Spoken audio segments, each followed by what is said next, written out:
going on, everybody? Y'all here back for another week's episode of V6 Sunday Showdown, guys. Episode, what am I talking about? This ain't no damn TV show. Yeah, at any rate, our weekly edition of the V6 Sunday Showdown, brought to you by HyperX and your guys over at JuJu Energy. We're gonna have some pretty good matchups today. I'm taking a look at some of the lobbies we got in right now, and it appears as though we're gonna have 11D in the lobby taking on Ambush in this first round of this V6 Sunday Showdown. This is a best of 3. We're gonna play a hardpoint crash, followed by a search and destroy on standoff. If we go to a game 3, it's gonna be a domination firing range. Some of the weapon bans we're going to take a look at is 11E with the Man of War and Ambush opting to ban the ASM-10. Guys, we are going to get started up as soon as possible. I am doing this thing solo today, and I have to say, bro, I am not... I'm kind of out of it, bro. I went to sleep last night early. I woke up and I couldn't go back to sleep. It was a rough night, my guys. Absolute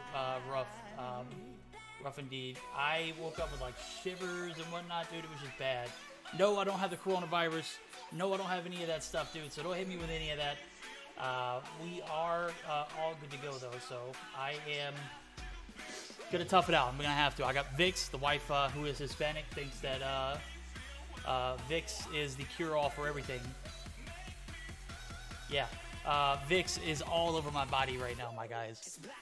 It is like so minty fresh over here at Verdict's house. Alright, gonna go ahead and send out a notification.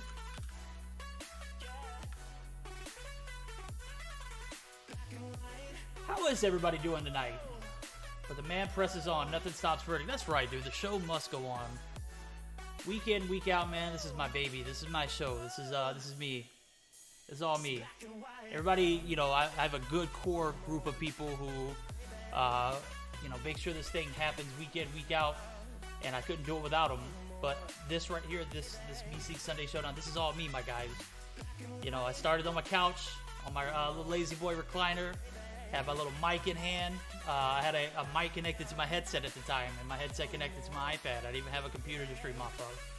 Now I got PC, 2 monitors, 2 iPads, Quadcast mic, I mean, HyperX headphones. I mean, come on now. Doesn't get any better than this. Vespa, how are you doing? Yo, Spy, what's good, homie? AE Pimp, how are you guys doing tonight? I'm just seeing everybody jump in. Man, I'm hanging in there, bro. It's been a rough one, dude, per se. It's been one of those days. Last night was just an absolute crap fest for me. I didn't feel good at all. Today, I'm feeling a little better, like I can actually move. Hispanic and Filipinos, Vix cures everything. My guy, dude, I'm talking about this woman puts Vix on everything, bro. Everything. Man, I'm doing great, guys. I am doing great. Dude, we are hanging in there. Day's been great. Yo, it's been an interesting day, dude. It has been one of those days. I'm oh, what's going on with my camera there? A little fuzzy fuzz. I guess my mic got into the way. Hey! Let's see. Nope, not gonna do anything. I guess a shadow. Hey, I'm the main focus, not my mic. There we go.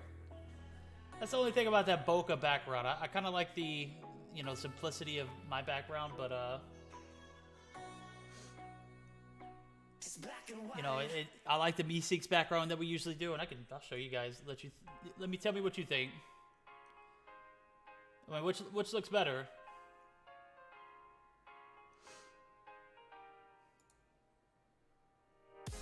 I could also go in the background like, oh, can't do that. Oh, appreciate that, Pep. Appreciate that, bro. Yo, anybody know what's going on with the whole affiliate situation?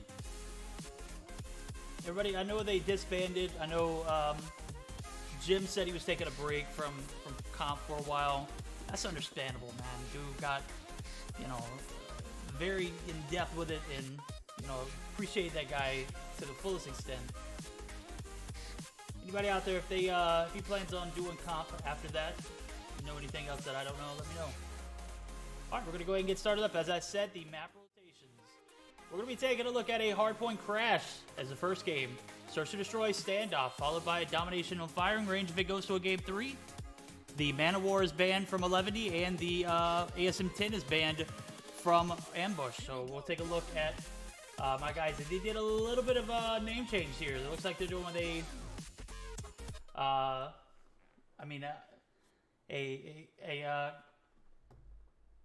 Avengers theme. Let me see, Thor. I'm not sure who these guys are. Thor, I know Captain is definitely Parka.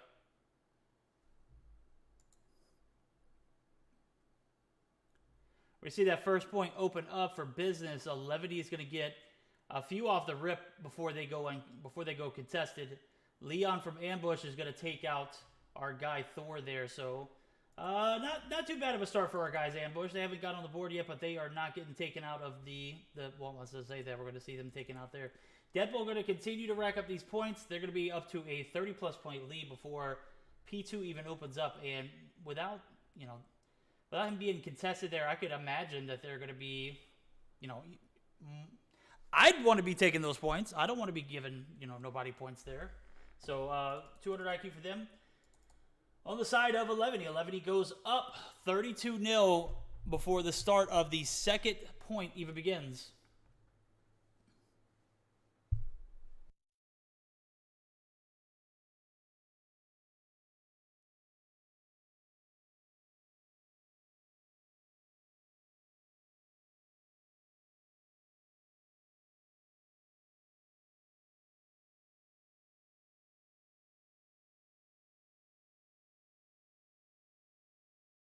We're to see Leon break this second hill, going to get some help from his teammates as he rotates onto this top second story of this 3-story building. He's going to be contested there by Thor. Thor is going to get the frag, and the point is still going to be in possession of our guys who are at ambush. Ambush fighting for their lives here. They are down by 40-plus points going into P3 transitions, and what started off to be a pretty close game has just drifted slowly and slowly as we starting to see these transitions into the P3 Delhi area. Our guys are at ambush, not able to come up with an answer here as we see Thor abusing that HVK. He's going to spot one and Sleepy on the outside, but Nap is going to go ahead and get the frag there, Nap.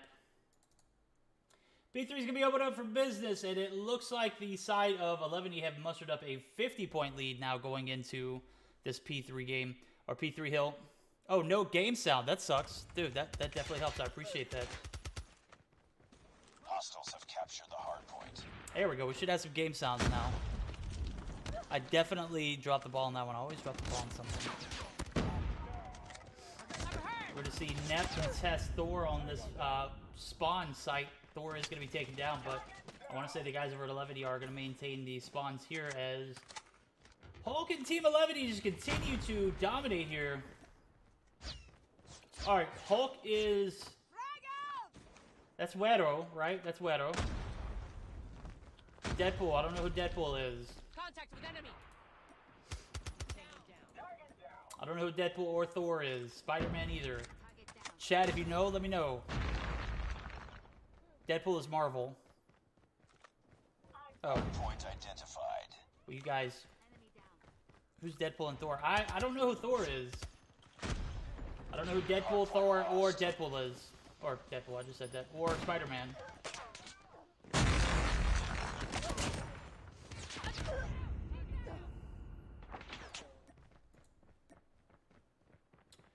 We are going to continue. 11E is going to continue this 100-point lead as we see Deadpool be pushed and taken out. Thor is also going to be taken out, and Captain over here, that's Parka. Parka is going to be setting up in this top deli area, preventing the rotations over to P4, or P5 rather. As we got about 30 seconds left on the clock. This is the time that the side of Ambush desperately needs to stay in this game. They need to get this point, and they need to at least break the next.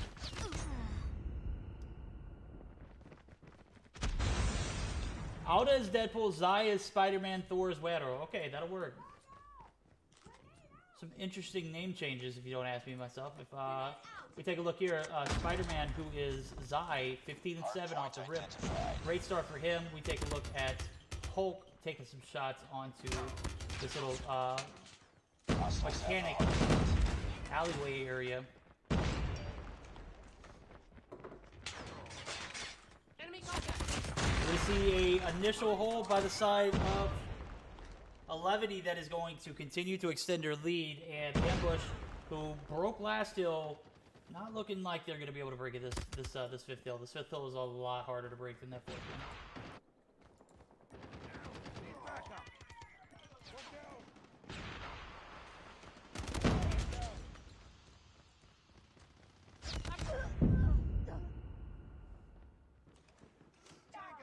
All right, we're going to take a look as time is dwindling down on this hill. P1 is going to be opening up. We already see Thor and team Target down. pushing into this three-story building. Nep is going to take one out in Thor, and Sleepy is going to push Deadpool. Sleepy's going to be taken out, but Nep is actually going to be able to get the frag there. We're going to have a 179 to 50 advantage for the side of 11D as they are absolutely bodying Ambush at the moment. The fact that these guys were able to put up 50 was definitely something that's admirable, though. As I say that, we're going to see them continue to take this lead into the 200-point area as P1 is opened up, and not a lot has changed for Ambush. So Ambush off to a bad start. They're going to be finishing pretty badly as well. So, 11 is just too much work for these guys. I'm down. He's back up.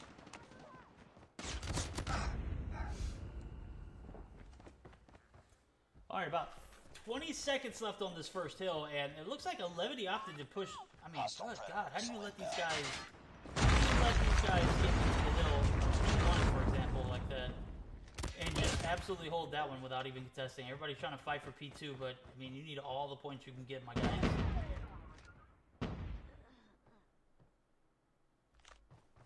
Hard point locked down. Tango down. Tango down. Friendly airstrike incoming. We are going to see 11 take this first game with quite a bit of ease. As I say that, I need to step away and let my dog in. He actually just took out outside, and he's gonna be walking in. Hold on, real quick, guys.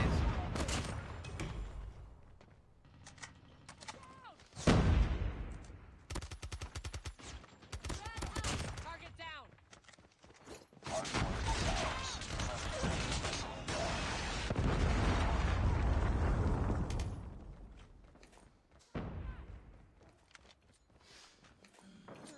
inbound.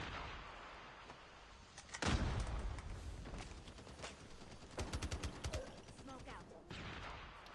Is this comeback season? It could be, as P2 has been so gracious to the side of Ambush. And if they needed it now, they need it now more than ever. 11D on the brink of breaking this hill. All they need is 28 points. And Doggy always outside? No, my Doggy's not always outside. My dog's Enemy shock RC is coming. absolutely loves being outside, but at night I just can't let him do it. He'll be out there chasing stuff, just digging holes, just Jesus, man, getting into everything. We are going to take a look at the scorecard as Levity looking to close this one out. They were already up to 230. All they need is 20 points. Spider-Man Zai up to 24-16. Hulk Wedo 24-8. As we see Thor 21-14. Parka 15-9.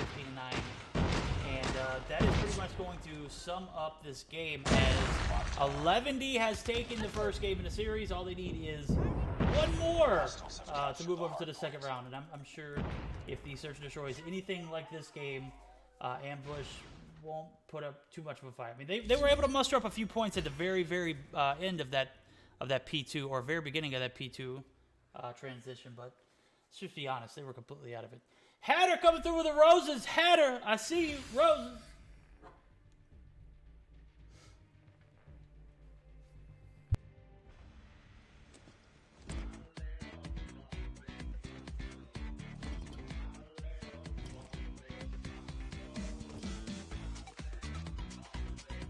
It's a draw.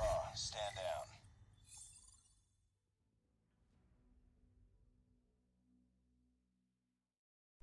All right, we'll take a look at the scorecard here as Sleepy and Leon try their hardest. Not going to get much up for the bottom half of their board. Both of their players at the very bottom are going to go double negative.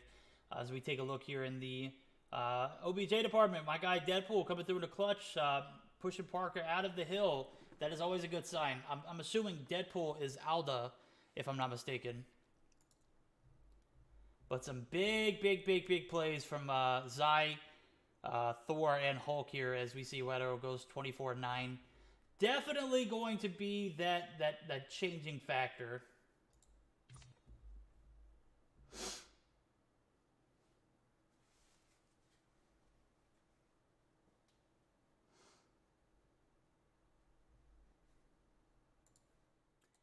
That is correct. Mashiko, the rotations have Hardpoint first now and S&D second. That is correct, my guy, or my girl. We are going to see a Search and Destroy standoff next. As soon as these guys come through with their screenshots, we'll go ahead and get started up with that. Chat, if you're just joining us, this is the first round of the Meeseek Sunday Showdown. 11, he did take that first game 250 to 190, or to 90. What, not 190. What am I talking about? Ambush, they give 190. 250 to 90, and guys, it wasn't even close. My guys, Ambush, if you're out there, need to have a much better Search and Destroy game, as this could be your last game in the Meeseek Sunday Showdown. Now, if they have a good Search and Destroy on standoff, we go to a game 3, we will be seeing a domination on firing range. So ultimately, this was a great rotation. I like the standoff on Search and Destroy on standoff. The camera quality better than my eyesight. Yeah, I remember when S&D used to be first too. We used to start off with S&D. We used to rotate to Hardpoint. After that, I feel like Search and Destroy second is a more comfortable area.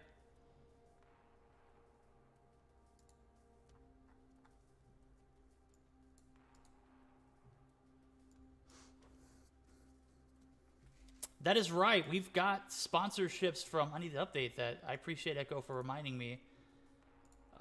We do have new sponsors this week. We are partnered with Trovo now, guys. Trovo. Can you believe it? We have been so gracious to be partnered with Trovo here as I need to update my title, make sure everything reflects that.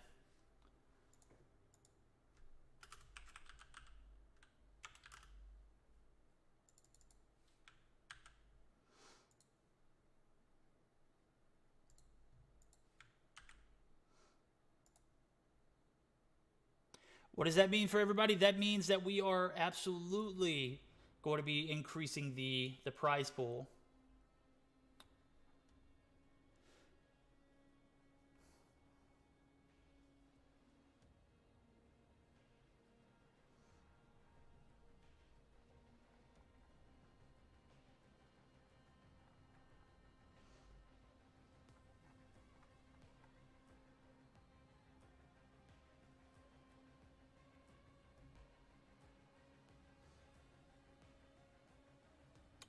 Yeah, but if you can get it out of the way and have respawns, it's going to be an easy win.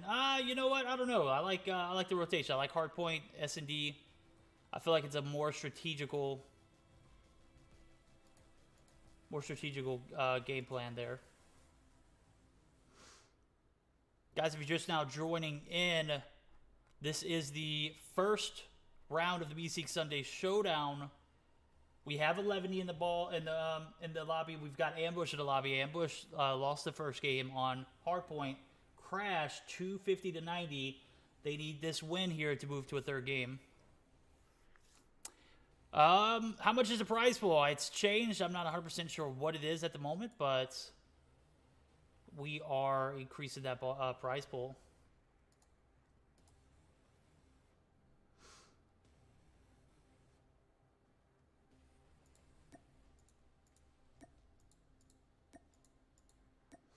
All right, we'll get started up here as soon as possible, as soon as these screenshots get submitted and we have verified everything.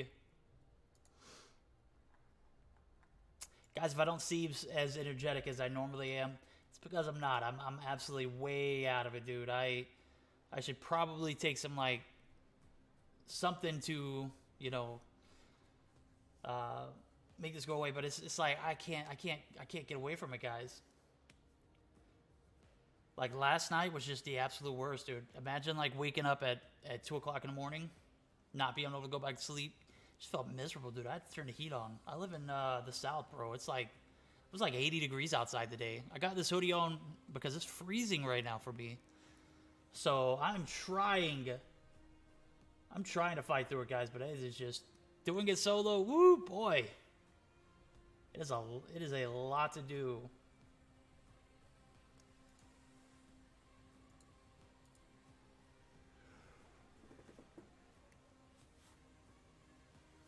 We see Verdict with a big yawn early on in the night.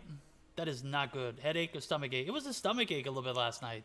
Wife made some very, very weird, like, Vietnamese food. I don't know what she was thinking, bro. Wife's Hispanic. She loves trying different things. She loves making sure we eat pretty much any and everything that's possible. You know, tries pretty much everything. And ooh, boy.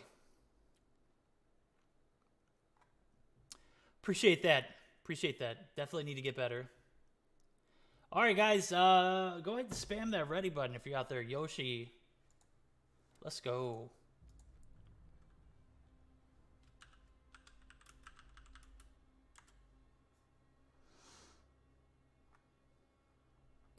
All right, so I'm getting told that 11D has one AFK player at the moment. So as soon as they are back to business, there we go. We are good to roll.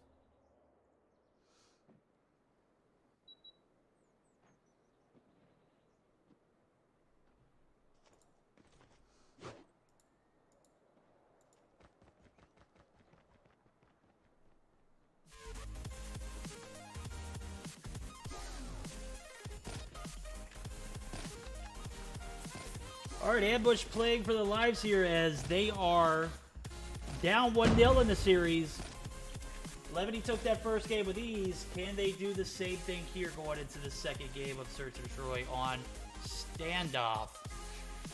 Should be interesting to see, guys. Let's go. Comp scene is in Garena is what the comp scene needs to be for global. How do you say that, Lloyd? I need a little bit more explanation.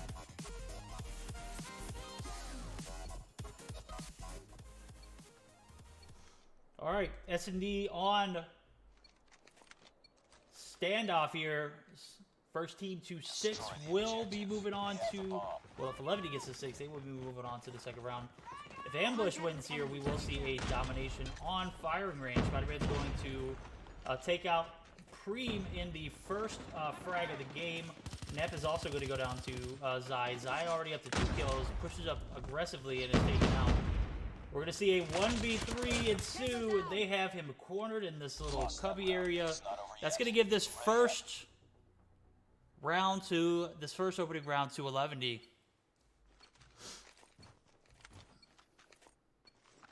Destroy the objective. The enemy has the bomb. Zai picking up 2 big kills off the rip. He is absolutely abusing these kids with the DOQ. You see some interesting rules in the new Mobile Mayhem season. I am excited to take a look at 2 snipers per S&D per team. We see Deadpool and Captain take out Snoopy and Preem. Preem is going to take out both of them, Hulk and Deadpool. And we're going to leave Zai as the last remaining player alive for 11D, making this one an interesting round indeed. Taking shots on this tractor side of things. He's going to rotate back into the top market area.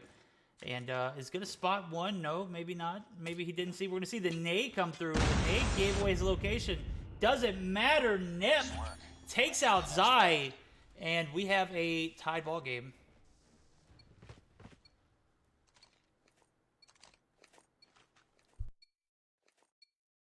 Destroy the objective. They have the bomb.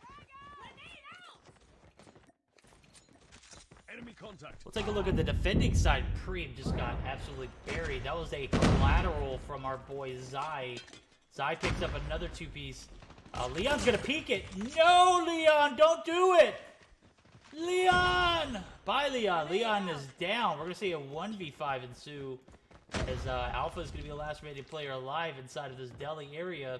The bomb has been planted. Going to have to take out 5 and defuse a bomb. He's got 40 seconds to do so.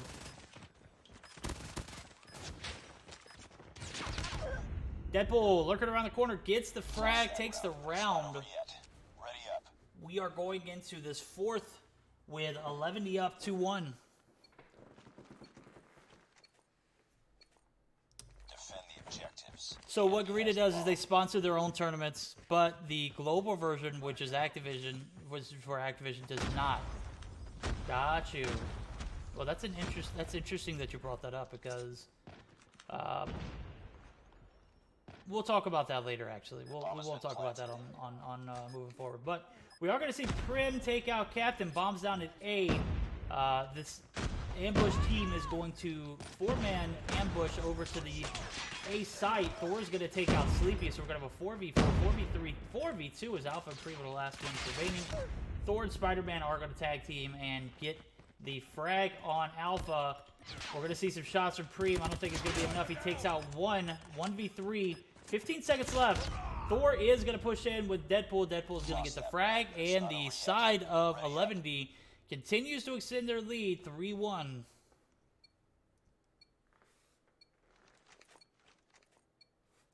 Defend the objective. They have the bomb. Frag! My guy Zai is just absolutely shredding these kids right now. 7 kills already as Hulk. Wedo is dropping a donut at the moment. That does not matter as the lead is inside or in favor of 11D.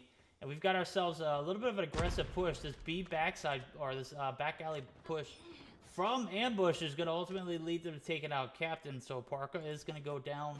I'm going to see Zai setting up on this little jump up. Thor's going to get the refrag, evening things up 4-4. We're going to see Bomb in the hands of nobody as I think it was potentially, oh man, Alpha or Ambush is actually going to leave Zai into a 1v4 here. This might be another round for them as the back alley push seems to pay off. Contact with enemy.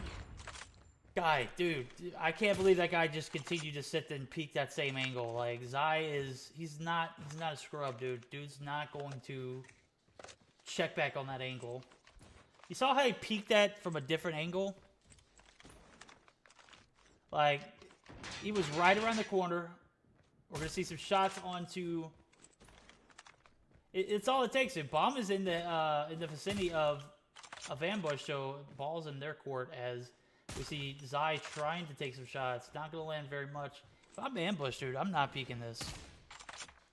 Oh, we got some sub hypes from my boy, Golden Boy, 3-month subscriber. Huge fan, Golden Boy. You're the man. Missing you tonight, my guy. No homo. Okay, maybe just a little bit. I'm exhausted right now. Kind of out of it. Defend the objectives. The enemy has the bomb. Enemy contact. See some shots from Zai as Hulk gonna get 2 big frags with the nade, leaving this ambush team 3 players alive, and a 3v5 will ensue as Bomb is in the hands of Sleepy. Oh, Zai is super weak. Nep is gonna get pushed by multiples. Nep is gonna be taken out. Sleepy's gonna be the last remaining player alive. We see Hulk and my boy Zai get the frag in the round. 11 is up 4-2. Defend the objective. The enemy has the bomb. Frag! Target's in sight. Alright, we're going to take a look as Thor, as he is absolutely shredding at the moment too, and confirm with me, who is Thor again?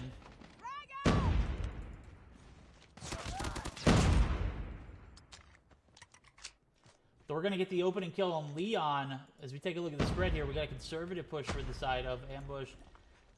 Conservative is the name of the game, and it's ultimately not going to lead to anything as we see Deadpool and Hulk take out 2, leaving Alpha, the last remaining player, alive for the side of ambush. He's going to be pushed by Parka. Parka pays the price. Parka going to get some help from Hulk. Hulk is going to get the kill. It's not over yet. 5-2 now as we go into the 8th round of the Search and Destroy. This is game-winning point for the side of 11E, and Ambush needs to do everything they can possible to extend this game, hopefully taking us to a third search domination rather.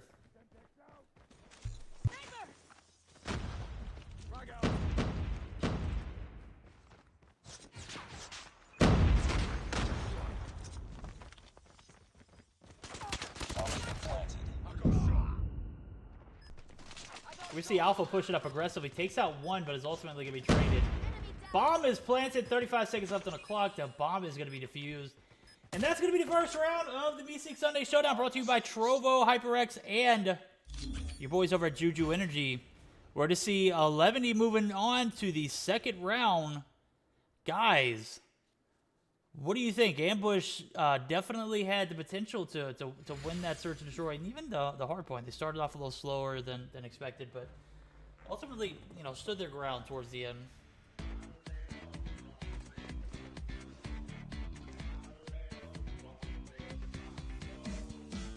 Thor is just. That makes sense. All right, appreciate that, Chilango. Straw, stand down.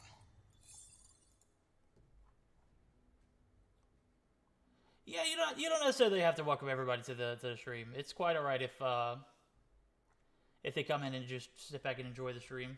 You know, on days like this, we'll get, man, stick around even later, bro. It's you know, you get like 400, 500, 600 people in the chat. It gets way out of hand, dude. You can't do it. It's it's definitely not possible. All right, we take a look at the scorecard here. Thor 11-3 ends up being your top fragger there, as just is Thor. So thank you for that information. Just top frags. Zai right behind him, 9-4. Wedo goes 5-3 after a pretty rough start. I think he had a donut at the beginning of the game. Thank God he didn't drop that donut. So we are going to see the side of 11 move on to the second round of the Meeseek Sunday Showdown, and that is, you know, no surprise. These guys have shown, you know, week in, week out how valuable they are in this tournament. Coming through, they are the only team to three-peat, go back to back to back in the Meeseek Sunday Showdown. So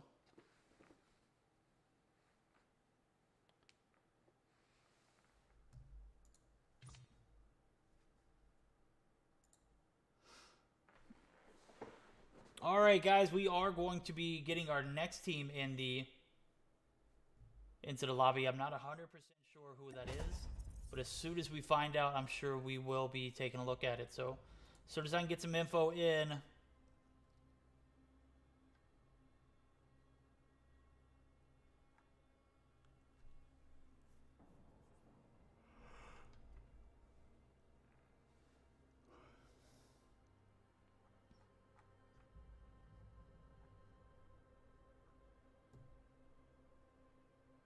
this is not the only stream for MSK tournament. We have my guy Gilmania on the other side of the spectrum casting the NL, the Nativos Latinos games too. So they are live over on Trovo as well. All right, we're getting information in as soon as possible. Until then, guys, enjoy the tunes, the background, that montage music that we were talking about earlier, or that you guys were talking about. As soon as we get a game in, we will definitely update you guys. Now, my topic on the Garena comp scene in global. Yeah, that's an interesting one. I definitely, you know, you're saying that Garena actually sponsors all their tournaments, though, right?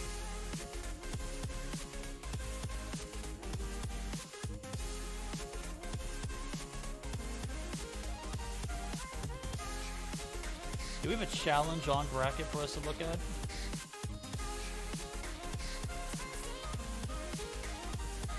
Oh, we do. Absolutely.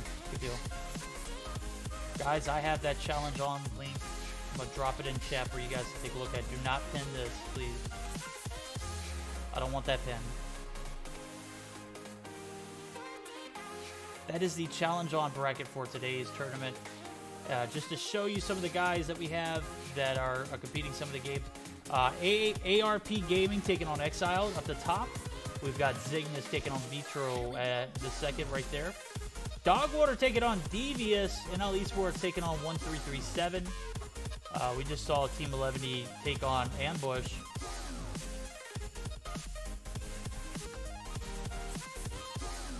And below that, we've got Exclusive taking on 9 Judges. Teletubbies, a team that I've been excited to see getting to the semifinals and finals for about 3 weeks now. So definitely looking forward to seeing how they perform today. LA Gaming taking on Shredded. LA Gaming, one of those teams that you can't overlook anymore. Shredded the same. So Shredded and LA Gaming, that should be a sweaty one. Interested to see how that one panned out.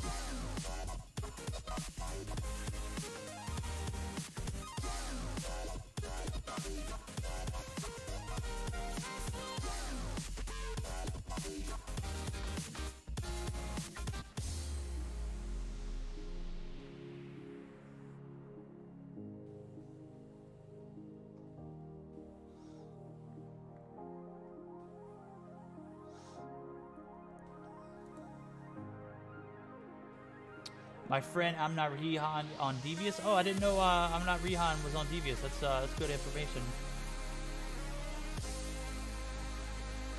And on Vitro, you got Sped. Wow, dude, that's a little bit of a conflict right there, right?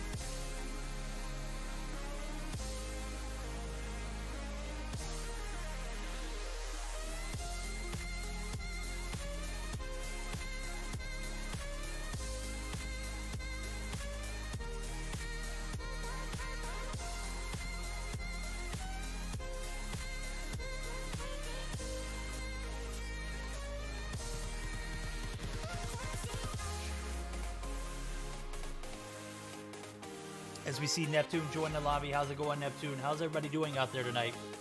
Mitsumi, what's going on? Matt, I appreciate you for reposting that bracket for me. Lightboy, what's good, homie? I'm Beasted. How are you doing? We're gonna get started with this second round of the DC Sunday Showdown. Just waiting for these teams, or the winners of, or the winner of the exclusive versus 9 judges matchup. So, ooh, the 9 judges versus 11 should make for some good content too.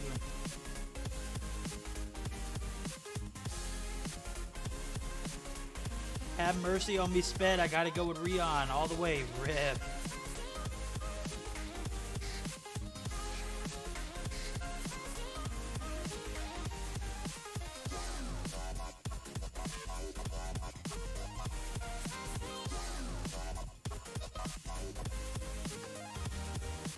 Alright, so I am getting information. Devious does take out Dogwater, as Dogwater apparently DQ'd. So Devious taking on NL Esports in the second round. Teletubbies move over to the second round as well. They're going to be playing the winners of the LA Gaming and Shreddit matchup. So I'm going to try and see if I can get this up for you guys, so that way we can see it together.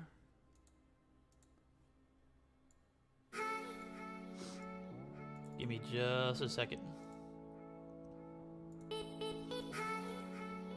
Here we go. I have got it up almost.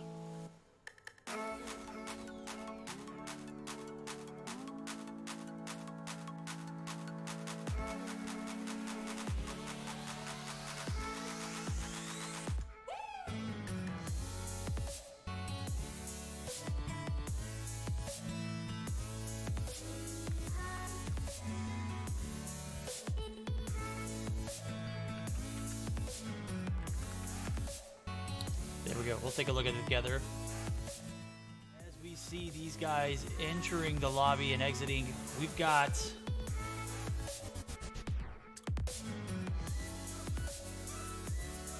Eleventy obviously moving on. We're going to be waiting for the side of us. Taking on the winners of the exclusive 9 judges matchup. Teletubbies wins 2-0 over X Games. Shredded takes out LA Gaming in 2. That was not something I would have been able to foresee.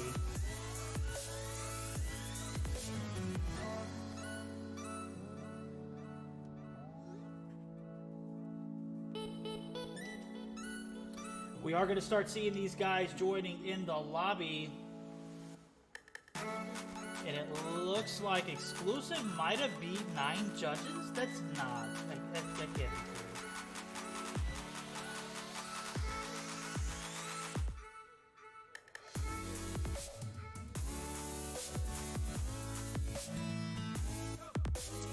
Envoy streaming it? Yes, Parka, Envoy, all of those guys have the option to stream the games up until the semifinals. At which they are forced, well, not forced, but they have to, in order for them to stream the first 2 rounds, they have to raid our stream in the semifinals. So if they make it to the semifinals, we'll get a raid from them.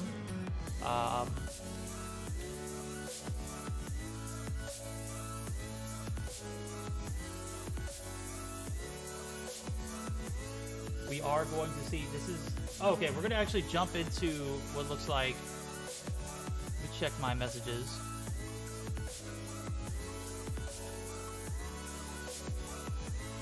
Okay, so 9 Judges is up 1-0. Okay, so we're actually going to be taking a look at the 9 Judges matchup. So 9 Judges is going to pile into the lobby. They are up 1-0 over the guys over at Exclusive.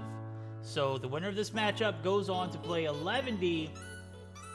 Guys, who you got? We've got IPNO and team already up 1-0.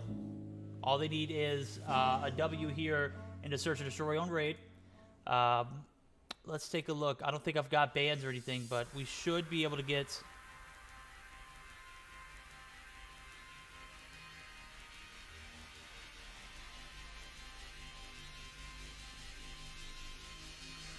information.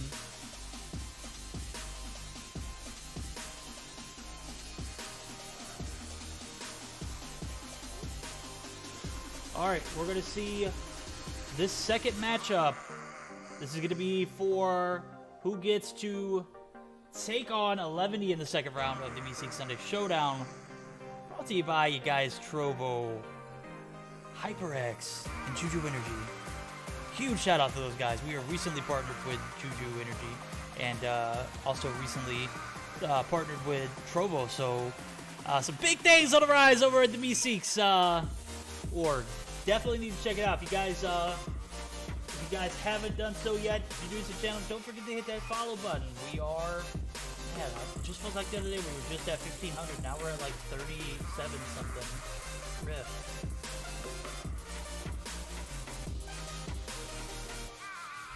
All right, we're gonna go ahead and get started up. These guys are ready to rock and roll.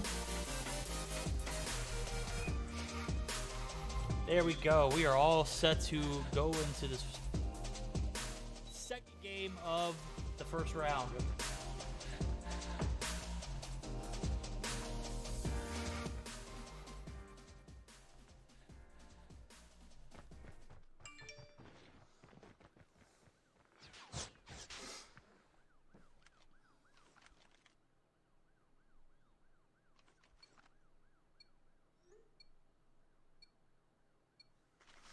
Alrighty, we're going to be taking a look at my boy Piano. He's got the HVK in hand. They obviously won the hard point. This is the second game of the first round of this series. Piano taking some shots onto this zigzag area, not going to land anything. Setting up in this kitchen and money room area, waiting for anybody to make a rotation. We're going to see a 5-man hold onto this red area. We're going to see Big X actually rotate after taking a shot. We see his laser, so I'm assuming Piano does too as well. Piano better not get 2 tunnel vision. He's got 4 other players on the inside of that red area. We're going to take a look at X. Booga is going to push up aggressively, get taken out. Triple, going to be super, super weak, but is able to maintain. And we're going to see the rotation now go back to this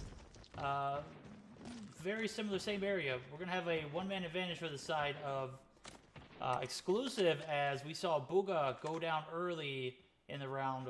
Piano playing it super passively as he should, waiting to get some kind of action, but not going to force it. So the A rotations are going to come in play here.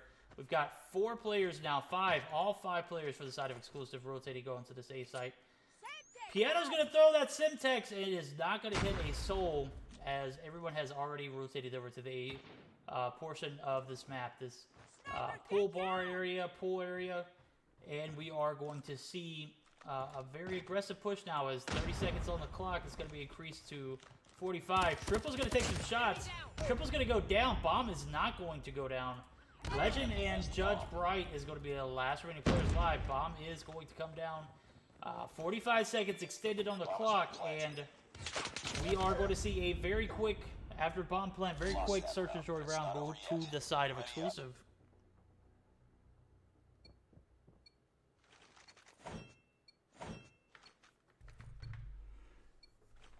Defend the objective.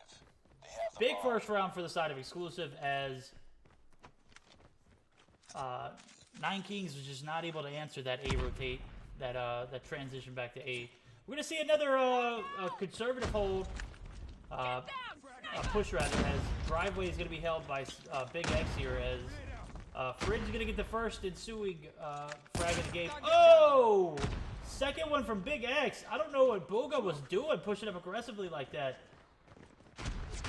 Could not even make heads or tails of it. Piano's going to get a frag onto Fridge. It's going to be making out for a 2v3. Piano going to be rotating back into this area. Riri sees him, and I'm going to say the nade from Legend. Oh, it's a 3v2 now. Legend's going to go ahead and allow this Nine Kings team to have a one-man advantage. I'm not sure what Piano's doing. Kind of walking around cluelessly. I guess he's waiting for the right information. A little bit of delayed shots here from him. If I'm him, I'm taking out that trophy too. Piano takes out the Riri there, as we saw. Triple's gonna be the last remaining player for the side of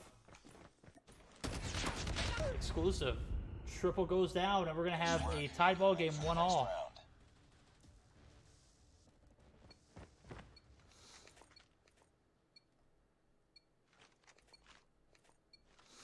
Destroy the objective. They have the bomb.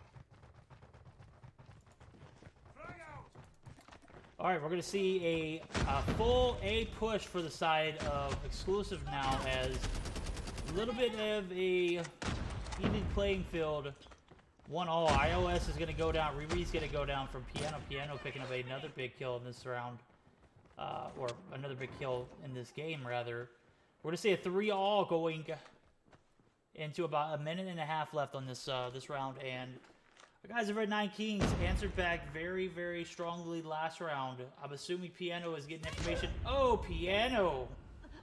Clueless inside of that money room area is going to be taken out, and we're going to have a 1v2 ensue. Bomb is not in the hands of exclusive, but it is within arm's reach. We are going to see Fridge pick it up, and I'm assuming they're going to make their way back over to the B bomb site. That's what I would assume here, as they are rotating back. 55 seconds left on the clock. Triple and Fridge have a one-man advantage. Can it capitalize on it? It's going to be the name of the game here, as Bomb is going to come down over at B here.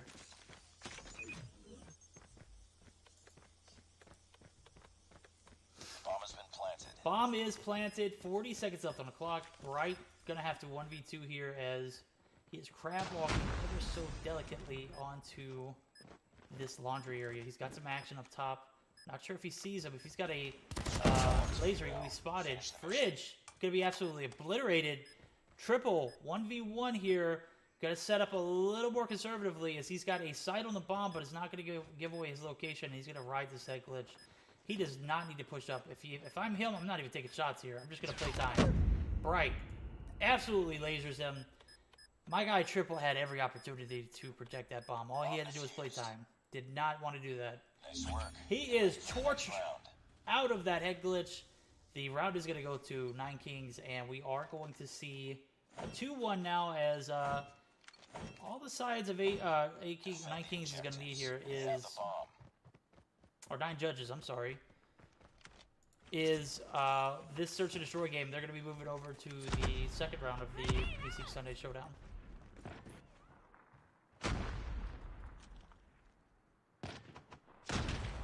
See another conservative push onto this zigzag area, also bottom red an area.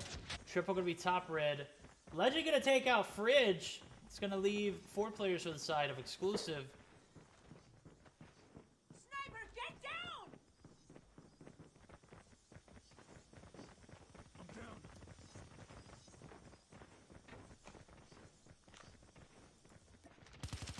I'm down. Triple is, it's 9 Judges, it's not 9 Kings. That's my fault, guy. Throwing smoke. We already see Piano throwing out the smoke. 3v4 here as Piano is setting up in this courtyard area outside of Zig, waiting for someone to push out. Doesn't need to push it aggressively, as we've seen him play very strategical here in this Search or Destroy matchup. We're going to see Triple and iOS kind of back and forth, waiting for someone to push them aggressively. They're not going to get it from this this 9 Kings team, 9 Judges team. Jesus Christ, dude! Why'd you say 9 Kings? Now you got me saying 9 Kings.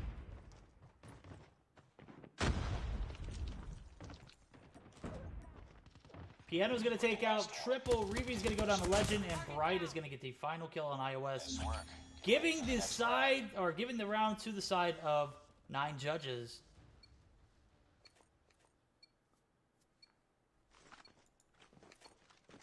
Defend the objective. The enemy has the bomb.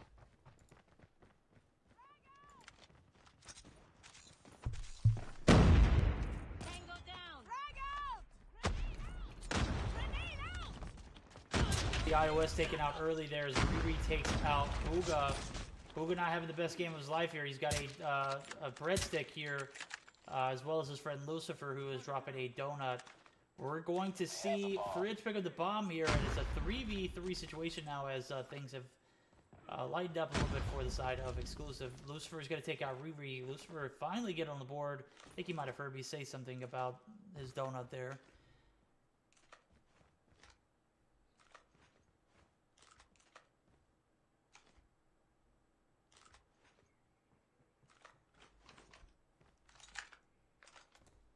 All right, 3v2 ensuing here. This is going to be the last defending side for the side of 9 Judges, as Fridge and Triple going to have to 2v3 here. 50 seconds left on the clock. Bomb's in the hands of Fridge. Triple's going to rotate in this courtyard area, also right outside of this kitchen area. I'm assuming they're just going to be holding point until they get some information. They're not going to get very much here, as this 9 Judges team is actually going to be holding very, very confidently on the outside of this kitchen area. So the tree head glitch is right there, as you can see. Lucifer going to be in a pretty good position. Lucifer is needing to get information to his team. We're going to see the rotations now for the side of 9 Judges, as bomb is going to go down at B. Only 15 seconds left on the clock. They're going to get that bomb down, and is going to be extended 45 seconds left on the clock. Legend going to get the first trade here, as Fridge is going to be the last running player. He's going to be rotating, and it's going to have a 1v2 on his hands. He's going to take out one. Can he get some help from his teammate? Oh, Fridge picks up the 1v2. Ready up. Takes the round from 9 Judges, and we have a 3-2 ball game. Defend the objectives. The enemy As has the bomb. Exclusive looking to make this game and matchup a little more competitive. Frag out. Frag. We're going to see a very, very aggressive push from the side of Piano and team 9 Judges. Bomb's going to go down at A. Triple and X Fridge going to be the last players alive. 2v4 situation. Bomb has been And planted. not a lot of room to make anything happen here, as we see Triple taking some shots blankly onto that staircase side. He's going to be pushed by Booga. Booga's going to go get the kill. Go ahead and get the frag. Putting him to 4 kills there. And X Fridge, last remaining player, gets absolutely wrecked. Nice work. Jumping Ready for on the to next that round. sniper perch. We're going to have a 4-2 Exclusive on the brink of elimination here. 9 Judges. Only needs 2 more rounds, and the Search and Destroy will be theirs. Destroy the objective. They have the bomb.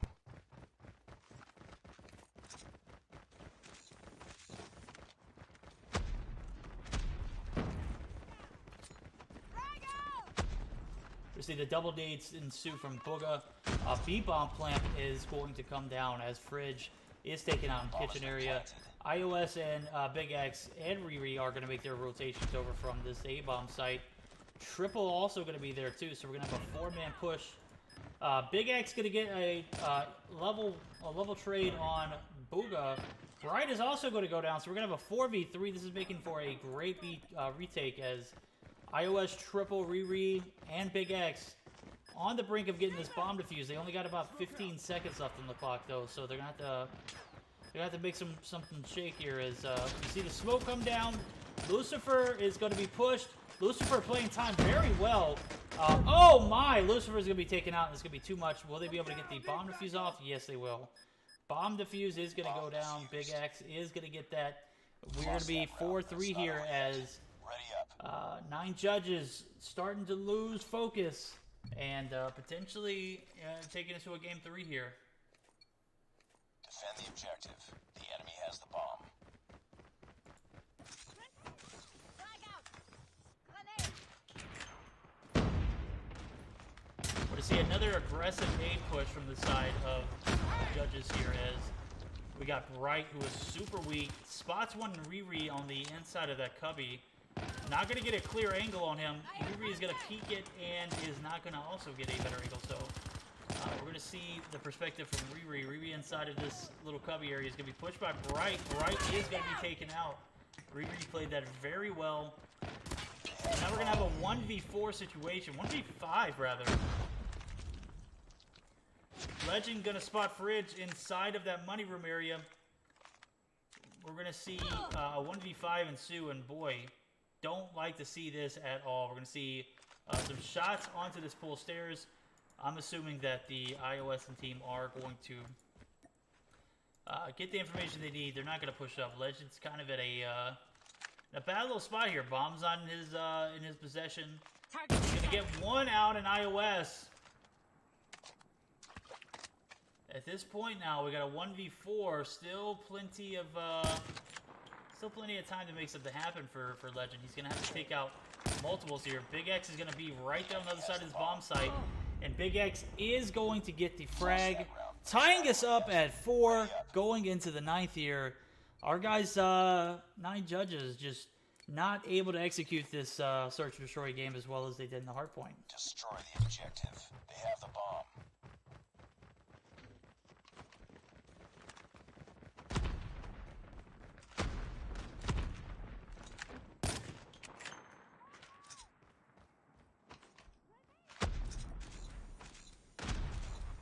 Gotta give some spotlight to my guy Big X. Big X is up to 11 kills. B-bomb site is pushed aggressively. Laundry is held by 3. We're gonna see Big X rotating inside of this pool stairs area. I don't know if he got a clear visual on my guy Booger over there, but I don't think it's gonna matter. We're gonna have a 3v4 ensue as Riri takes out Lucifer. Booger takes out iOS. Piano gonna take out Triple. Piano up to 7 kills now. He's going to have Riri run on the other side of this wall. Riri is going to be taken out, and Big X left to a 1v3 situation. Takes out 1. Doesn't have any time left to play with. That is going to be the round. We're going to have the advantage now for the side of 9 judges as they once again take the lead. Can they execute and get this last round and finish it up?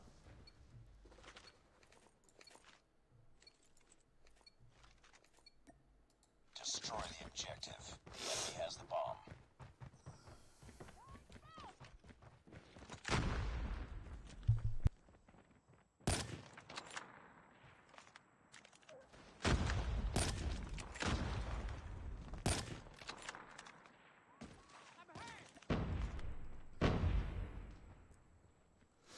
We're going to see a kind of a stagnant push for the side of judges as I'm not 100% sure what's going on. Booger's going to be on the outside of this kitchen area. Lucifer takes out Big X. Big frags for Lucifer as he is up to 3 kills now.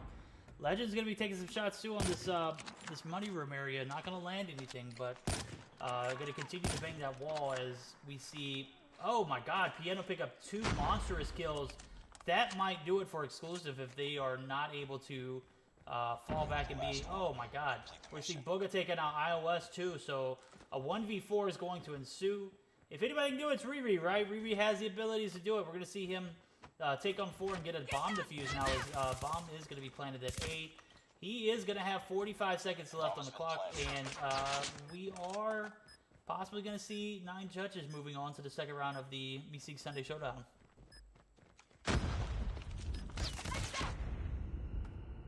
That is it, boys.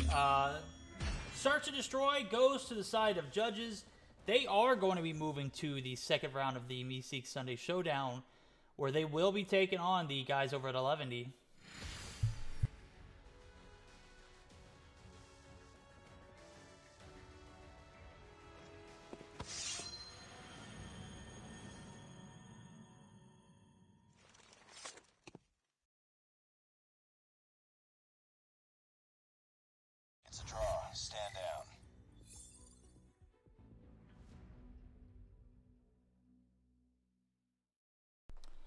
We will be taking a look at the bracket before we jump back in the lobby, but we will see the scorecard first. Big X absolutely putting on a show for his team.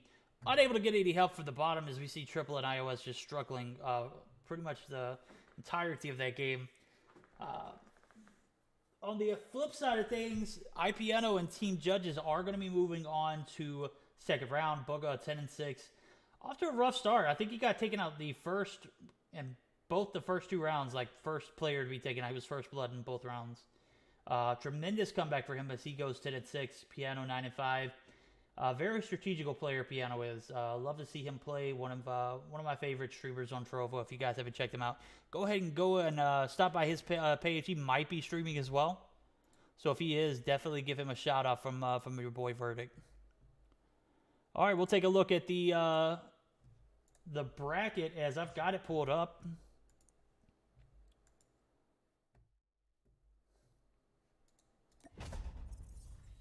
We will see 9 judges taking on 11D in the second round here on stream. Teletubbies playing Shredded. Shredded, one of those teams that I have just heard nothing but great things from these past few weeks, and glad to see these guys are back and performing. They will be going to take Teletubbies, another team that I'm excited to have an opportunity to cast as well. So on the top side of bracket, we got ARP Gaming taking on Zygnus. ARP takes out Exile 2-0. Zygnus takes out Vitro. Rip, dude. Vitro not even moving to the second round of the MSS Sunday Showdown. That's quite all right. So the second round is a best of 3 as well. Oh, Piano, what's good, homie? Definitely drop my guy Piano a follow. He is OP. I love your sneaky snake plays, bro. Lurking in chat. I see you, Piano. Piano lurking.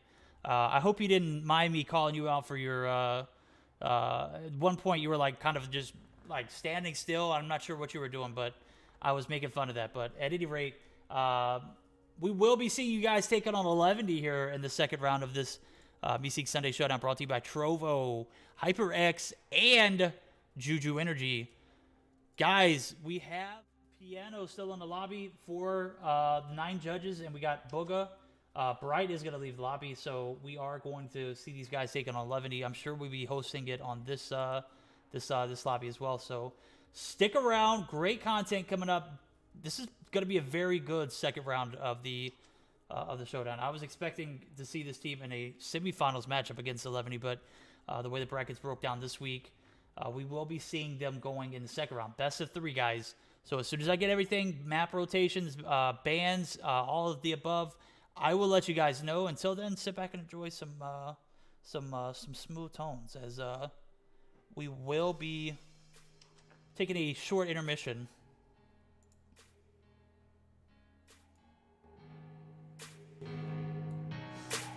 Actually, let's go ahead and give a shout out to the sponsors. I don't think I've done that recently. We haven't done that earlier on the stream, so we're gonna give a shout out to the sponsors. Let them do their thing. Let them get their word in edgewise, and we will be back shortly on a word from the sponsors.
We are back in the building, guys. What's going on? We got the second round of the MSS Sunday Showdown, brought to you by Trovo, HyperX, and our guys over at JuJu Energy.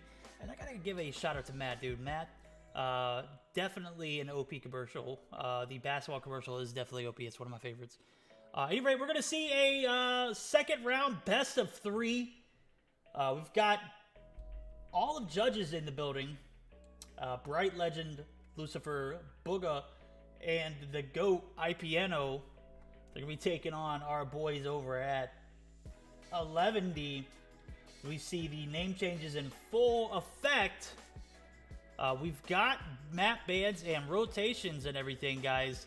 We're going to see Hackney Hardpoint, Hackney Yard Hardpoint, Meltdown S&D, and then if we go to a third game, it's going to be a Raid Domination. 11D opting to ban the HVK for obvious reasons, and 9 judges opting to ban a Man of War. Interesting gun choices and interesting map rotations we got. I love the Hackney Yard Hardpoint, and I love the Domination Raid. The Meltdown SD, I can't really say. I can't really say if I like it that much. You know, I don't hate it. I don't hate it like I hate Summit Domination. Summit Domination is like ass, bro. It's like the worst. Any rate, we are going to see a best of 3 here. So our guys, judges, 9 judges, going to have to take on the OP roster at 11D. Name changes have came through. We've got Just for 11D is Thor. So Thor is Just. Hulk is Wero. Deadpool is Alda. And Captain is Parka. The third or the 5th player that usually in this lobby as well should be is going to be Spider-Man. Spider-Man is Zy. So we are going to see this game start up as soon as we get the 5th player in for 11D and screenshots have been verified. Matt, 4v5 question mark? I don't know, bro. Maybe, maybe not. We're going to see if 11D can produce a 5th. If not, we will see a 4v5. No, we are going to see Zy join in the lobby. That is Spider-Man, you guys. Spider-Man, a.k.a. Zy, going to be entering the building. And predictions. This 9 judges roster almost sold on that Search and Destroy. They had the game in hands at the very beginning, and it was starting to look like the side of Exclusive was going to be able to come back, but little they know 9 judges had that thing in a bag, so they are in the second round of this MSS Sunday Showdown. They will be playing the OP11D roster here, as we can see in the lobby. This is a best of 3, Hardpoint Hackney. We're going to have a Search and Destroy on Meltdown. And if it goes to a game 3, I really hope it does. It's going to be a Raid Domination. So great rotations, if you ask me. Glad to see. You know, I'm starting to think that Meltdown is much needed on Search or Destroy. I feel like that is a, you know, something that I have been against for the longest time. But it's starting to slowly grow on me, guys. And if you haven't had a chance to, go ahead and drop a follow for me on Twitter, dude. I'm going to go ahead and drop my Twitter. Go ahead and drop a follow for your boy Twitter or Verdict on Twitter, guys. Why did that not hyperlink? Maybe I should do this.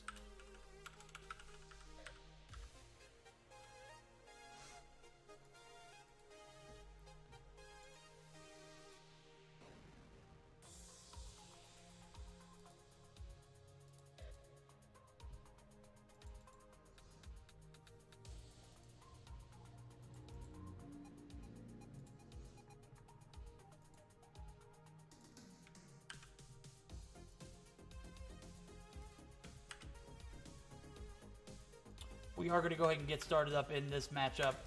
We are going to have all 5 players in the lobby. I'm going to transition screen as soon as I can get back to it. There we go.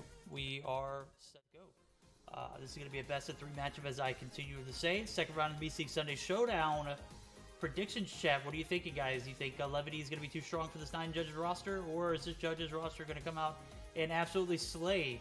We're going to see 2 big kills from the side of Wero, as 11D is off to a great start. We're going to see a 5-point lead continue to extend. The trophy is down in good placement, and Parka and Team 11 definitely playing this first point very, very well.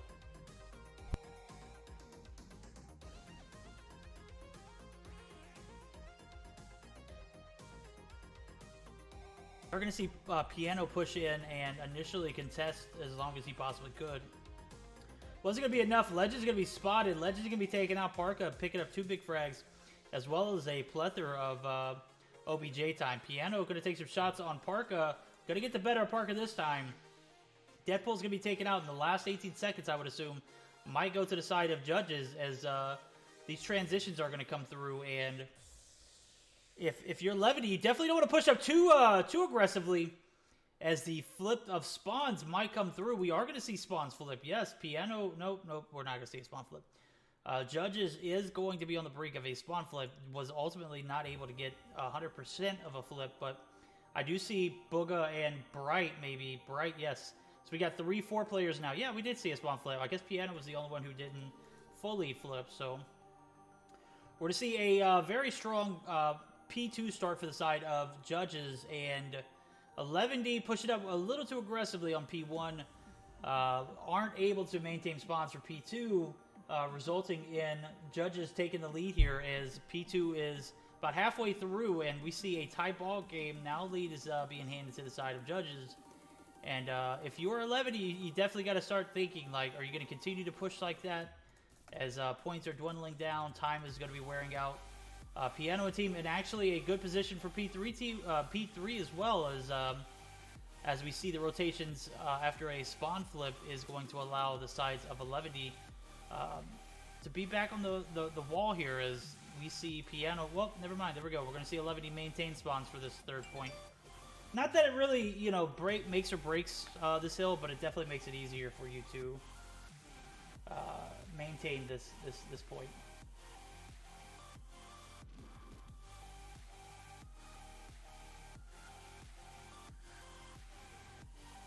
Oh my god, no game audio.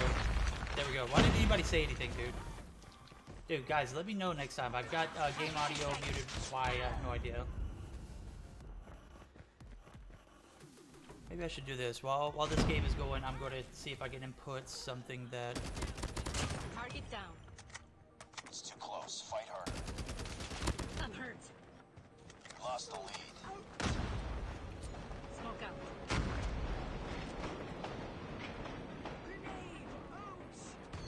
We are going to see a 77-64 lead as 11D has taken the lead back from this 9-judge roster, who put up a good fight in P1, ultimately resulting in spawns flipping for P2. So Judges off to a great start. They just need to continue that same energy as we see P4 opening up for shot. That's going to be in this bottom part of the office buildings. Piano trying to recover, going to be contested potentially by Alda. Alda is going to take out Booga. Alda is going to be taken out there as Piano gets some health and takes out Deadpool. Now we're going to see him setting up mid, waiting for his teammates to rotate in. And I'm assuming that Piano wastes a very valuable operator skill. I would have waited a little bit longer as we see Deadpool now holding this bottom side of the point. Absolutely abusing them in this little bottom part of the staircase.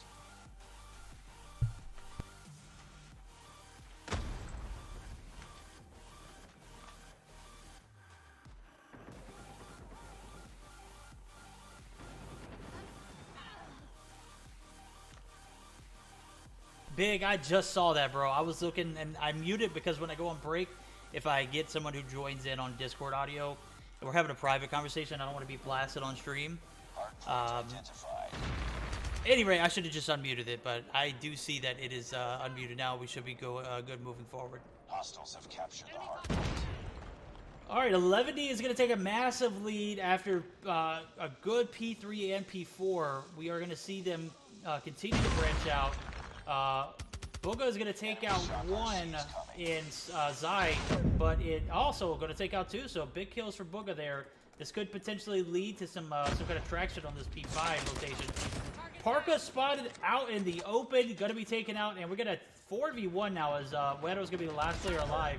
Wedo's going to hold his own ground, though, taking out one, And, you know, inevitably we're going to see the side of judges get in, but at what cost? We're only going to get about 20 seconds left at this point. They're not going to get a lot of it, as some of it's going to go contested, and this is like salvage time.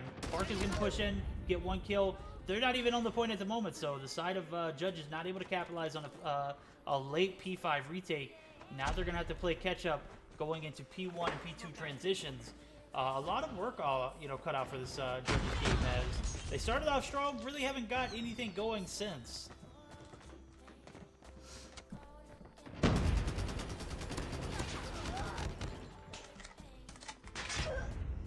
We're going to see Wedo pick up his 16th kill, and Wedo is absolutely on a spree right now. Legend's going to be free firing, not going to be enough for Wedo, as leaves Wedo 1 HP, but as you can see, he is now regenerating, and this kind of aggressive gameplay is what, you know, forced the hands of 11D last rotations. We're going to see them continue to maintain spawns for now, but if Wedo continues to be a little overly aggressive, we are going to see a spawn flip for the side of judges. So we're going to see one already on the point. Wedo is just absolutely beaming kids, and I'm not sure what Bright was doing. Bright just not having the best game today. Gets beamed out in the open, takes the first initial shots. Nothing was hitting for him. So P1 a complete W for the side of 11E, as we see the transitions now for P2.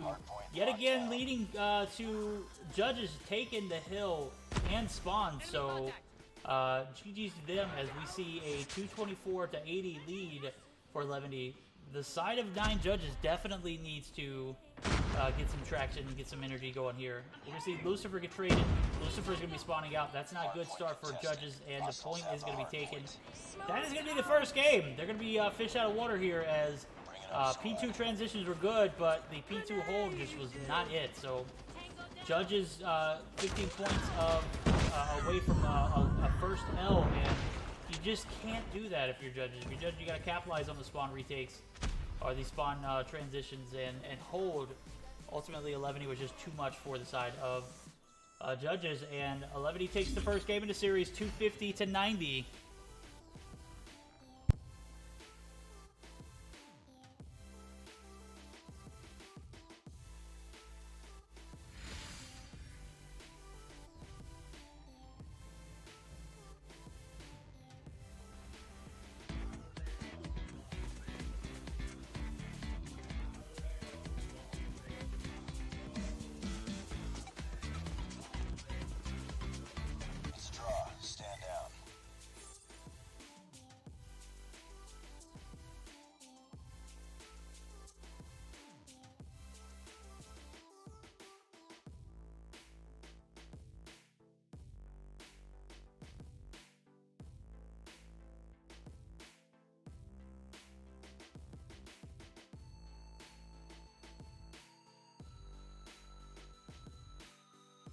All right, the first game of this series is going to go in favor of 11E as we take a look at the scorecard here. 21-16 from my guy Wedo, absolutely balling out.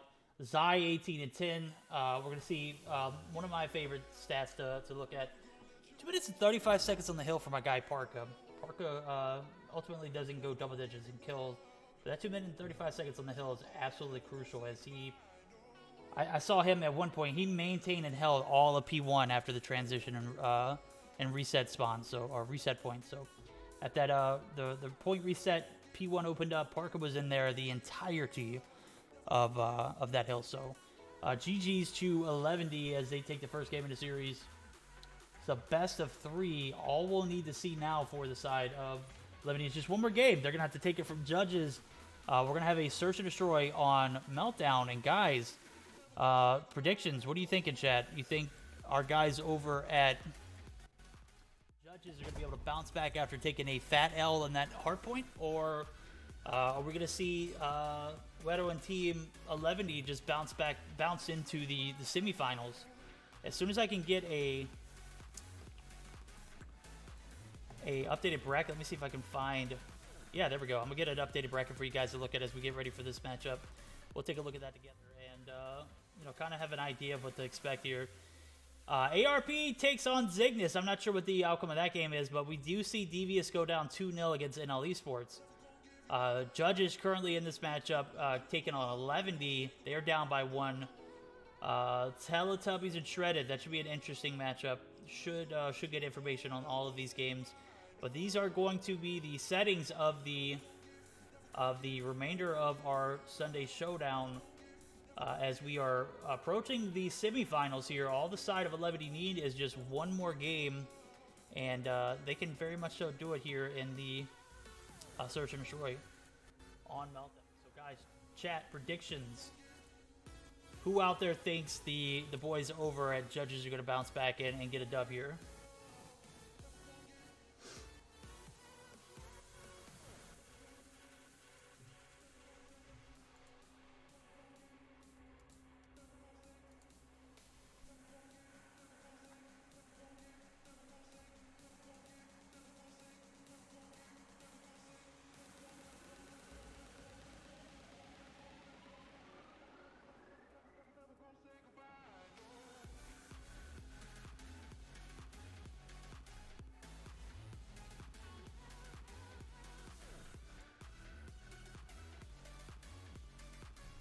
Alrighty, let's see. I did not see Devious versus NL Esports.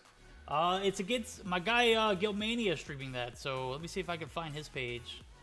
I'll drop a link in chat for you.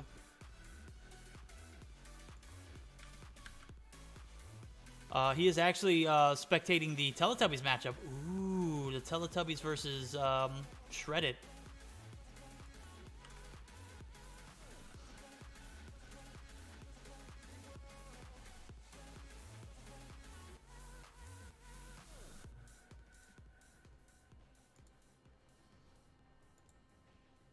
We are almost ready to start this second game of the series. Chat, what are your predictions? We've got 11E up 1-0 so far. They took the hard point with ease. How will they do in the Search and Destroy? So, Judges still very much so in this. We've seen them take the games from exclusive, but guys, this is not exclusive. This is 11E. These are, like top tier 1 teams, in the North American region. So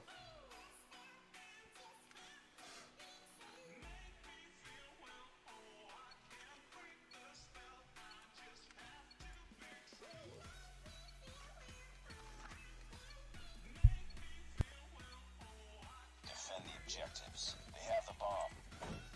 alrighty, bombs in the hands of Alda, and 11E making a push for the B site. They are going to be handed it pretty freely as we see smoke goes down. Zy taking some shots. Not going to land anything, but definitely has a feel of where Legend's going to be at. Nades are going to come through. We're going to see the bomb initial planting stop. Doesn't matter. We're still going to see that bomb go down. And 45 seconds left on the clock for the side of Judges. They're going to have to make this transition and get a defuse here. Hulk taking out Book on Trovo for the first trade. Legends and Team Judges going to have to play. Oh, there we go. Legends takes out Zy there. Even in playing field 4v4 now. Wedo's on the other side of this little head glitch area. Hulk is going to take out one. Wedo is going to get taken out there. Legend's going to get traded too. Lucifer's going to be the last player alive for the side of Judges. He's going to get a hit marker. And Wedo ultimately gets the frag. That gives the round to the side of 11D.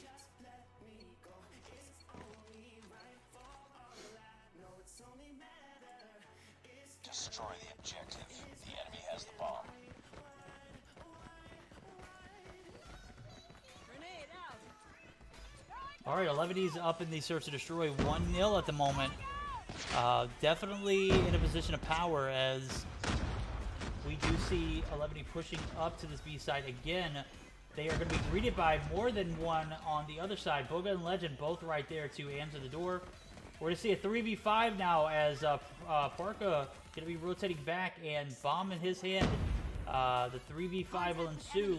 Piano's going to be spotted by Parka. Parka's not going to be able to hit many shots there as Piano's going to be able to retreat inside of that little area before ultimately retreating back to this A side. So Parka is taken out there as a series of trades allows the side of 11, or not 11, but Judges to go down Last man standing. or go up 5v2, 5v1, 5v0. Next round.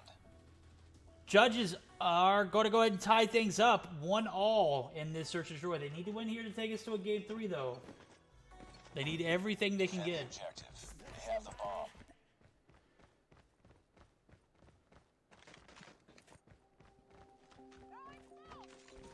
Targets in sight. We're going to see some shots from Legends as the smoke is going to come down.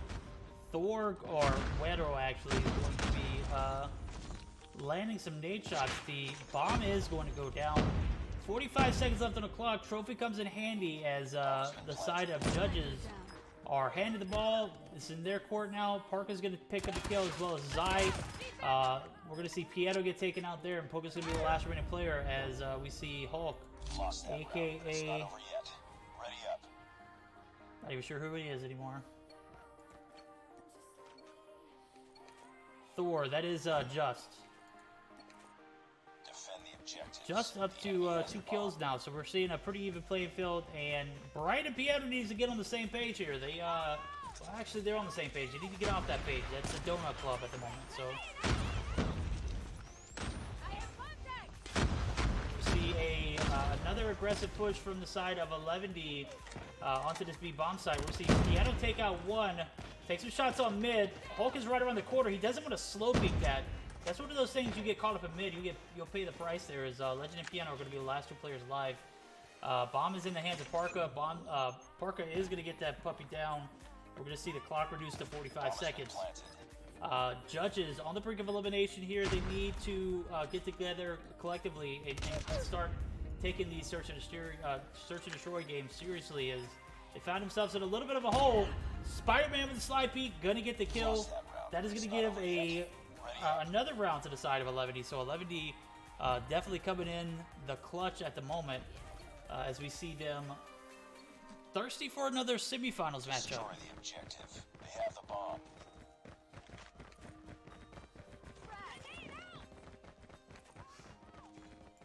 Something a little different here, as we see nobody on the A bomb site. Gonna allow the side of 11D to push in aggressively, take the point, and get the bomb plant down. So we're gonna see 45 seconds as soon as this round basically started, forcing the hands of the Judges team. But we're gonna see a nade kill from my guy, Just takes out, or Wedro rather, sorry. Grenade out. Hulk is Wedro, that's right. Thor is Just. Hulk is mad. Hulk smash. We're going to see that nade be baked there. Lucifer and Bright get frags, pushing this to a 4v2. The side of Judges needs everything they can get here. We're going to see a reload now from Boga. Boga is going to be taking some shots on Zy. Zy is just too creepy-like. Slides and avoids the pick. What happened, Judges? You had a 4v2 and not able to clutch it up. That is the kind of things that I'm talking about in the Search and Destroy game, as 11D capitalizes on a 2v4. My guys over at Judges need to, I know they're scratching their head right now. That was just something that you could have completely controlled. It would have put us at a 2v3 rather than a 1v4. So 11D continues to extend their lead as the side swap. Bugga and Team Judges are going to be rotating on the B bomb site. They're going to have a bit of confusion as we see the bomb in Bugga's hand. Why is he pushing aggressively? He needs to be pushing towards that side. He doesn't need to be pushing up to get a kill. Thor's going to take out 2 and Bright, and Thor is actually going to pick up 3. So my guy Just picking up big frags, and the game is just unfolding now as the guys over at Judges not able to keep up the level of competition. As we see Legend, the last player alive, is going to have to 1v2 with Spider-Man on the other side of the wall and Parka right here. I would assume that this 1v2 is pretty much in their hands.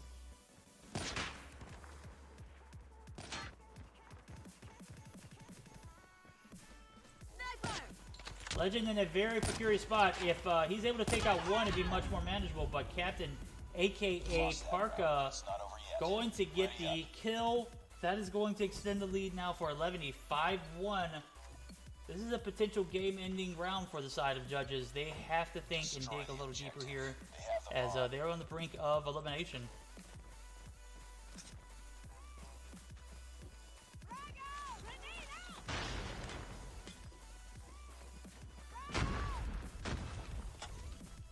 Alrighty, guys. Hulk taking some shots with his ASM-10. Gonna retreat back as another B push for the side of judges. Gonna give the side of 11 a little bit of room to work with. Spider-Man, aka Zy, is gonna be taken out early. That's a good thing. So judges off to a good start. 5v4 as we see Bright taking out Hulk there. 5v3, but Thor gonna be there to get the refrag. Thor's gonna be taken out. 4v2 now. We've seen this position all too well for the side of judges. As we saw 2 rounds ago, we had a 4v2 ensue, and you know, you hate to see rounds end like that. They ultimately get this one, but let's not be confused. That 2v4 for the side of 11 was OP.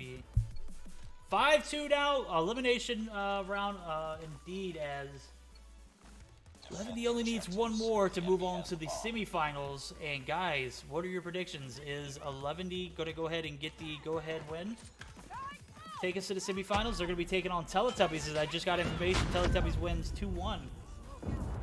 We're going to see a trade begin, or I'm sorry, a first blood for the side of judges. Judges off to a good start and a good comeback position. So 4v4 now as Thor takes out Piano. Piano pushing in aggressively. Not going to be able to get anything happening there. Oh man, Zy almost takes out Booga. Booga, I don't think Booga knows that Zy's right there as he just continues to wail on Hulk. Hulk is going to be taken out, and Booga 5 HP, one shot. Spider-Man and Parka gonna have their work cut out for them. 2v4, can they do it? No, we're gonna have a 1v4. Zy, 19 seconds left on the clock. He's gonna have a lot of work cut out for him. 1v4 situation. He's gonna take some shots, ultimately retreat. That's gonna be round going to the side of judges. They are going to be bouncing back 3-5 here as we go into this 9th round. Nice work. Get ready for the next round.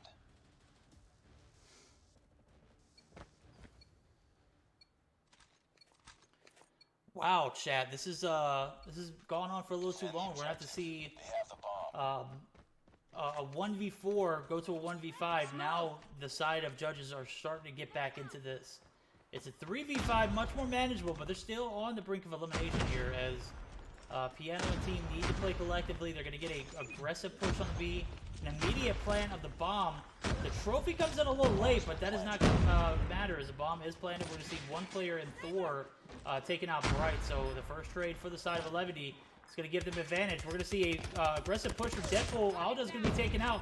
Thor's going to be right there behind the side of Piano. Piano picks up 2 kills before he's ultimately taken out, leaving Legends the last player alive. He's going to be 32 HP, and that is it, guys. 11 going to the semifinals. For, oh my goodness, how many times have they done this back to back to back to back to back? GG's to my guy judges. They are going to be eliminated in the 2nd round of the Music Sunday Showdown. 11 moving to the semifinals.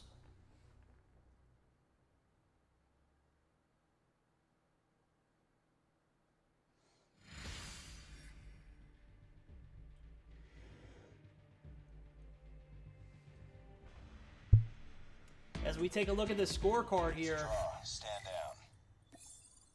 Booga and Trovo, only Legend and Booga are the only ones breaking even here.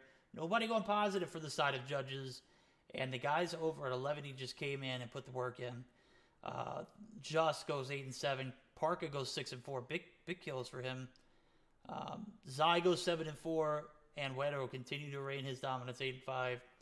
Auto, who had a pretty big game, you know, he didn't have many kills, but still a crucial part of this roster. So we'll pull up the bracket together and take a look at it, as we are going to be seeing Teletubbies versus 11 here in this next matchup.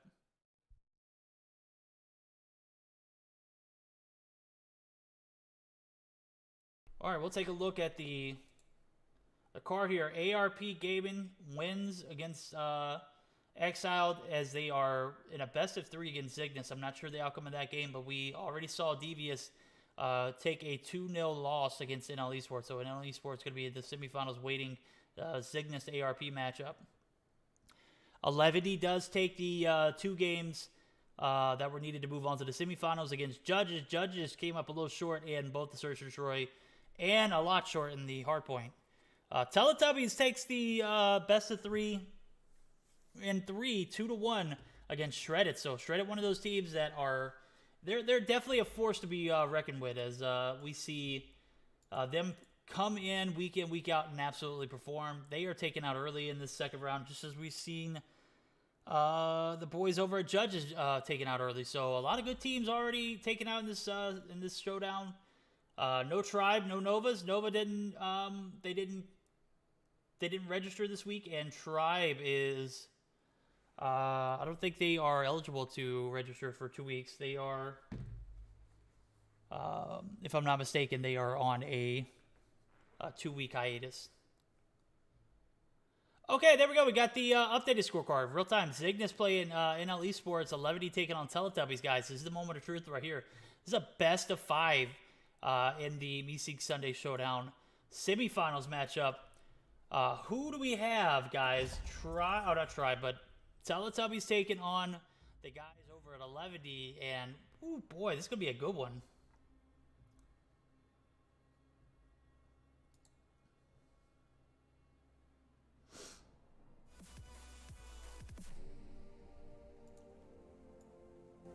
All right, until we get these guys in the lobby, we are going to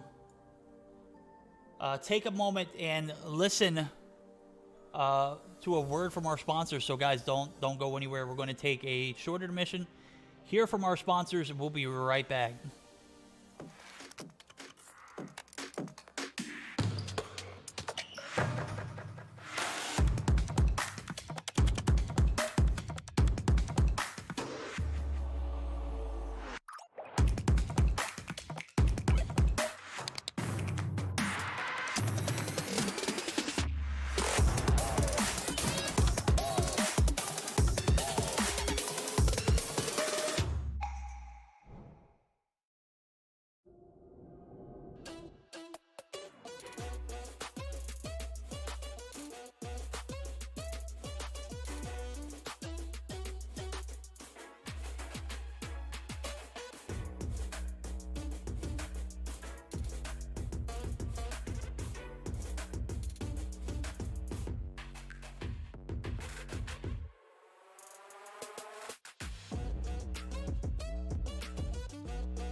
Ladies and gentlemen, boys and girls, the moment we've been waiting for, the Teletubbies taking on our guys over at 11D.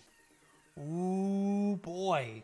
What is going on, everybody? This is a best of 5 against a team, or with 2 teams that are just absolutely hella competitive. So a little bit of backstory on my guys over at Teletubbies. They are a mix of former Tribe team members. We see Tectonic, Little B, Nero, Leon.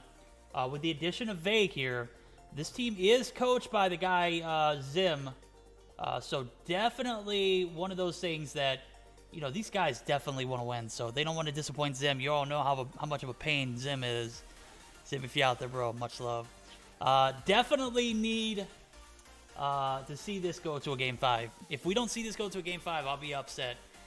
With that being said, I definitely want the best team to win, so... yeah, I could absolutely drop that challenge on link and let you guys take a look at that.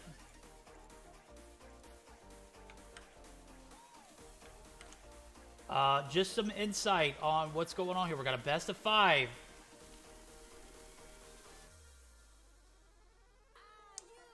As soon as I get the information...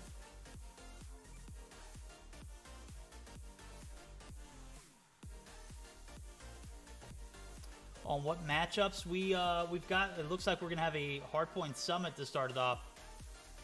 We're going to see a Search and Destroy on...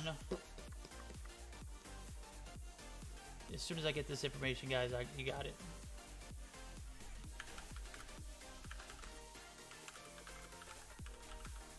Just coming through with the 73 Raiders. Parka coming through with 466. Captain and Thor coming through in the clutch. You guys are absolutely OP.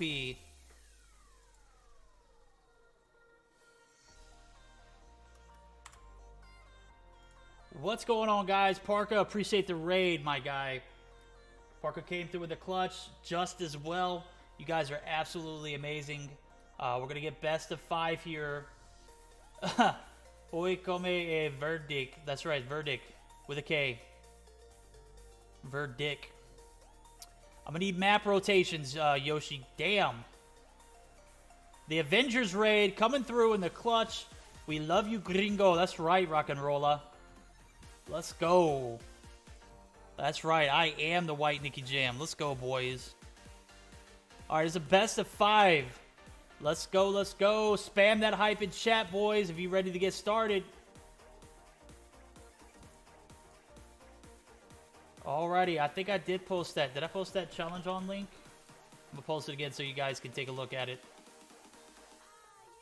Oh, yeah, you got it. There we go. Alrighty, best of 5. DRH banned by the Teletubbies.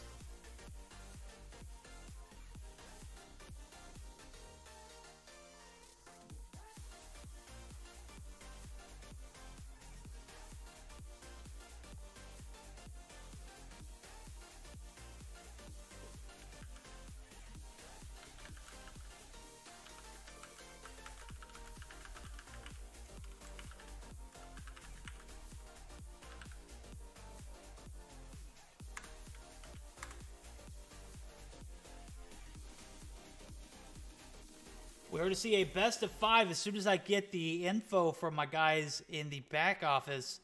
Summit Hardpoint followed by a Meltdown S&D, Firing Range Dom. If we go to a Game 4, we will see a Raid Hardpoint, and if we go to a Game 5, it's going to be a Standoff S&D. So, absolutely a phenomenal rotation. Summit Hardpoint, one of my favorite maps for Hardpoint, followed by a Meltdown on the S&D. I'm so-so on that. I started to grow on me, I guess. Following by a Firing Range on Domination. What a map. Raid, Hardpoint, and Standoff SD. So, guys, we've got a hell of a best of 5 going. And if we don't see a 5th game in this, series, I am going to be upset. So, semifinals at the Meeseek Sunday Showdown. We just came through with the Parka raid and the Just raid coming through in the clutch. The Avengers raid are definitely OP, so we are going to go ahead and get started up here as the weapon bans, as we talked about earlier. DRH being banned by Teletubbies, and 11 banning the Man of War, some of those 3 shotguns that for obvious reasons are going to get banned. And we're going to jump straight into the action, guys. This time I did not forget to turn the volume up.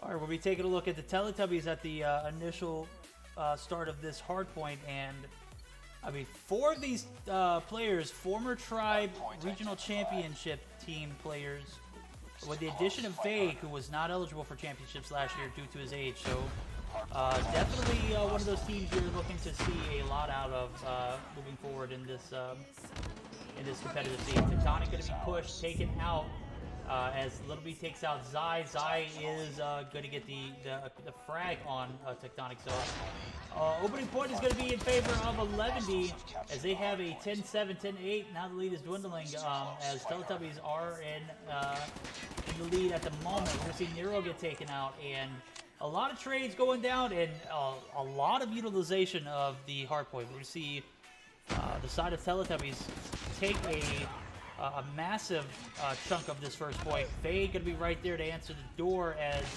we see another shot by Vague. Vague is OP at the moment. Got the HVK in hand. He's going to spot Parka up top. Parka is going to push down and ultimately get the kill, but at what cost? We're going to see a lot of this first point absolutely owned by both teams. It was, prevalent that we saw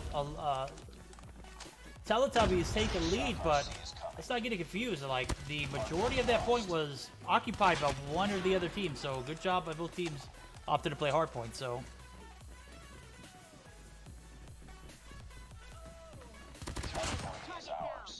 we're going to see Parka take out one in Little B.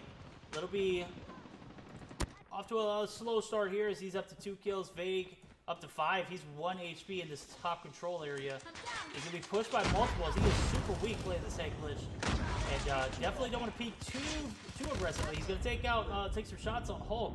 Hulk is going to stay alive. Vague is going to be spawning new. So we're going to see a great start for Teletubbies with their lead dwindling. We're going to see Vague hit firing that HVK, not able to get the shots off that was necessary to get the kill, but he is going to switch to his secondary and get the frag. And 11D, who was on the brink of being shut out of this spawn, actually in pretty good possession of it at the moment. We're going to see Little Big and Vague get some frags, and Tectonic and Nero going to push in, and P3 is going to be where the action is at the moment.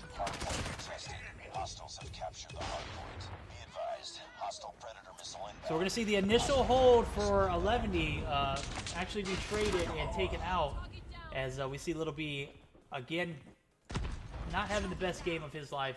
That is quite alright. He's going to have some help from his teammates Vague and team. Vague is absolutely OP with this HVK. I saw him hit fire a few and brick some shots earlier, but definitely putting some work in as he is up to almost double digits. And as we take a look at Thor, aka Just, he's up to 13 frags. We take a look at the scorecard: 13-5 for Just, 10-6 now for Vague. Vague picks up another kill. So we're gonna see this Teletubby team get carried by a very OP Vague at the moment. Transitions to P4 are going to occur here as we see the side of Teletubbies making their way over. 11E already on the hill, and back and forth game. I expect nothing but this game to go down to the wire in every game of the series. Vague 2 OP with the equalizer. He's going to be ultimately taken out, but Nero is going to get in point, and the fact that they're able to even contest this without spawn is definitely a good sign for Teletubbies. They're going to get a few points off of the hill before 11E actually gets back in it. So the lead, oh my, Leon! And Teletubbies going to push in and actually get a complete P4 takeover. That's going to allow them to continue their lead as we see a fight in P4 just continue to pursue here. 120 lead and counting as we see 15 seconds left on the clock, and 11D, who had spawns, not going to be able to maintain them, and not going to be able to maintain a majority at this point. That's going to be a big L for 11D as P1 rotations and spawn resets, or point resets, are going to occur here as we're going to see a lead of about 40 points now for the side of Teletubbies after a great P4 retake. Grenade out. Hostiles have captured the hard point.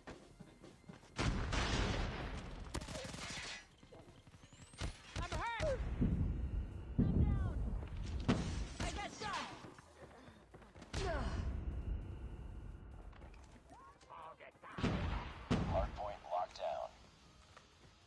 E1 has been back and forth, no advantage for either team as I can tell. A little bit of points here for the side of Teletubbies. They're going to extend a little bit too, but definitely going to be traded by the fact that 11D was able to get a few too there. 11D off to a pretty poor start as we see Zy continue to struggle. I'm not sure what's going on with his gun choices. I don't see. Are we doing mobile mayhem 3.0 rules? No shotties, none of that. Frag out.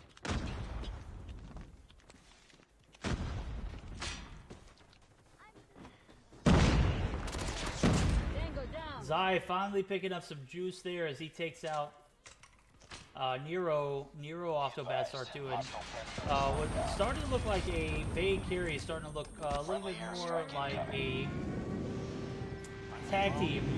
We see the drone coming through from Tectonic, and this is an OP score tree if utilized properly. He's going to make way over to the side. You got to be careful with the cluster strike right there too. So we're going to see some spots, and just like that, information is going to be relayed to be out of that thing, and the Dragonfire assist is going to come through. So not only is it great for, you know, spotting people, or not great, it's not only great for like taking shots at your opponent, but it's also phenomenal for spotting them and giving that information to your team. So Vague is going to get the trade on Thor as Thor continues his raid of terror. He's up to 21 kills. He's 21 and 16 and absolutely a beast at the moment. Vague not that far behind him though, so after a decent P2 for the side of Teletubbies, 11D has found themselves in a 100-point hole. Will they be able to come back here as P3 transitions are being made? 11D on a brink of losing this first game. We're going to have to see a little bit more from them as we see the equalizer come out for Vague. Vague is going to be super weak.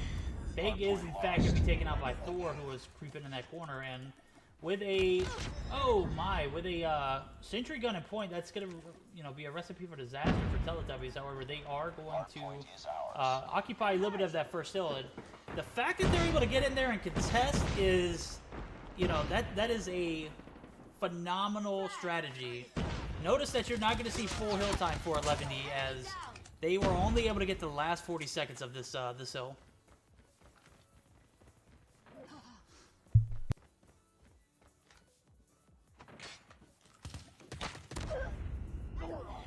Hostiles have captured the hard point. Late P3 push, ultimately going to make the side of Teletubbies pushing in, and I'm assuming they've got, they got their foot on the throats of 11D at the moment. They want to continue to apply pressure as they had a successful P4 retake last point reset, or the first set around. I'm imagining that they are, damn, that's a big ass eagle. I'm imagining that that they are, expecting to have a better P4 retake as the initial Shock RC is going to come through. We're going to see Spider-Man, aka Zy, on the other side of the wall there. They're going to get a Shock RC assist. That trade right there alone will potentially give them spawns. No, it won't. Captain, aka Parka, OP 11D Captain there as we see them continue to hold P4.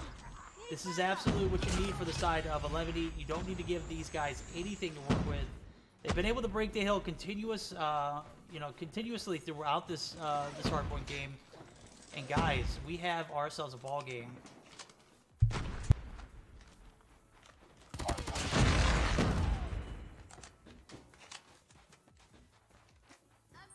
Hostile Predator missile inbound.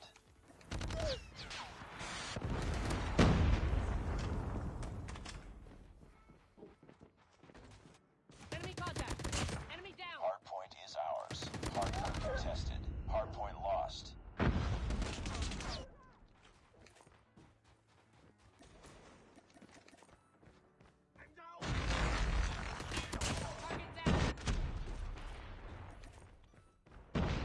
Scope it around to see who all had score streaks, and yes, my guy Parka does have a sentry gun and a Dragonfire in hand, so he is gonna have to get in the point as the side of Teletubbies are 15 points, 16 points away from 15 now, as I say that, 15 points away from clutching this first game. And if you're 11D, you got to be upset at this moment because you had ample opportunity to win this first game. And we are going to see Teletubbies take it with quite a bit of time left here, as 5 seconds on the hill is all that is needed from 11D to take this first game in the series. They aren't going to be able to get it off of P1, but they will be able to get it off of P2 if they are able to make their way over there, as I see P2 about to be opened up for shot, about 5 seconds in. Nobody in for 11D, nobody in for Teletubbies, which is a good sign. We're to see spawns be held now by the good spawns now held by the plow side for Teletubbies. And but Parker, dude, you got to get this sentry gun down. You got to make great use of it. You can't go unused. The last second push for the side of Teletubbies is going to potentially put them in a victory state. We're going to see a contestation now, as we got one player left in Vague on the hill. He's going to be taken out, and 11D is neck and neck. Little B is going to get a frag. He's up to 27, and 11D on the brink of losing this first game of the series. Tectonic takes some shots. He's going to get some help from Nero. Nero is going to occupy the point. 1 second away now. Nero is going to clutch it up, as we see him on the hill, 250 to 213. What a nail biter, guys. This first game of the series is going to go to your guys over at Teletubbies.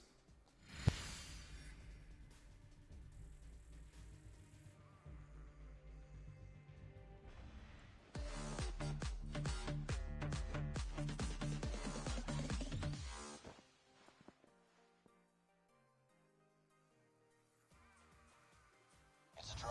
Stand down. GG's to both of these teams. We'll take a look at the scorecard. Vague drops 31. Vague is absolutely OP. Vague 31 and 26. Minute and 22 seconds on the hill. We're going to see Little B also right there up there with him, 27 to 28. So doesn't go positive, but puts him in 14 seconds on the hill. Absolutely OP in my book. Tectonic slaying out 29 and 18, 58 seconds on the hill. Everybody on in this category either well over a minute in the hard point or super positives, as we can see Tectonic. And even Nero, who goes 18 to 31, absolutely made use of his lives in the point. So 69 seconds in the point, absolutely dominating this hard point game. Just, who was off to a great start, kind of slowed down towards the end, only able to muster up 20 seconds on the hill. And with Parka, he does go positive. That's crazy. One of the only players for the side of 11D to go positive, and puts a minute and 48 seconds on the hill. That's absolutely wild. Zai, who was unable to find any kind of traction going into this beginning of this game, started to finally find his groove. He ended up playing the OBJ role as well, as you can see. A minute and 30 seconds on the hill for him. Not enough for this 11D team, as we're going to get started up with this.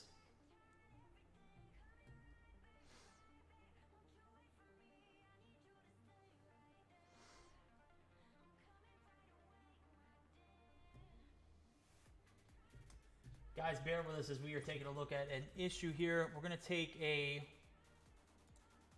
short second to figure out everything, and we'll be jumping right back into the action.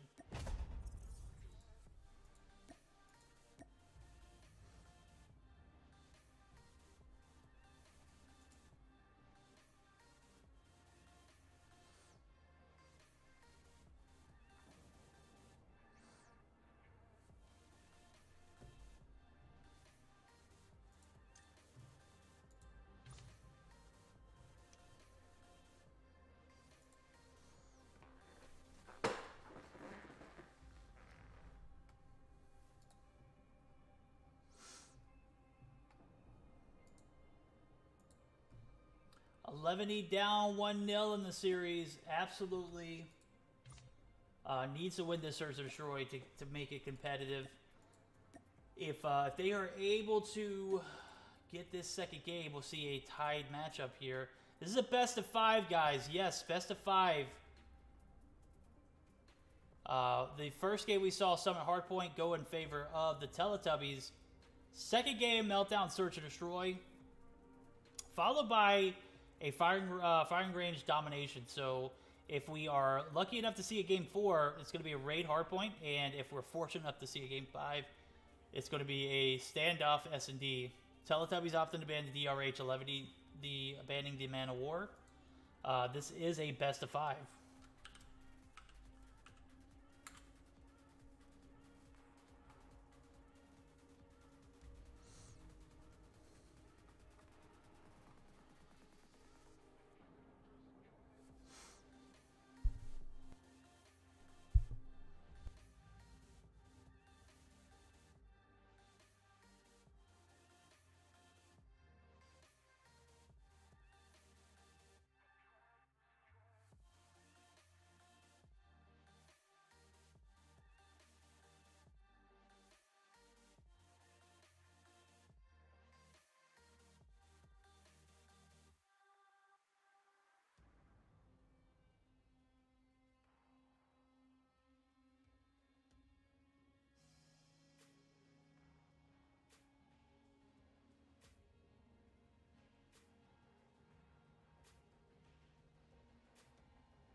First game went to Teletubbies. They took the 250 to 1, I think it was like 190.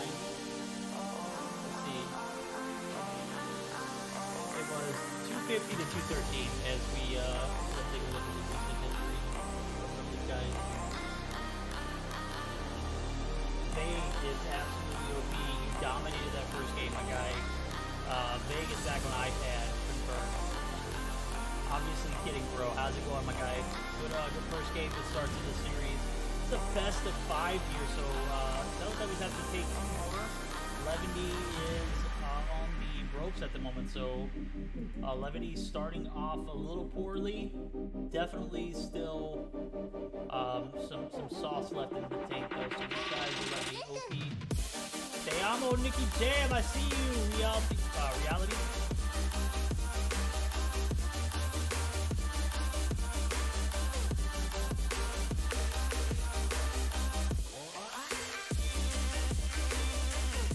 Alrighty, guys, as we get some things situated here, I am not 100% sure what's going on.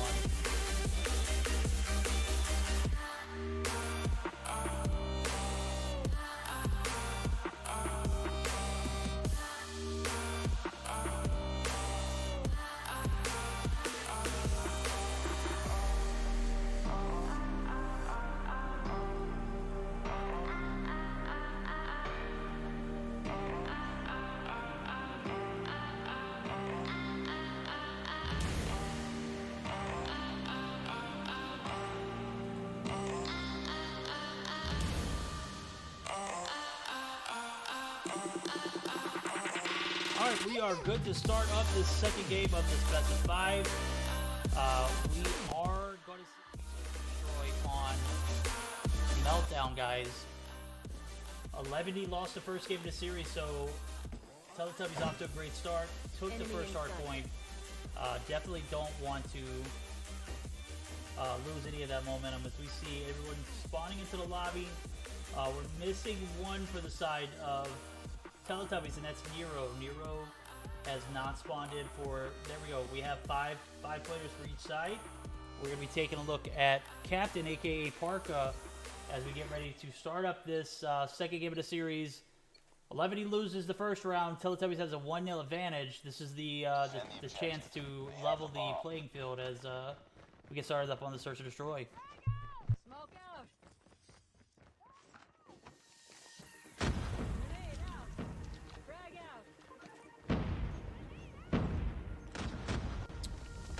out. They're saying I look like the white Nicky Jam. I hear you, Josh. That's hilarious. They come in week out and say the same thing. I'm not going to sing you guys a song if that's what you're thinking. All right, we're going to get the initial trades and advantage for the side of 11 as the bomb goes down. We're going to see Hulk go down. Captain, a.k.a. Parka, going to be one of the last remaining players. Little B playing that sniper role very well. Tectonic going to get the trade. Little B takes out one. Tectonic takes out the other. First round is going in favor of the Teletubbies. Destroy the objective. The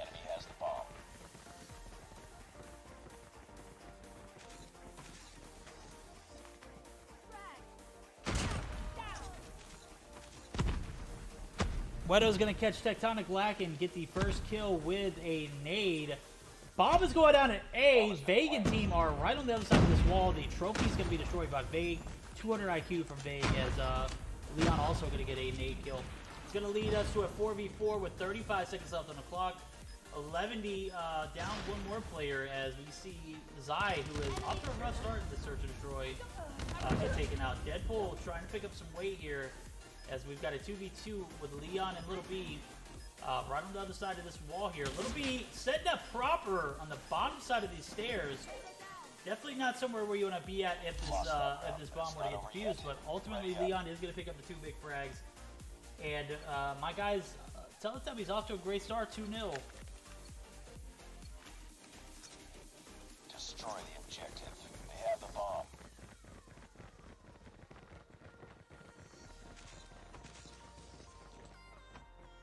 Alright, we take a look at Leon. Leon is not selling in a Search and Destroy. Imagine.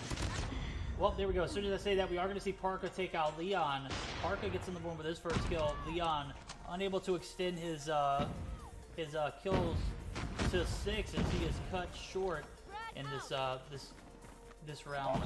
Bomb is going to go down to A. Thor is going to take out Tectonic. Nero is going to take out Thor, so the trades are going to come through. Vega going to take out Wetero there as Wetero is Hulk.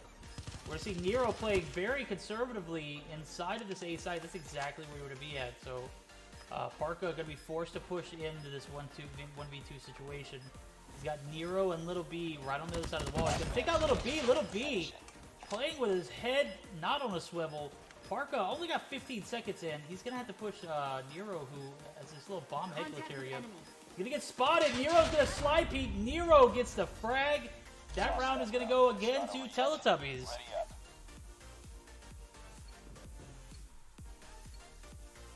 This Teletubbies team is coming through in the clutch, anchored by Nero and Leon actually at this time. So 5 kills for Leon, 4 for Nero. 2 guys who we are great to have back in the competitive scene. As we've seen Leon take a little bit of a break. Nero not so relevant here these past few weeks. I'm glad to get these guys back into the competitive scene. Division definitely needs it as we see 11D off to a good start here in this 4th round. About time. Thor is going to take out Leon, who was right on the other side of this wall, and Tectonic going to have to be 1v5ing here. He's going to rotate back with pistol and sniper in hand. He's going to have to take out 5 thirsty 11D players who have been deprived rounds. Gets a hit marker on Thor, but Thor is ultimately able to ultimately get the frag. That is going to give 11D their first round. Defend the objectives. They have the bomb. And I'm reading tweets via my guy Zim. Zim wanted to know, he wants his team to be recognized too. They're multi-champs of the Meeseek Sunday Showdown. They are, but they aren't 3-peat champs like my guys 11D. 11D took the series or the showdown 3 weeks in a row. I'm not sure how many times they've actually won the Meeseek Sunday Showdown, but they are definitely up there for the highest amount of wins.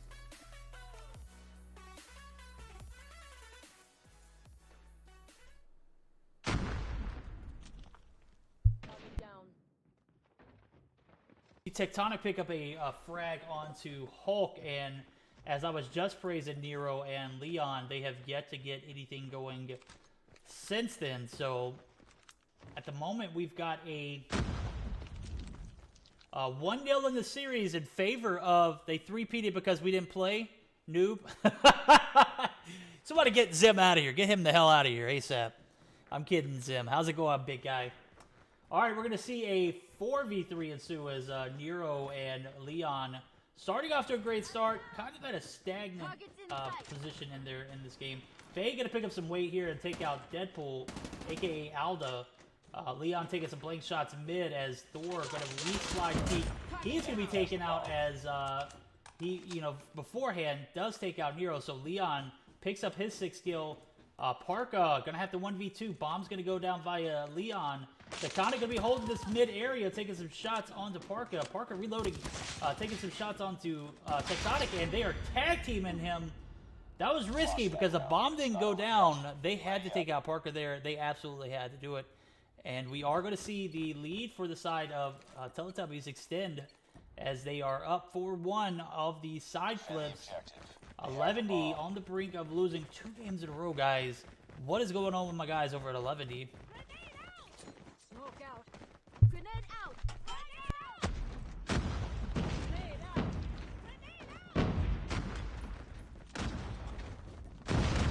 Talk about Zy here for a second. Zy, my guy has dropped a donut in 5 rounds of Search and Destroy so far. I am not sure what's going on with Zy. Zy must be sick or something. Targets in sight. He is not playing his normal game. Bomb is going to go down to B. Faye going to take out 2, and Hulk and Captain, a.k.a. Parka. They also going to take out Thor. We're going to see a slide peek from Little B. Little B's going to be taken out. And Zy takes out 2 big, gets a hit marker. Little B is weak. Little B is going to be retreating. Oh, actually, Little B's already dead. That was Tectonic. Tectonic going to get the bomb plant and the frag. That is going to give a 5-1 series lead for the side of Teletubbies. And my guy Zim coming through in chat, sparking this Teletubbies team up to a 5-1 Search and Destroy lead. They are super OP at the moment. Can 11D spark anything here in this 7th round?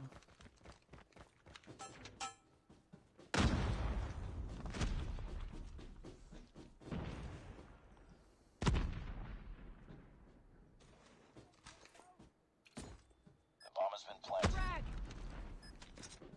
Frag out. We are going to have a bomb plant at B. 35 seconds left on the clock. 2 kills for my guy Zy, as he has found his little bit of a groove. He is now up to 4 kills. Started off very slow. 5 rounds into that Search and Destroy, he didn't have a single kill. Absolutely. Should I drop Leon, chat? Absolutely not. Leon is a go, bro. Leon is going to be taken out there, and that is going to give another round to the side of 11D. 2-5, and we are on match point for the side of Teletubbies. 11D has to come back strong as we see Zy finally in his groove. Up to 5 kills. Can his lackluster of a start spark a little bit of energy for this, this 11D team that is desperate for some points here? We're going to see the bomb be pushed yet again to this B site. Zy setting up with his MP7, QXR, whatever you guys call it, whatever COD Mobile calls it, inside of this mid area. And bomb is going to be dropped, or picked up rather, by Hulk. Hulk is going to be taken out. Spider-Man Zy going to take out 1. He's got Leon on the backside. Leon is going to be taken out, and Little B mid-side going to be setting up on this top side of Gears boiler room area. Takes a shot, but no dice. Doesn't land one. He's going to rotate back. Bomb is at B. 45 seconds left on the clock. The transition from Little B is going to ensue as we have 2 players for 11D right on the other side of this wall. They're going to be lying down like some sneaky snakes here. We're going to see Deadpool and Spider-Man, a.k.a. Zy. Alda and Zy going to be the last 2 players live. Little B in this sniper perch area. Spots 1 mid-gear. He's going to have to make something pop off here as he's got a 1v2. Spider-Man is going to again take a shot as he peeks out. And if you are Little B pushes up a little bit too aggressively before he, ultimately he had to. He didn't have any choice. So he kind of had his forced hand. That's just the hand he was dealt. He should have picked up a regular gun and potentially set up a little proper. Ultimately, we're going to see a 3-5 game as this is getting a lot more interesting. It's starting to look like the hard point, though. Strong start by Teletubbies, followed by 11D starting to get their groove. But by that time, the game's over with. So, I mean, how much sense does this make? You got 1 round before you lose the first game, or second game. Hulk is going to be taken out, but the trade from Zy is going to leave a 4v4. Deadpool takes out Vague, so we're going to have a 3v4, 3v3. Tectonic takes out 1.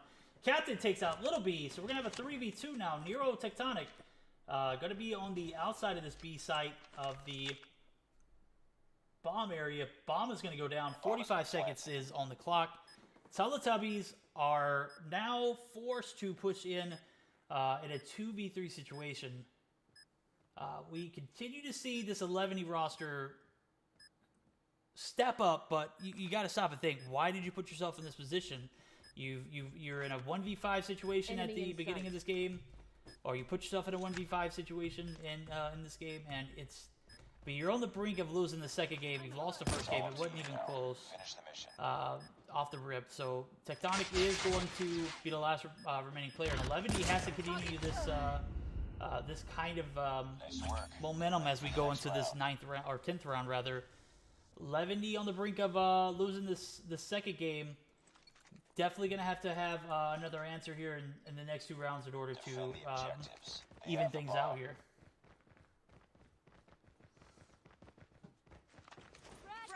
Frag! Enemy contact. Grenade out. We're to see Leon push up aggressively, take some shots on Hulk. Hulk is down. This is a 4v5, 3v3 now. Wow, that's a lot of trades. Leon going to be taken out as he was in no man's land. Vague is going to be taking some shots. Vague is down. Tectonic going to be 1v1, taking on our guy Zy. Zy, too much sauce, gets the shots. We're going to round 11.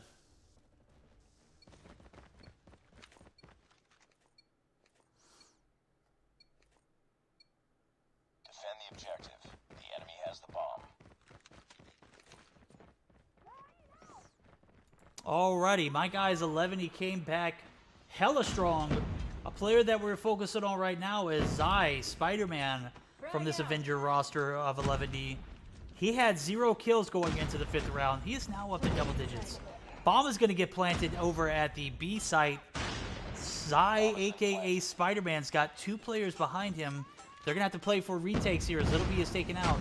First trade coming through. 11D on the brink of losing the second game. Going to have 30 seconds to get the defuse in. We're going to see Vague pick up a kill and Nero. Zy bricking shots after shots. We're going to see a 3v3 ensue now as Tectonic evens the board as a 3v2. Vague, battle of the hipfire, not gonna happen. Leon going to be the last remaining player alive. And I am sure, oh, Leon, big brain plays. Oh, Leon crunches it up. They take the search and destroy. They're up 2-0 in the series. 11D is on the brink of elimination.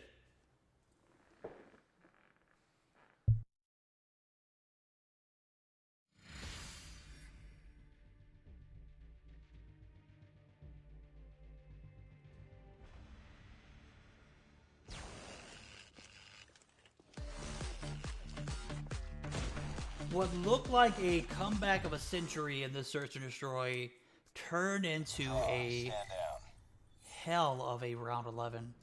My guy Leon puts 11 on the board, clutches up that last round, single-handedly taking out 2 players for the 11E roster. What a guy, Zim. Is that the answer to your question? Do you need to cut the guy Leon? Bro, Leon OP. Leon is OP. That is all that needs to be said here as we move to Game 3 of this series. 11D on the brink of elimination. You know, what does that mean for them, though? We're going to have to see a hell of a domination. And they're going to have to do it on Firing Range. It's one of those maps where if you're on that day, you're going to absolutely obliterate people. Wasn't the DOQ banned by 11E? No, it was not. The DOQ was not banned.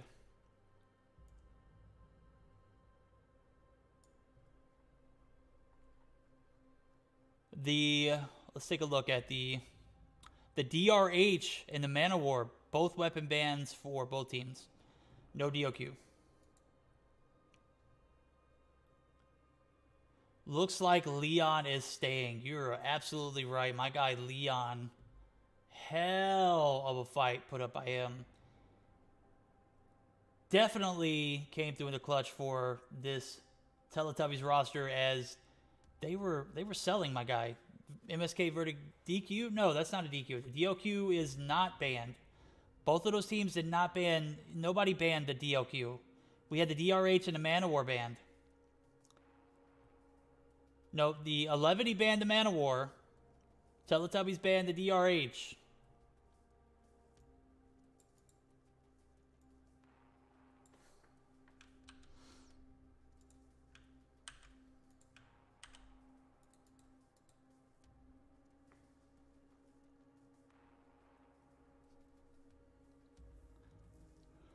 All right, 11D almost came back in that series. Search and Destroy for my guys over Teletubbies was just too strong.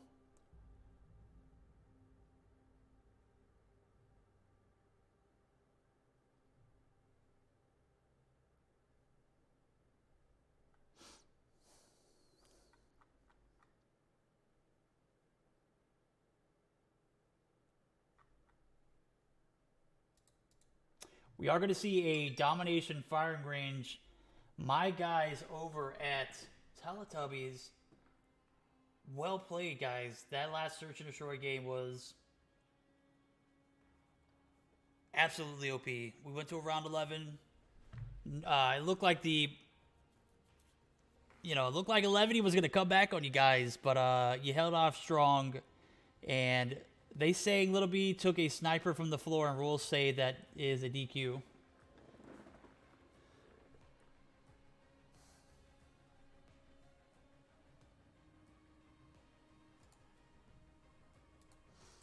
Yeah, I'm just a streamer. I don't enforce the rules. I don't do any of that. So you're barking up a tree that is not going to make anything different.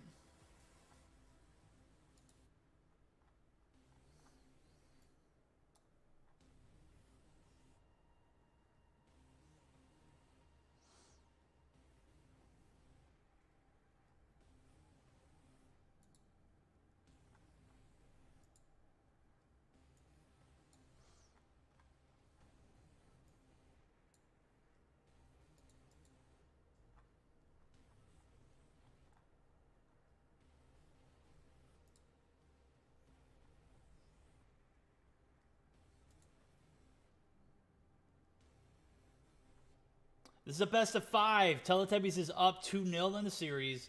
If they take this next game, they are going to be moving to the finals.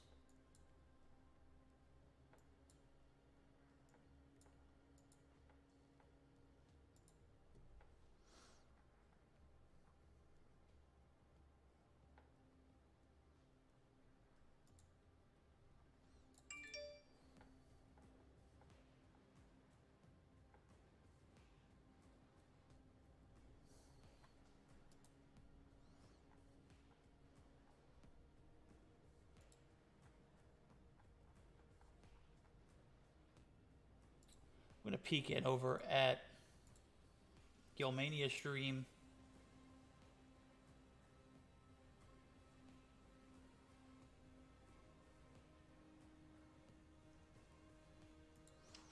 All right, we're going to go ahead and get those spam of start buttons.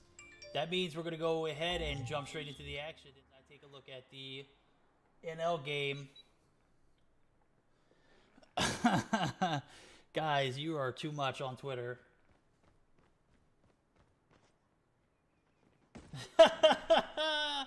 Zim and Grim are going back, and it is hilarious.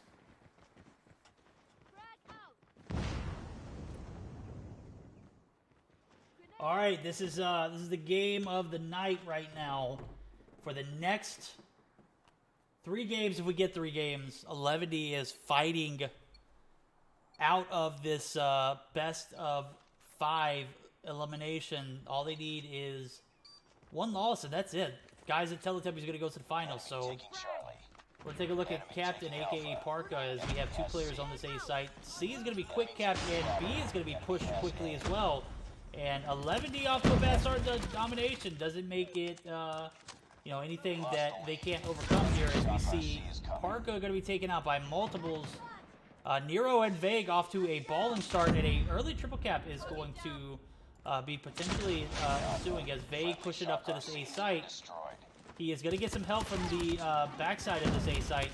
aka the shower room. Hulk is actually going to be there to clutch and save it up, but is it going to be a little too late? We're going to see a cap be denied. 11D able to hold off these thirsty dogs and Teletubbies, but the Teletubbies off to a great start. They are going to continue to hold that lead. Now we got a quick B cap coming through. Very well played for the guys over at 11D, and no casualties. A's actually going to be trying to flip here. Please don't crash on me. Please don't crash on me. There we go. Thank you. 11D is going to make a push towards the C site, as they very much so should, as we see A actually get traded, and Vague on the door of that container site, gonna be taken out, my guy. Zy, Nero picking up a 3-piece. Nero's up to 7 kills. C is recapped. A is going to be capped finally now by the side of 11E, and it took them a little long enough to do so. A and B is going to be held by the guys over at Teletubbies, or over at 11E, as they are they're trying to fight this deficit that they have found themselves in. Tectonic going to be spotted by Parka. Parka is going to get the trades. Nero is going to be right there to clean it up. Nero's up to 8 kills. Nero is off to an OP start. Losing Bravo. I'm down. I'm down. Target down. Enemy down.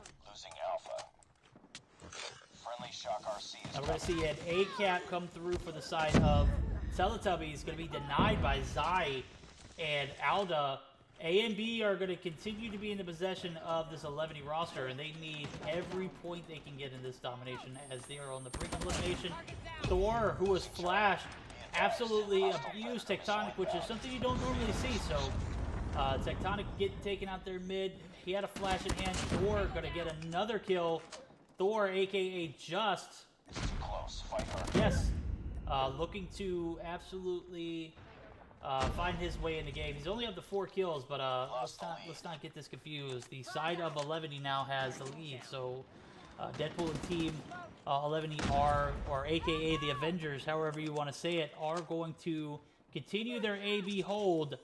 We need them to win this game and the next one in order to see a game 5. So 11E on the brink of elimination, need to absolutely maintain the rest of this AB in the first half and start off strong in the second half. Target down.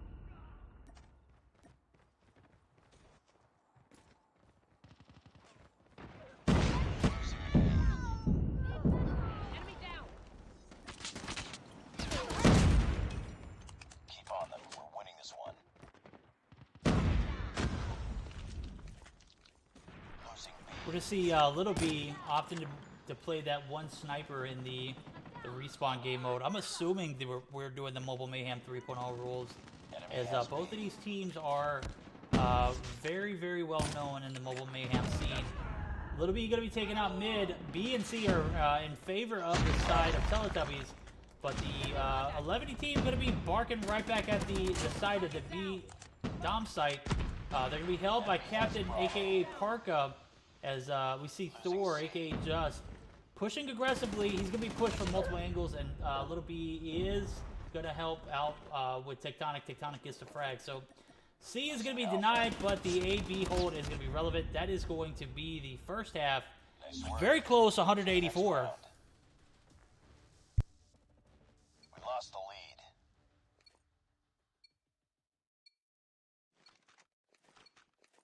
Capture the objectives. Enemy taking C. Enemy taking A. Targets in sight. We're going to see a one-man hold on C, one-man hold on A, as Thor is pushing up to this A site. He's going to clear whatever Teletubbies was able to get on the B point, but not going to be able to push anything furthermore. So the lead is in the side of 11E at the moment, but it is still too close to call, as we see these guys. 11E has trailer control, which is definitely a recipe for disaster if you're Teletubbies. So if you're Teletubbies, you definitely want to get control.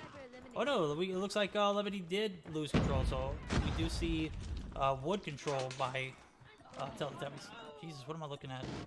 nobody in trailer at the moment. So Enemy contact. Parker right outside of trailer, going to push in, and this is going to give them the ability. Man, that deagle is huge, bro. Losing Charlie. Enemy airstrike incoming. Taking some shots on that Predator missile, or that sentry gun.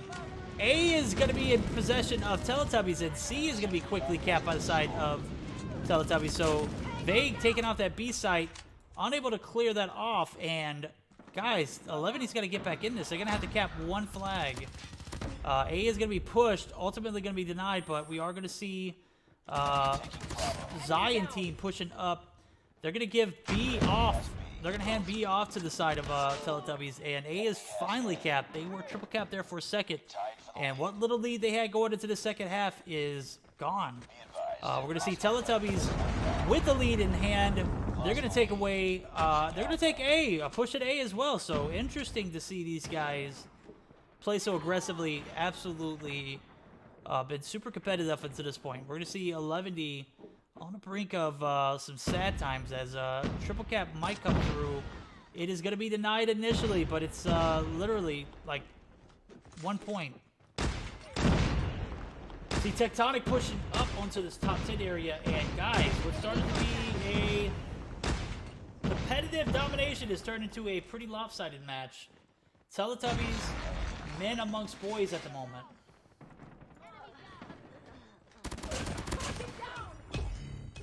We take a look at the scorecard here. Wedo, 20-19. Deadpool, aka Howda, 18-19. Zai, 17-25. Thor, 17-23. Parka, 13-16. So all of these guys in the negative category as Tectonic's responding in the shower. He's going to be taken out. B is going to be capped. We're going to need to see a little more traction on A, a little bit more priority as Vague setting up on this, oh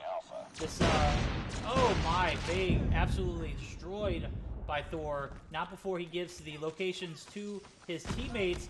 Nero is going to be pushing up on this jungle site. A almost capped, is going to be denied and recapped. The side of 11 he has C and B at the moment.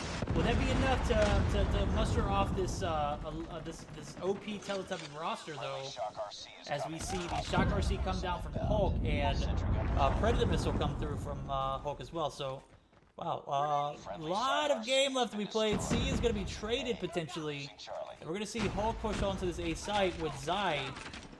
Tectonic going to be right around the corner to answer the door. They're going to be denied A once again, and the Teletubbies roster pushing up through back alley, aka jungle side of things. Going to be able to hold on to A for the time being now. Nero and Tectonic on their push towards this trailer area. They need to get control of it in order to get B, but before that happens, we're going to have to see, oh, Deadbolt being taken out. Hulk going to get the refrag.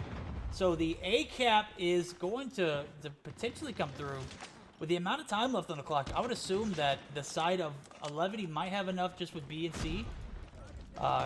You know, definitely one of those positions where you don't want to, you know, mistakenly. And just as soon as I say that, B is going to be recapped by Teletubbies on the brink of a triple cap. Find a way to turn it around. They now have A and B.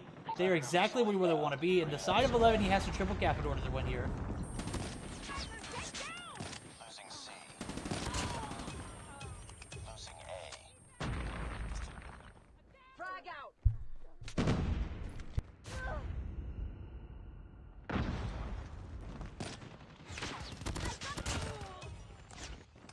Ladies and gentlemen, I'm at a loss of words here. 11D goes down to Teletubbies 3-0 in 3 straight games. What a game. What a series.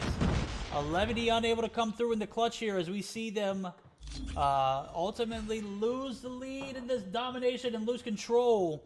We're going to see Teletubbies in the finals, guys. Woo! Let's go. F in the chat for 11D as they take 3 straight L's in the semifinals. Good GG's, guys. I hope to see you perform better next week. This week just was not it. 11E out, eliminated from the semifinals via the hands of the Teletubbies. It's a draw. Stand down. We take a look at the scorecard here. Vague 30-24, 32-24 for my guy Little B. 10 capture points for my guy Vague too. That's OP. Tectonic 25-23. Leon, 28-16. Leon, my guy. Only 4 captures though. Zim, get him the hell out of here. He can't have 4 captures when everybody else has 12 and 12 and 10. What the hell is that? 28 and 16? No Yuhi, no party. That's right. I forget Yuhi. Is Yuhi still a part of the 11E roster, or is that not? In the meantime, we are going to be taking a look at my guy Gil, as he is in the semifinals matchup of his game.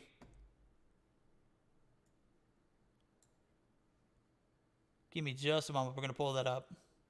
Bastante desafortunado. Yo quisiera ver ese buen nivel de Yuji, pero a final de cuentas pues es lo que hay, es lo que pasa. Pero pues bueno, ya sabemos, nativos latinos 2-1 a su favor. Esto es un mejor para 5. Punto caliente en Hackney Yard. ¿Qué creen ustedes que va a pasar? NL será acreedor a la victoria y cierra estas semifinales, o creen ustedes que por su parte será Zygnus intentando al menos empatar lo que está pasando ahora. Alright, so for those who don't speak Spanish, letting you all know, this is the semifinals. This is a 2-1 lead in favor of NL. Nativos Latinos are in the lead. This is the best of 5, so we're at least going to be watching one more game, being Hardpoint on Nuketown. Alright? And I want to ask you guys, for those who also speak English, who do you guys think is gonna be able to win the next match? Do you think that NL Esports will be able to clutch it up and go over onto the finals, or maybe Zygnus will be able to tie this series up and push onto a game number 5? Final se pasa hoy, así es. Este es un torneo que se inicia hoy, se continúa hoy, se finaliza hoy. El día de hoy tendrán a estos. El día de hoy tendrán a los campeones. Y recordarles de nueva cuenta, si son nuevos por aquí, este es un torneo que se hace cada semana por parte de MSS, y con el apoyo de HyperX y JuJu Energy conseguimos el dar nada más y nada menos que un prize pool, que un, no recuerdo la palabra, que un premio, un premio de $200 semana a semana, $150 para los ganadores y $50 para los que quedan en segundo lugar. Y si no lo saben, ahora ya lo saben, escribiendo en el chat signo de exclamación MSK, van a obtener el link al Discord de MSS Esports. MSS Mobile Go son los encargados de organizar todo esto. En ese servidor van a poder ver las reglas, cómo participar, cómo registrarse, los equipos, el cómo se maneja, los tiempos, todo, pero todo lo que necesitan saber sobre este torneo lo podrán ver en el servidor de Discord. Esa información va a estar disponible para ustedes en inglés, pero no se asusten, quiero decir, nada que un poco de Google Traductor no arregle, así que por eso no se apuren. Y sin más que comentar, nos toca ahora esperar a que comience esta siguiente partida. Siguiente partida que... un mapa que personalmente no me convence del todo, no es mi favorito cuanto menos. Este mapa de Hackney Yard suele ser bastante... Bueno, no me gusta jugar, pero me gusta espectarlo, me explico. Al momento de jugar suele ser bastante basado en los respawns, pero a mí no vienen a verme jugar ni hablar, sino a ver a estos chicos jugar. Vamos a cambiar de escena y vamos a ver el inicio de esta partida.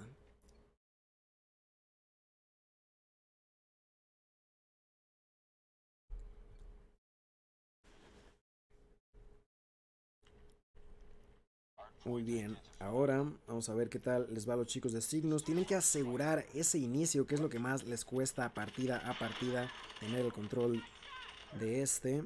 Vamos a ver qué ocurre. Bajas por todos lados, dos chicos de nativos latinos dentro del punto. Y más de lo mismo, parece que Zygnus no logra encontrar su camino en los primeros minutos de la partida. Van a intentar ser pasivos, han intentado ser pasivos, ser agresivos, pero nativos latinos, madre mía lo que acaba de hacer Raven, no sé si lo notaron, pero consiguió 4 bajas, una baja furiosa su nombre, consigue ese Predator, consigue una baja más, vaya inicio para Raven, que así como que no quiere la cosa, ya cuenta con 6 bajas a su nombre y nativos latinos con nada más y nada menos que 30 puntos a su favor y contando. Y contando, no aparece que vayan a ser sacados dentro de este. Tetillo es pushado por dos jugadores, por un jugador de Zygnus, consigue la baja y decide, ¿sabes qué? No me importa más el punto, voy a intentar rotar. Desafortunadamente Orbital va a encontrarlo en su camino. Envoy intentando hacer la defensa de sus compañeros. Va a conseguir un par de disparos a Ninja. Está siendo pushado por la derecha, no lo nota y Orbital consigue la baja. Orbital de manera adecuada está intentando hacer el push por la zona trasera, pero Tetillo se asegura de rápidamente asesinarlo. Y más de lo mismo. No me lo puedo creer. NL parece estar en una racha brutal, una racha aterradora para los chicos de Zygnus y una racha que potencialmente podría darles el pase a las finales de este gran torneo. Recordarles, las finales también se juegan el día de hoy y en cuanto terminemos esta partida pasaremos directamente a las finales. Comentarles, del otro lado del bracket, madre mía, la doble de Tetillo, casi consigue la triple. Como comentaba, del otro lado de las semifinales se encontraban Teletubbies en contra de Eleventy y me parece, si no me equivoco, así es, parece que Teletubbies consiguió un 3-0 en contra de Eleventy. Entonces el ganador de este mejor de 5 entre nativos latinos y Zygnus iría en contra de Teletubbies. Y bastante remarcable por parte de Teletubbies ganarle 3-0 de manera tan sólida a alguien como Eleventy, un equipo que ha ganado bastantes semanas de este torneo, termina siendo eliminado en las semifinales.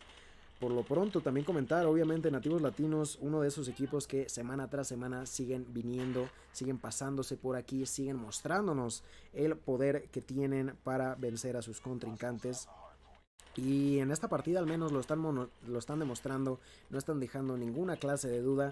Cuentan con un jugador nuevo siendo Yuji, pero Yuji no por ser nuevo se va a dejar pisotear por el nombre de los otros. Ahí Tetillo es asesinado, pero no sin antes lanzar un pepo y conseguir una baja. Y NL a punto de acercarse a los 100 puntos. Un control brutal por nativos latinos. Este punto caliente, a ver, no hay mucho que comentar. Es uno de esos puntos bastante complicados para estar dentro. Existen un par de, al menos 3 o 4 lugares distintos de los cuales te pueden disparar. Entonces, intentar mantener su control suele ser complicado. Es por ello que vimos a los equipos intentar rotear al siguiente punto caliente. Y es justo lo que están haciendo. Zygnus Ninja con esa máquina de guerra va a pushear de manera rápida y efectiva, consiguiendo bajas por todos lados. Últimamente, va a seguir con vida y consigue una baja más en contra de Raven. Por primera vez, un muy buen desempeño por parte de los chicos de Zygnus, que mantienen control en este punto caliente. Vamos a ver por cuánto tiempo. Mientras vemos a Ninja lanzar ese Trophy System, va a intentar por la retaguardia defender a sus aliados, pero Tetillo con un buen deslizamiento, un muy buen juego de piernas, consigue la baja, termina siendo asesinado. Los chicos de Zygnus no se quieren ir sin antes dar una pelea. Parece que los chicos de Zygnus no quieren irse aún, saben que está mucho en juego, saben que no pueden darse el lujo de perder ni una sola partida más. Y mientras estamos en esto, comentarles que sí, pensé que iban a conseguir un poco más de puntos, pero Zygnus está prácticamente empatado en el marcador. Saxi consiguiendo la baja en contra de Yuji. Y Zygnus está dentro del juego una vez más, mientras los vemos rotear efectivamente más de nueva cuenta. Gracias por ese hype en el chat, se aprecia un montón. Y bien, es la segunda vez en este mejor de 5 donde vemos a los chicos de Zygnus tener la ventaja. Tetillo justo ahí intenta hacer la defensa, termina siendo aniquilado por Jingo desafortunadamente, pero muy bien por parte de Saxi, que con ese arco explosivo casi consigue la baja. Incluso estuvo a punto de suicidarse, pero Yuji termina consiguiendo esa kill. NL está por primera vez fuera de sus casillas, parece que están por todos lados y no logran un control correcto de este punto caliente y van a ser más y más y más puntos para los chicos de Zygnus. Mientras nos dirigimos, ya estamos por más de la mitad del Ecuador. Ya estamos por encima de la mitad de la partida. Y vamos a ver a Tetillo siendo asesinado por Orbital. Vamos a ver quién de los chicos... Estaba a punto de decir... Vamos a ver quién es el que tiene más bajas de nativos latinos. Pero si lo vemos, Fish, Raven y Tetillo con 15 bajas. Envoy con 14. Este es un trabajo en equipo. Desafortunadamente Yuji en esta partida específicamente le está costando un poquito más. Pero nada que recriminarle al chico. En la partida anterior hizo una bestialidad de 36 bajas, solo muriendo 12. Todos sabemos que no podemos tener tantas partidas perfectas. Yuji consigue la doble baja ahí, como que no quiere la cosa. Empieza a escucharme hablar obscenidades sobre su persona y dice, ¿sabes qué? Se acabó. Consigo una doble, consigo una tercera baja. Lanzo unos picos aunque no haya nadie, me da igual todo. Yo quiero mostrar que aquí me contrataron por una razón y va a darle a nativos latinos el control nuevamente en esta partida de punto caliente. Siguen aún un poco detrás en puntos. Yuji empieza a rotar con 10 segundos restantes en el marcador. Vamos a ver qué tal le sale esta jugada. Vamos a ver cómo es estuneado por Saxi. Saxi que consigue un montón de tiros en contra de Yuji. Consigue la baja. Y Saxi que ya se encuentra con 12 kills a su nombre. Va a continuar la defensa en este punto. Por lo pronto, Saxi ya tiene el apoyo de todos sus compañeros. Todo el mundo en Zygnus saben que esto es matar o morir. Saben que no tienen segundas oportunidades. Saben que de perder esta partida serían eliminados en estas semifinales. Y estoy seguro de que no tienen eso en ninguno de sus planes. Mientras vemos a Saxi pusheando por esa zona de la derecha del mapa. Consigue la baja en contra de Envoy, pero es rápidamente eliminado por Tetillo. Tetillo que ya cuenta con 19 bajas. No tiene ninguna racha disponible por el momento. Pero este tipo no necesita de rachas, este solo necesita de su arma y un poco de balas. Y con ello conseguirá las bajas.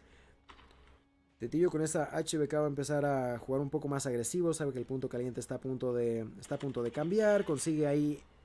No consigue la baja. Ver que se queda nada más y nada menos que uno de vida. Envoy consigue rematarlo. Desafortunado. Final de los eventos para Tetillo, que termina con su contrincante a 1 de vida y con él siendo aniquilado. Pero por lo pronto vamos a ver juego de palabras ahí, siendo aniquilado por no sé quién fue, uno de los chicos de nativos latinos. Fish justo ahora va a continuar el push. Fish con 23 bajas a su nombre. Está bastante lejos del punto caliente. Y los chicos de Zygnus... Vaya grito metido. Los chicos de Zygnus que continúan con su control de la partida. A punto de llegar a los 200 puntos. Zygnus dentro del punto caliente consigue aproximadamente 20 o 30 puntos. O sea, muy bien hecho de su parte. Está en una zona bastante complicada. Así que sobrevivir por tanto tiempo es algo a destacar.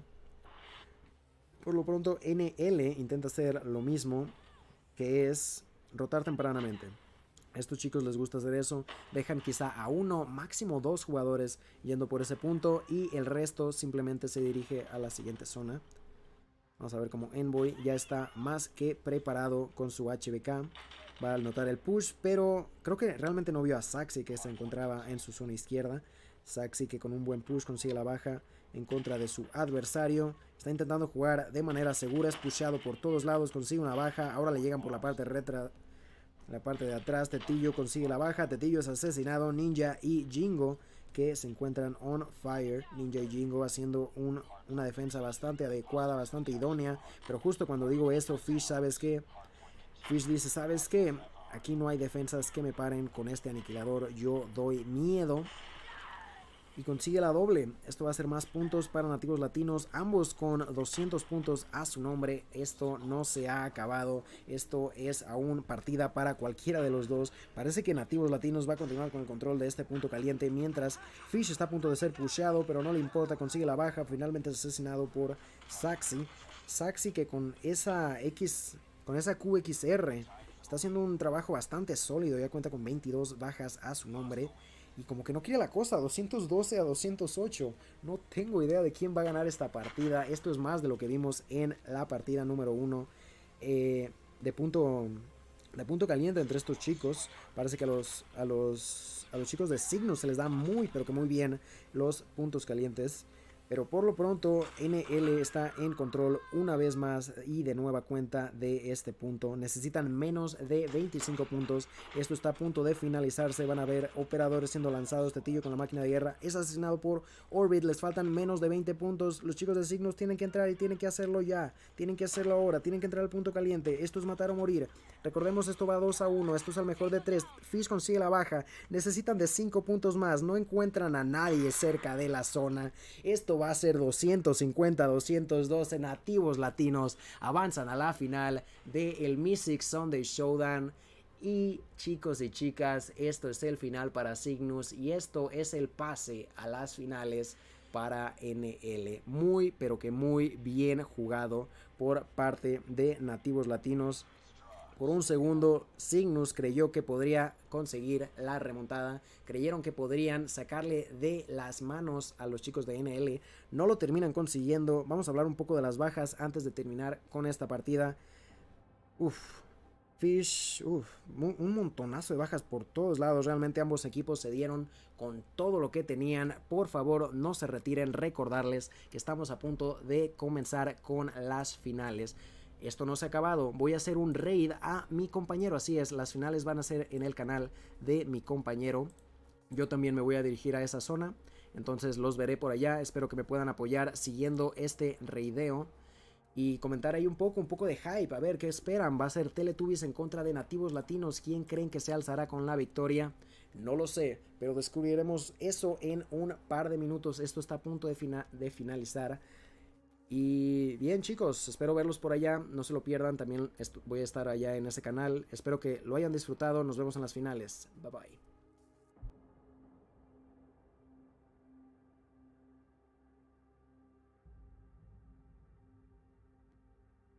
Ladies and gentlemen, you just saw it here. We are going to be spectating NL Esports and Teletubbies for the finals as we see Gil coming through with the raid. That is my co-caster for the finals. Chat, the moment we've been waiting for. Teletubbies taking on NL Esports. And my guys, Teletubbies looking pretty stout. With that being said, they took out 11D. They did it in 3 games, dude. It wasn't even close. We're going to get started up here as soon as the players are able to join in the lobby. Gil is going to be joining us as well, so we are going to have a combination of English and Spanish commentating, so should make for some great content, guys.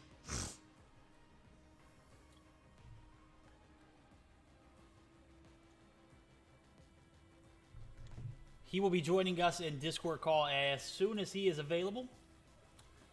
We are off to a pretty good start on the final, so it's 11 p.m. Eastern time.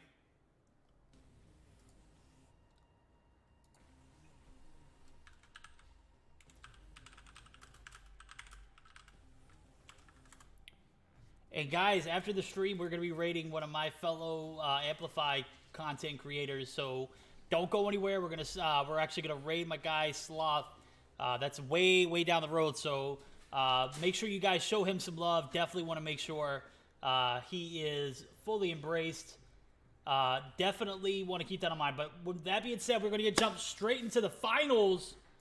We are actually gonna get these map rotations and everything in as soon as possible. And like I said, we are gonna have Gilmania coming through. He's gonna co-cast. He's going to be speaking Spanish. I speak English. So we're going to have that combination of English-Spanish coming through in the clutch for both you guys who speak English and for everybody who speaks Spanish here. So huge shout out to everyone this far. We've had a pretty decent Mythic Sunday Showdown this week, guys. Some great games as we spectated. 11 goes down quickly to the guys over at Teletubbies. Teletubbies just way too much sauce. As soon as I can get the information in on, there we go. Perfect. We're going to have NL versus Teletubbies. The maps is going to be a best of 5 now, guys. This is a best of 5, not 3, not 1, not 7, 5. Okay? We got a hardpoint crash. S&D on Tunisia. Ooh. Domination Hackney Yard. If we go to a game 4, we'll see a hardpoint raid, followed by if we have a game 5, S&D on firing range. So I'm good on callouts.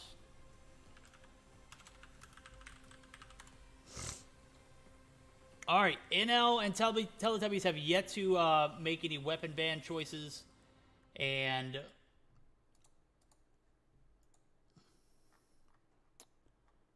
we're gonna have a first-time Meeseeks Sunday Showdown premiere of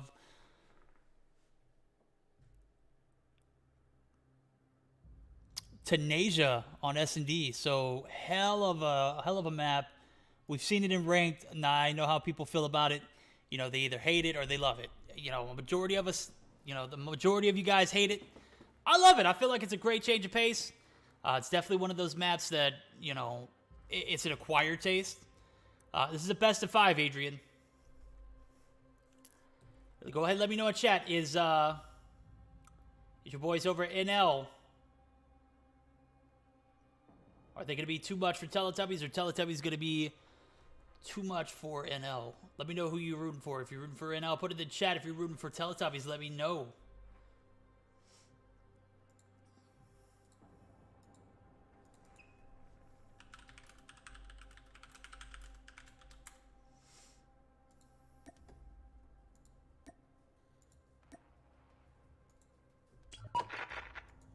There we go. I'm in the lobby.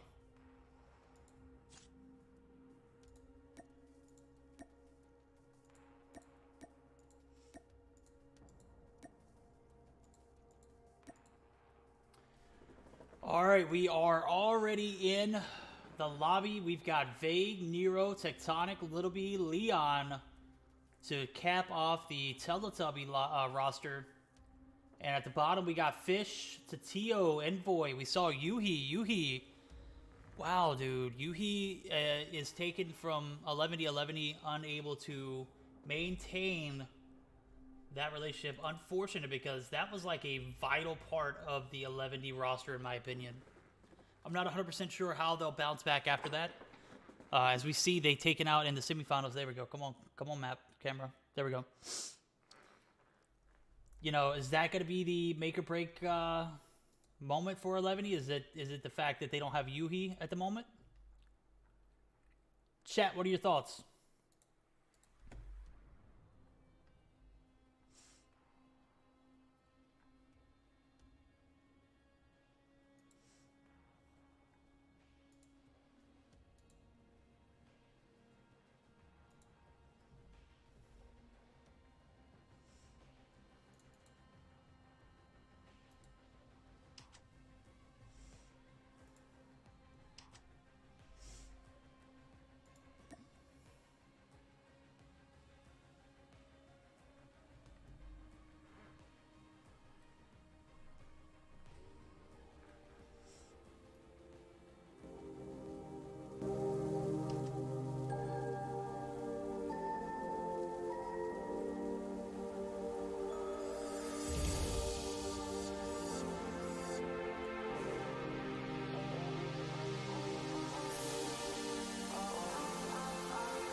Oh, so 11D actually took Yuhi away from NL or IFX.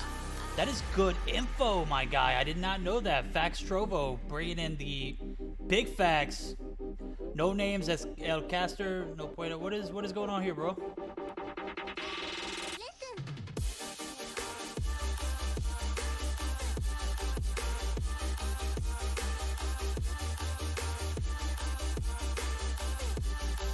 Hatter with the hypes. I see you, big guy. All right, we got the free lobby set. Everyone is ready to rock and roll. We have 11D, we have Teletubbies, but we have an NL, versus Teletubbies.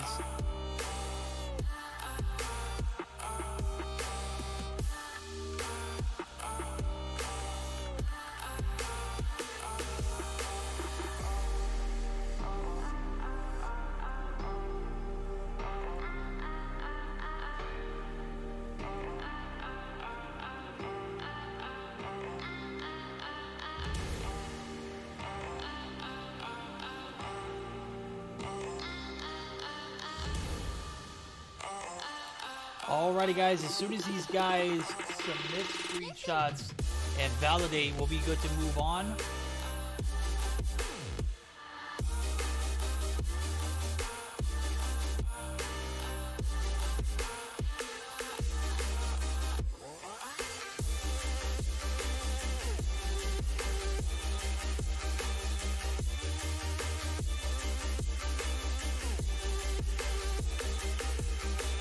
And as soon as Gil gets in, he'll be able to help me. There we go. Speaking of the devil, there he is. The devil himself, Gilmania, joining us in VC. Gil, how are you doing, my guy? Hey, doing good. Pretty happy with what we saw in the semifinals coming out of NL Esports, personally. Absolutely, dude. I think that little bit of sauce from Yuhi definitely going to be that contributing factor. We saw in my side of the bracket, 11D get taken out 3-0 against Teletubbies here. So definitely starting to see a trend, if you ask me. So Yuhi was on 11D last week and the week before and prior weeks too. 11D being a top contending team. Now we see NL acquire my guy Yuhi back. And where is NL this week? Yeah, that is true. And like you mentioned about Yuhi, on the game number 3, he ended up being with a 3 KD, 36 to 12 deaths only. So definitely putting in the work in the new team that he's now being part of. And also wanted to point out something that was pretty remarkable, which is that I saw a 6-0 victory in Search and Destroy for NL Esports. I don't know if you heard about that. Okay, repeat that. It was a 6-0 victory in Search and Destroy for NL Esports. Ooh, boy. Yeah, in the semifinals, right there against Zygnus. That is crazy. My guy's 6-0 against Zygnus. NL stepping up, my guy. Tatio, Fish, Envoy, Yuhi, Raven. Names that we haven't seen in the finals in a couple weeks, and I don't think I've seen NL in the finals in a very long time, actually. And it's starting to make sense now. I've read somewhere in chat, and I don't know if you could verify it for me, because I don't speak Spanish at all when I read it. I read something along the lines of him being a part of NL before 11D acquired him. You know, if that's true. About Yuhi. With Yuhi, yeah. I'm not actually 100% sure. I do know that Yuhi has been in a couple of teams prior to being on 11T, but I'm not sure if NL was rather the last one before that happened. That is, it's quite a pattern though. We look at 11D unable to continue their reign of dominance. They've been very, very competitive here in the finals, week in, week out. There's been maybe a handful of times in the past 8 weeks we haven't seen 11D compete. Now we're at a point where 11D gets 3-0'd in a semifinal. So I'm starting to scratch my head now. My predictions. So after seeing 11D getting, taken out in the semifinals 3-0 against Teletubbies, I definitely think Teletubbies have a fight. They have a dog in this fight, but ultimately, I'm gonna have to give it to my guys over at NL. NL, they're one of those teams. They've got Yuhi. Yuhi's like the deciding factor, I believe. But I do believe we're gonna go to a game 5 here. So that's my prediction. We're gonna go to game 5. I think NL is ultimately gonna take the bag. I can't discount my guys over at Teletubbies. That's a stacked roster, bro. They got Vague, they got Leon, they got Nero, Tectonic. It's just unbelievable the amount of talent that they have on that roster. Yeah, and as you mentioned, that it seems like we're gonna start in game number 1. Like you mentioned, hardpoint on Crash. And what kind of rotations you think we're gonna be seeing in this game? Because coming out of the side of NL, I did notice a pattern that they were, at least today. Oh, it seems like they're gonna have to restart this game. But yeah, like I was saying, NL was actually trying to do a lot of early rotations pretty much every single time they were playing on hardpoint. I was able to see most of their games, and that was like a thing. They would just rotate with even 15, as much as 15 seconds still remaining on one point. They would just rush onto the other, and even on harder games, they would get at least about 40 points and maybe losing between 20 to none. So, what do you think that Teletubbies are going to be doing against that early rotations from NL? You know, these early rotations could be a pester, but if you can't hold spawns, it's going to be useless. If we see NL get those early advantages in spawns for P4, even up to P3, and take advantage of P2, I could smell some devastation for Teletubbies. But with that being said, I've seen Teletubbies just play absolutely aggressive. They were dogging my guys over at 11D in the hardpoint that I watched. It was Summit, so not as big of a map as as Crash, but same concept. Like, first point is a toss-up. Second point is about who can get their three-story control, and then third and fourth. Third gonna be a relatively spawn-held point. Fourth being a completely spawn-held point. Fifth being a completely spawn-held point. I just feel like the retakes for my guys over at Teletubbies might be too much. So if NL is able to get that rotation, the transition early, and maintain, they'll have no problem taking them out. But to answer your question, I don't know. I think Teletubbies will be able to break anything that they are tossed. Anything that they're tossed to. So we are going to see these guys queuing in the lobby, and to your point, as I was just saying that you mentioned early rotations from NL, and what I mentioned was the break, like the spawn breaks, the point breaks for my guys over Teletubbies. Has anybody contested like aggressively, like the way that I was speaking about Teletubbies, like Zygnus, for example? Well, they did only once. They only lost one game of hardpoint today, and it was against Zygnus. In the game number one, they were actually winning for more than half of the match, and it ended up being a comeback from Zygnus. But I do believe that it was more of a choke in the part of NL Esports rather than maybe that Zygnus was putting in some extra kind of magic in the table. Okay. But yeah, I don't know. I don't think any other team was able to contest that for NL Esports, but at the same time, there were no Teletubbies, right? Like you mentioned, Teletubbies is a really, really stacked team, and with a really good coach, in my opinion, as well. So don't gas up Zim like that. Zim doesn't need any more gas than he's already. That guy gets so much hype from the oddest things week in, week out. I'm totally kidding, Zim, man. We have much love for you over here at the BC org. So thank you for bringing that up.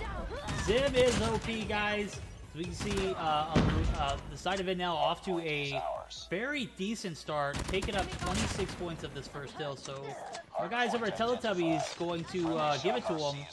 I mean, I'll take it every day, every minute of the day. We're going to see a P2 hold now for the side of NL, and that 20+ point lead is just going to extend. So Yuhi picking up some major assists there.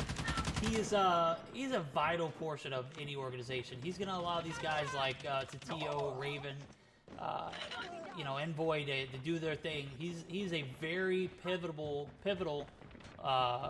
clutch in any roster. We're gonna see him pushed out, taken out. Nero, that is a cleanup that you need to come through. We're gonna see a 50+ point lead now for NL, and you mentioned it earlier. Those early rotations coming through for NL is gonna pay off, and we're gonna see a 60-point lead going into these P3 transitions. So gonna have to see a lot more from the side of Teletubbies. Am I right? Yeah, they definitely gotta do something. That like starting off on a 50-1 disadvantage is definitely not the best start you can get. But fortunate enough for them, they ended up getting a couple of points and rotating early on the P3 and getting that daily area control. But with that smoke, let's see how the push is gonna work out as Nero picks up a kill with those spikes. That was a pretty good kill. He's using that DRH, one weapon that when that Ace and 10 got nerfed, it came on top, in my opinion, alongside with a Man of War. And that's something that I've seen a lot today, and I'm expecting more of that. Like you mentioned, Teletubbies does have to work better with the rotations, because if NL like picks them off guard, it's gonna hurt them a lot. Yeah, we're gonna see a pretty decent start for Teletubbies, and they have spawn control for next point too. So that is an absolute, way to get back in this thing. As we see Vague prancing around, shots taken out of him. This deli side of the map is looking pretty decent now. Can they hold these points? This is the question that I had earlier for NL. NL making those early transitions, as we heard from Gil. Is Teletubbies going to make those early transitions? Are they going to be able to hold? That is the question of the hour. As we see spawns do retain in favor of Teletubbies. The hill is going to be initially completely theirs, but will the retake come through? And if so, how much time will this Teletubbies roster be able to get out of it? Yeah, like you mentioned, this is going to be the first time of them being holding control more longer periods of time for the side of Teletubbies. Wow. Unfortunately, they do get, as I say, that they get taken out of it with a really good push. Raven picking up another kill for himself. Raven, like, we have 3 players with double digits on the side of NL already.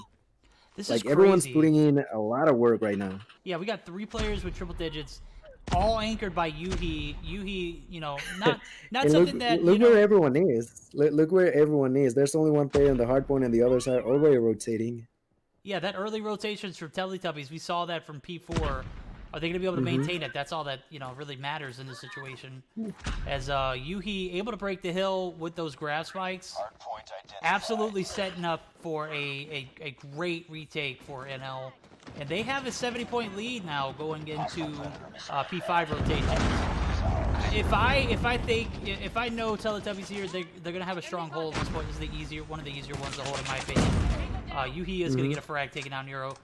It's one of the easier ones to do, but as I say that, we're going to see some pushes now from Envoy. Envoy is going to be right in the point. He's got Tectonic and multiples up top. Fish was his only other source of team on the other side of the wall, but he was taken out. So Envoy got a creepy up the top. Vague obliterated. A retake going to come through. Tectonic's on the other side of the wall. Little B is going to come through for some support, and Tectonic and Little B able to maintain that point. But as we were saying, that P5, they needed all 60 of those points to get back in this game. They're still going to be down by 20+ points, but you got to think things like that are the things that unfold the game. Am I right? Yeah, definitely a really solid defense from them. And for a second, they could have been taken out, but Tectonic came in clutch, taking that kill. And allowing them, like you mentioned, to nearly get the 60 points and still being behind, but not as much as they were previously. And maybe that could be, like you mentioned, the key factor for Teletubbies. Try to outplay them while they're trying to rotate. Talking about the team of NL Esports, if they probably do that, that could be just the turning point for them, because they are unfortunately still losing at the time being. Yeah, they're down by almost 40 points here. We're going to see Envoy just get free time on the hill. Leon trying to get some shots out onto that first point, unable to land anything that results in a kill, and completely uncontested. How long he's been in there? He's been in there for God knows how long. It's been at least 30 seconds uncontested. Envoy playing this little cupboard area of the mid-map.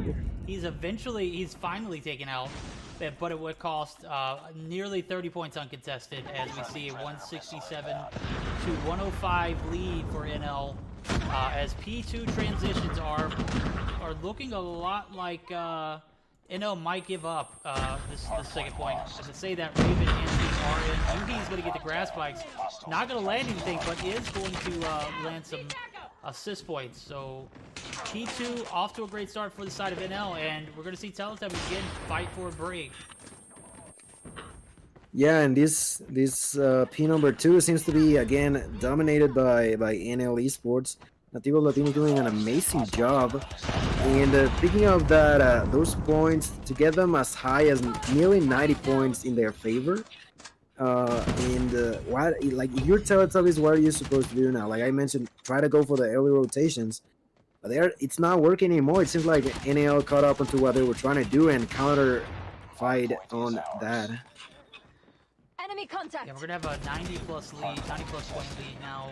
Hostiles have Going into P3 rotations, Envoy and team are already on the Delhi side of this map, and guys, it is looking a lot like NL so far in this matchup. They had a great P1 after reset. They had a phenomenal P2 here.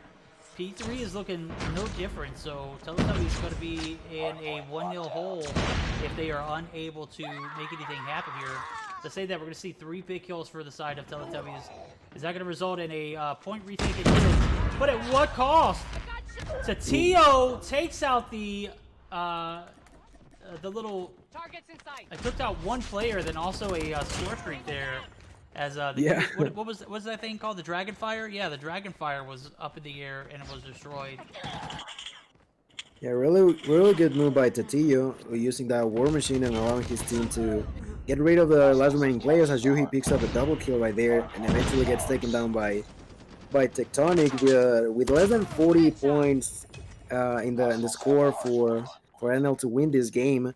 This might be just a bit too hard to come back from, but it's still doable. We'll see what Teletubbies' mindset is going to be as we move on to the final part of this game. Yeah, this NL team is looking super good at the moment, and they're being anchored by a guy that we'll continue to talk about until the end of the game, and that is your guy Yuhi. Yuhi only had 21 kills, but don't be confused. Yuhi made some hella kills to regain point, and just like that, they retake and take over P4. They didn't have spawns going into P4 rotations. They took spawns, and they're going to cruise to an easy first game as we see Yuki take out 2 and Leon and Nero with the grass spikes. That's pretty much going to seal the deal for the side of NL Esports. They're going to be up 1-0 in the series. Teletubbies, who came out swinging, going to be shut. Oh, my mic shut off. There we go. And Teletubbies going to be down 1-0 in the series. Sí, esto parece que va a ser una victoria bastante, pero que muy buena para el lado de nativos latinos. Jugaron muy bien y últimamente consiguen esa victoria 250-144. Sus rotaciones fueron muy bien hechas. El lado de Teletubbies intentaron hacer un counter a lo que estaban haciendo nativos latinos, pero no pudieron hacerlo a tiempo y les da la ventaja. Seems like NL Esports is going to be starting off with that game advantage. And as we move forward onto the next game, like I want to point out that, like you mentioned, Yuhi definitely like might not be right now. He was not the MVP, but look at that, 24 kills and only died 12 times, and he was on the hard point nearly 1 minute and a half right there. Yeah, that is actually what I was about to point out. So Yuhi on point, 24 and 12, 1 minute and 25 seconds in the hill. Envoy right there with him with 1 minute and 42 and 18 and 15. That is absolutely what you want to see. It doesn't matter that he wasn't MVP of that game. What does matter is NL took that first game with ease, and I can't help but continue to talk about my guy Yuhi. Yuhi playing a major factor and huge role in that victory. Regardless of where he's at on the scoreboard, we saw the actual scorecard here. They won 250-144, and like I said, we haven't seen NL Esports in the finals of a Mystique Sunday Showdown in months almost. So I don't know, guys. I'm starting to think that Yuhi is the most undervalued, underrated player in this comp scene. I'm starting to rethink a lot of things. The three-peat championships for my guy Eleventy. Yuhi was on that roster. Yuhi, week in, week out, came in and put on a show for us. And you look at it now, NL's in the finals. What's the only difference between NL this week and NL last week? That, like you mentioned, it just seems to be Yuhi, right? It seems to be Yuhi. It seems to be at the moment, and he's not disappointing us at all. Like you mentioned, like putting in an immense amount of work, not only with the kills but also with the points. And I'm expecting to see more of the same. But we already talked. You already talked about the full map rotation, right? Yes, we did. We got Hardpoint Crash. This is Search and Destroy on Tenacia, Domination Hackney Yard. If we go to a game 4, it's going to be our Hardpoint Raid and Search and Destroy Firing Range is the best of 5. Weapon bans. The Man of War is going to be banned by NL, and Teletubbies opt to ban the HVK. So, Search and Destroy in Tunisia, something recently added into the competitive scene, and I'm intrigued to see how that's gonna be working out. And as I say that, it seems like we're gonna go right on to game number 2. That is crazy, and I definitely think this map is a it's an acquired taste. It's not something that you just automatically love. It's something that you gotta, learn to love. It's something that you gotta learn to play. And I'm just getting information from Echo. The last time we saw NL in the finals was week 7. Now, if I can get a cross-check for how long NL has been without Yuhi, that would be a... Grimity. Grimity. Last time for Teletubbies, Grimity asked. Echo goes, Teletubbies? Question mark?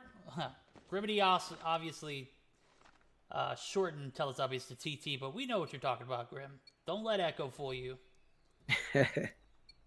Yeah. Like, it's pretty, like, we could even, like you mentioned, expect a cross between the 2 times, but who knows? I'm sure we'll not get to know about that later on today, maybe.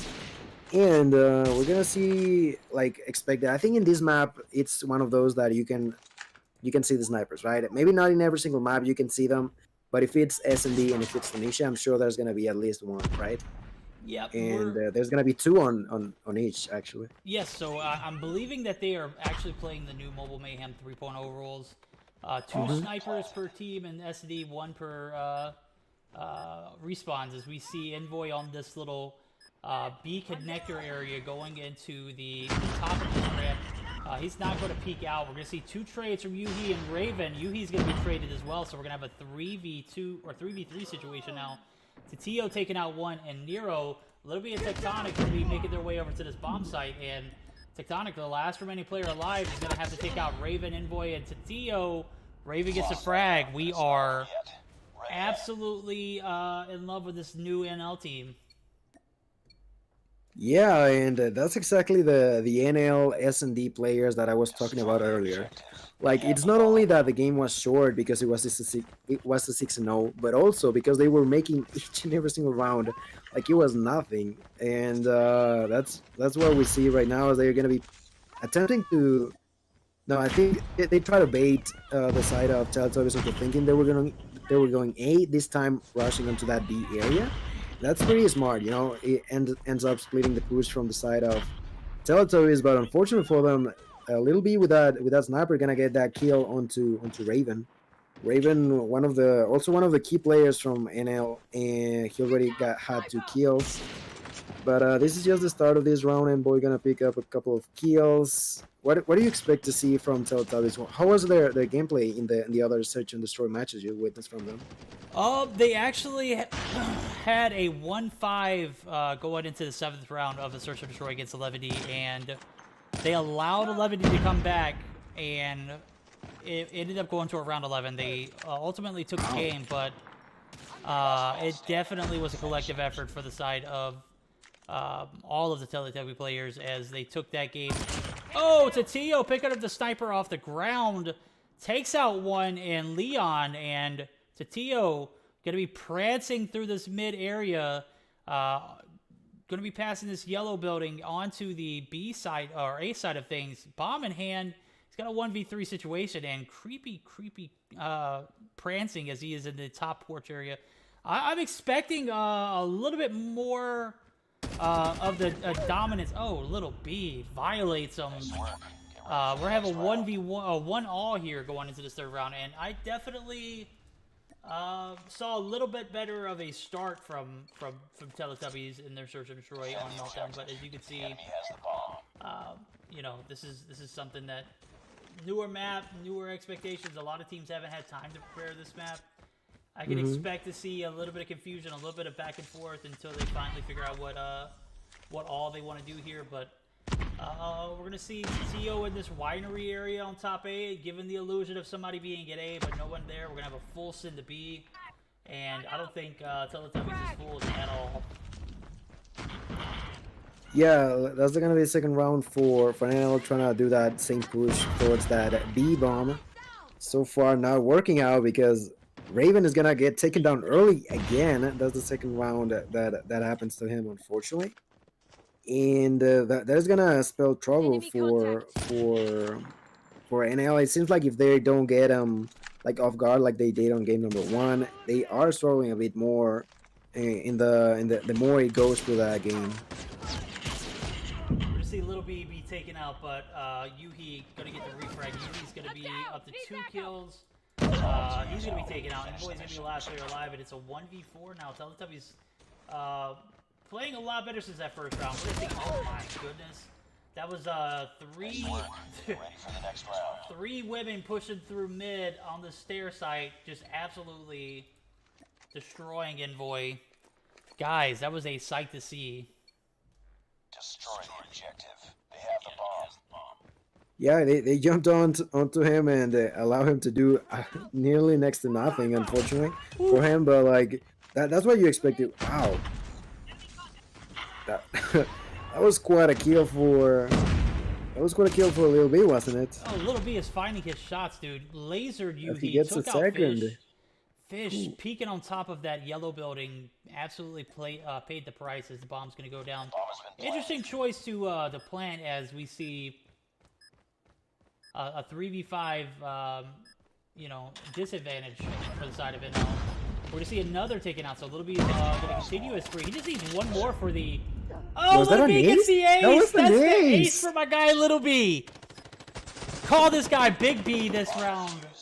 He takes 5 and defuses. GG's. What a round for him. An ace with a sniper, killing everyone left and right. 5 kills for himself, putting him on to 8 kills as we move on to round number 5. And bringing his team with a 3-1 lead. They definitely struggled on the first round, but after that, it's been... It feels like they almost got taken off guard on the first round, and after that, they just built themselves back up, figured out the perfect plan. It seems to be working at the moment for them. It is working out for them, and Teletubbies haven't made their presence in the finals in a very long time. Definitely something that NL hasn't been as around either. Oh my, Yuhi forgets he bakes the nade and takes himself out. What a misfortunate cue for him as he goes down. Oh my, dude. You gotta sit there. B! Up top. You gotta sit there and think, Yuhi, my guy, dude. I've been praising you all night. And here we are, watching you. Yeah, you wasn't suinating. That was just a... that was just one of those timings where, you couldn't control. Yeah, you sometimes lose track of what's going on. Maybe you're trying to focus on something else. And to cook that grenade for a second too long and end up dying. And that's going to be a 1v5 for Raven. He's going to try to fight on a 1v2 against Exonic and Big, but they're not going to allow him to get not even a single kill. That's going to be a 4-1 lead for them.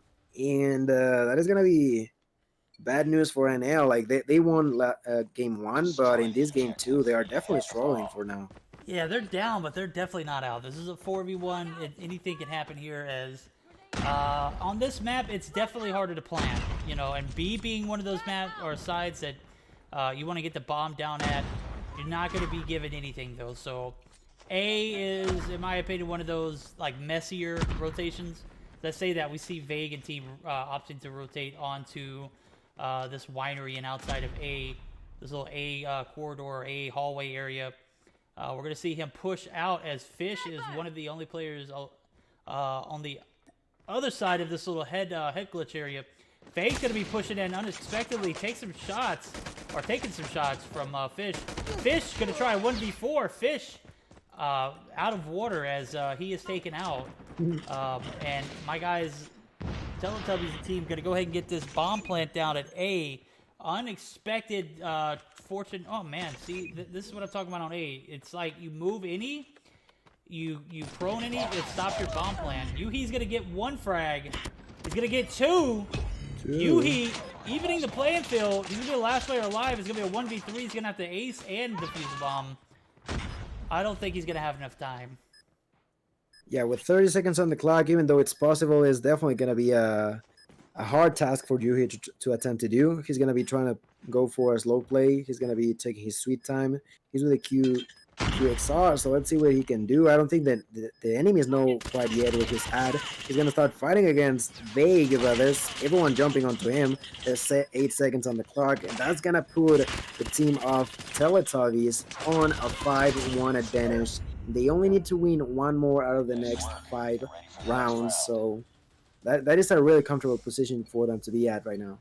Oh, definitely comfortable. If I am Teletubbies and team, I am not going to let my foot off the gas, though. I'm going to continue to put myself in a profitable position. You lost the first game. This is the game you can even the playing field. It's one of those maps that it's really a toss-up. It really doesn't, you know, I don't see any side having an advantage as far as this map, per se. It's one of those things like I feel like any team can come in and win. I mean, literally, you can lose to bots in Search and Destroy on Ring on this map. I've done it. I've seen it before. I've beaten better teams in positions on this map. But Fish dropping a fat donut until now he gets a breadstick on the board. We're gonna have a 3v5 and NL down but not out. Like I said, on the prowl as they have a 4-3 ban advantage. Yeah, and I was expecting a more closer map, more closer game, sorry. Not only because of the teams that we're watching, but also because it's a newly introduced map into the rotation of maps overall that we have. And you would expect maybe some teams to, like you mentioned, still try to figure out what the best move might be. But so far, it seems like Teletubbies made their assignment on time and already knew how to move around in here.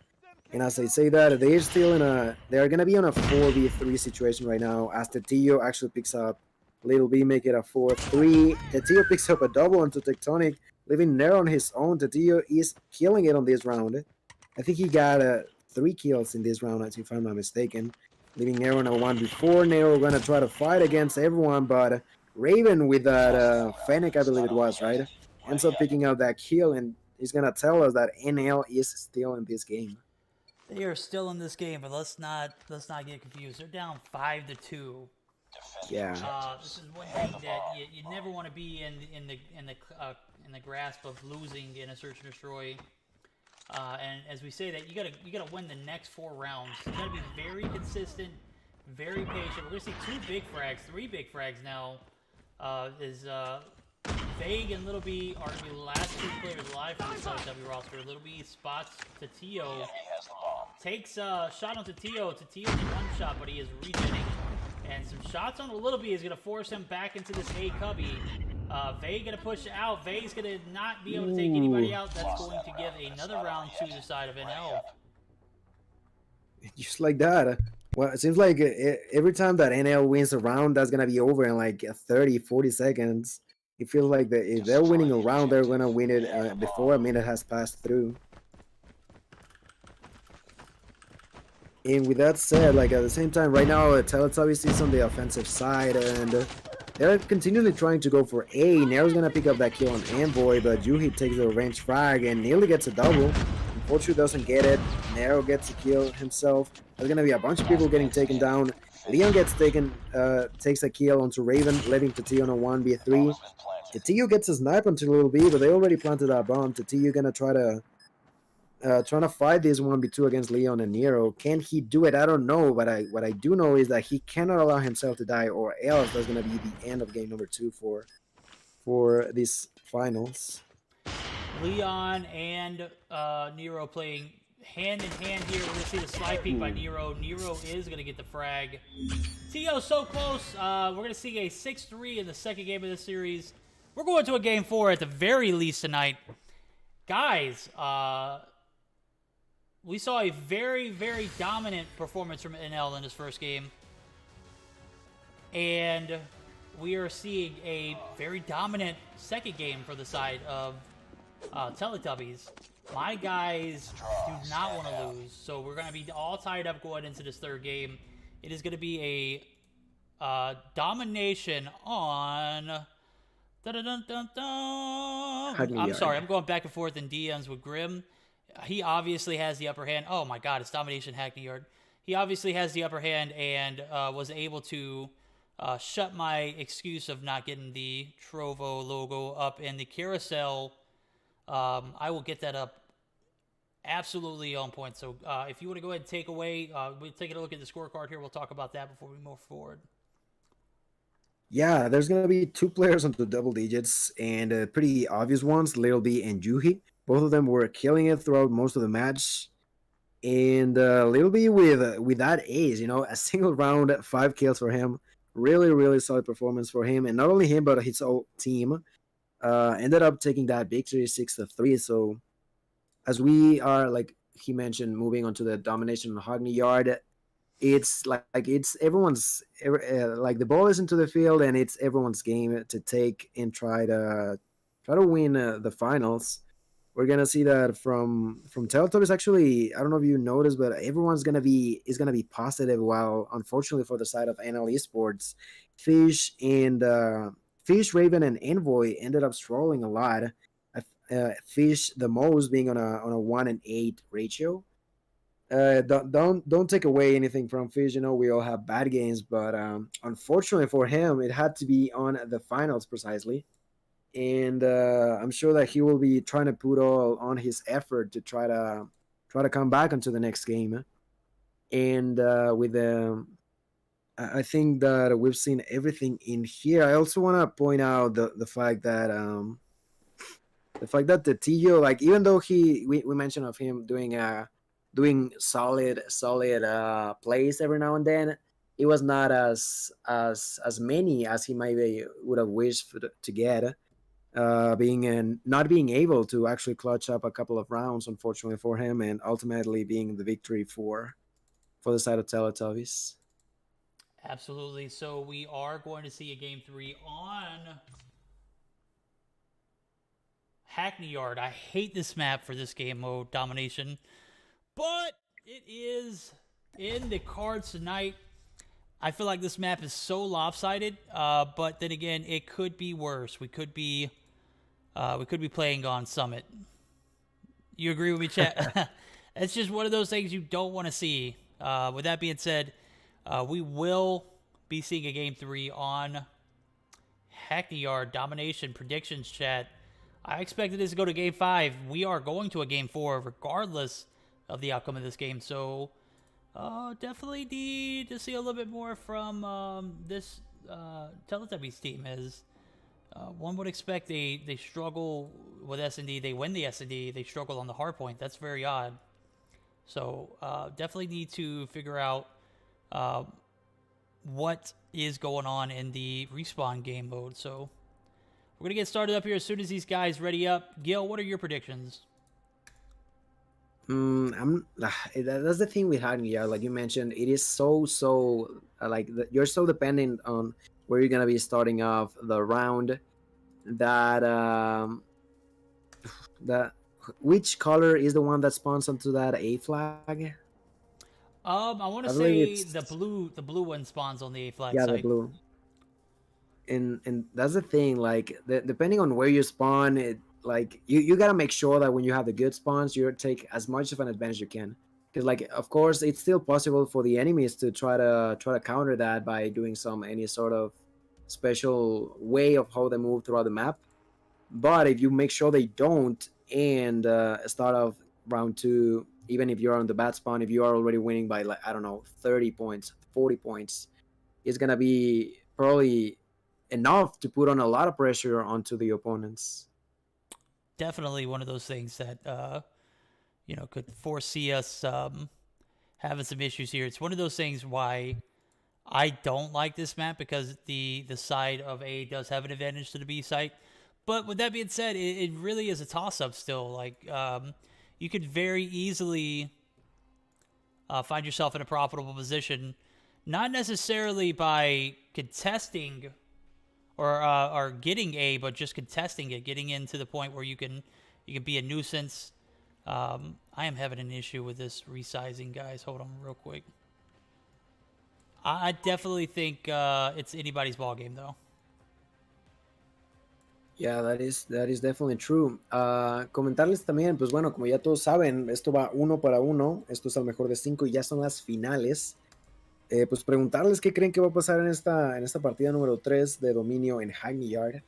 Uno de esos mapas que es bastante dependiente de dónde spawneas al inicio de la ronda, es el cómo se puede mover el resto de la partida. Así que pues preguntarle con quién van ustedes justo ahora, con el equipo de Teletubbies o con nativos latinos.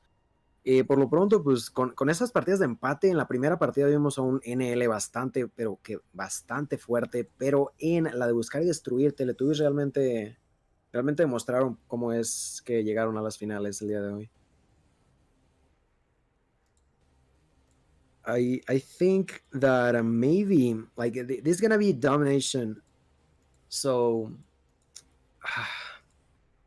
yeah, it's so hard to say something outside of the response. It's just so important. But I'm intrigued to see. Maybe sometimes someday we'll see one team actually coming up with a strategy that might allow them to counter that kind of an advantage. But that's the thing with maps sometimes, right? Even like if you're trying your hardest, there's gonna be an advantage for one of the teams depending on where they spawn, and that can be a struggle. That like it can be annoying even in a way, right? Oh, definitely, dude. That could definitely be something that can hinder you. But at the same time, I still feel like it's anybody's ball game. I still feel like you know, anybody can have, their day on this map. It's not something that, one team dominates, the other one doesn't. It's just one of those things that you're going to encounter. This third game is ultimately going to decide who has the lead going into the fourth, but it's ultimately not going to be a deciding factor of who wins this series in all reality. So, with that being said, we are going to... What is going on with my carousel here? No, get out of here. Remove. I'm having all kind of issues. I'm a bot when it comes to this stuff. All right, let me get this figured out and 1-1, no.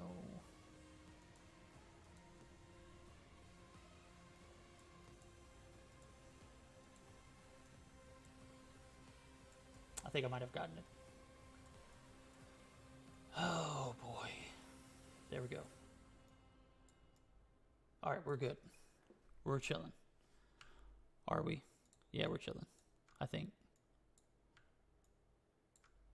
Yeah, we're chilling. Do you think we're gonna see like maybe some sort of SMG plays being shown in this map, or do you think that's like a no-go for this one? What do you mean? About SMGs, because like I've seen that over the time we've seen more and more people trying to use those like the Fennec, the QXR stuff like that. But I'm intrigued to see if we're gonna see something like that in this map particularly. I expect a few SMG plays here, but I don't expect it to be something that we're getting info on, and one of the players in the lobby is, we'll just say, not available at the moment. You can sing my theme song to us while we wait. I'ma be. That is an absolutely catchy tune. I wish I could put that on the stream, but obviously that'd be a copyright infringement. And I don't want that to happen against the Meeseeks YouTube. So I definitely expect us to see some SMG play, but I don't expect it to dominate this domination match. So Teletubbies, as soon as... There we go. Leon is ready up. Leon was the foresaid player who was having issues, not necessarily connectivity issues, but we'll just leave it at that. And as we say that, we are going to be jumping into the third game of the series. Yeah, game number 3. This is still tied up, and okay, it seems like you mentioned, the blue team is actually going to be on the C flag spawn. Seems like. So we'll see how they try to play that out. So it is the blue team is on the bad side then. So that's this is one of those maps that usually when you're the blue team you have the better side, and now we know. Enemy has Alpha. Enemy has C. Okay, they got that C flag. They're trying to work their way through B. Nero is trying to defend right now, playing with that ASM-10. He's gonna start that fight against the T. He's gonna get the kill. Nero getting taken down by the NL player. He's gonna end up getting the kill onto Yuhi. Can he convert that into a capture? I don't think so because he's too low and there's still plenty of players of NL trying to push onto him. He's finally gonna get taken down. Like we mentioned, Tatillo is gonna be using that SMG, that Fennec. Yeah, that Finnick has been OP. We're going to see actually 2 players rocking the Finnick for the side of NL and absolutely manning it as Tito picks up his 3rd kill. Fish is up to 4. And that B side, or that B map, or that B Dom side is going to be capped by the side of NL. Now they got to prevent Vague and Team Teletubbies from pushing into their home spawns. Vague being that pest onto the A site. Going to be a hindering piece. Fish is spotted. Fish is destroyed. Vague picks up his 4th kill. Tatia's going to contest. Vague ultimately did not know where he was in that particular scene, so he's going to be taken out here. He is not going to translate to a B cap. Yeah, it seems like Teletubbies know that it's not only trying to push towards B. If they find a way to capture A and play that flag for C, that could be the starting point for them to try to go for a B cap eventually. We're gonna see Tectonic trying to engage right there, ultimately getting taken down by Envoy. Envoy, so far with 4 kills himself, is gonna be playing it really nicely, using that DRH, picking up that kill, and actually getting taken down at the end.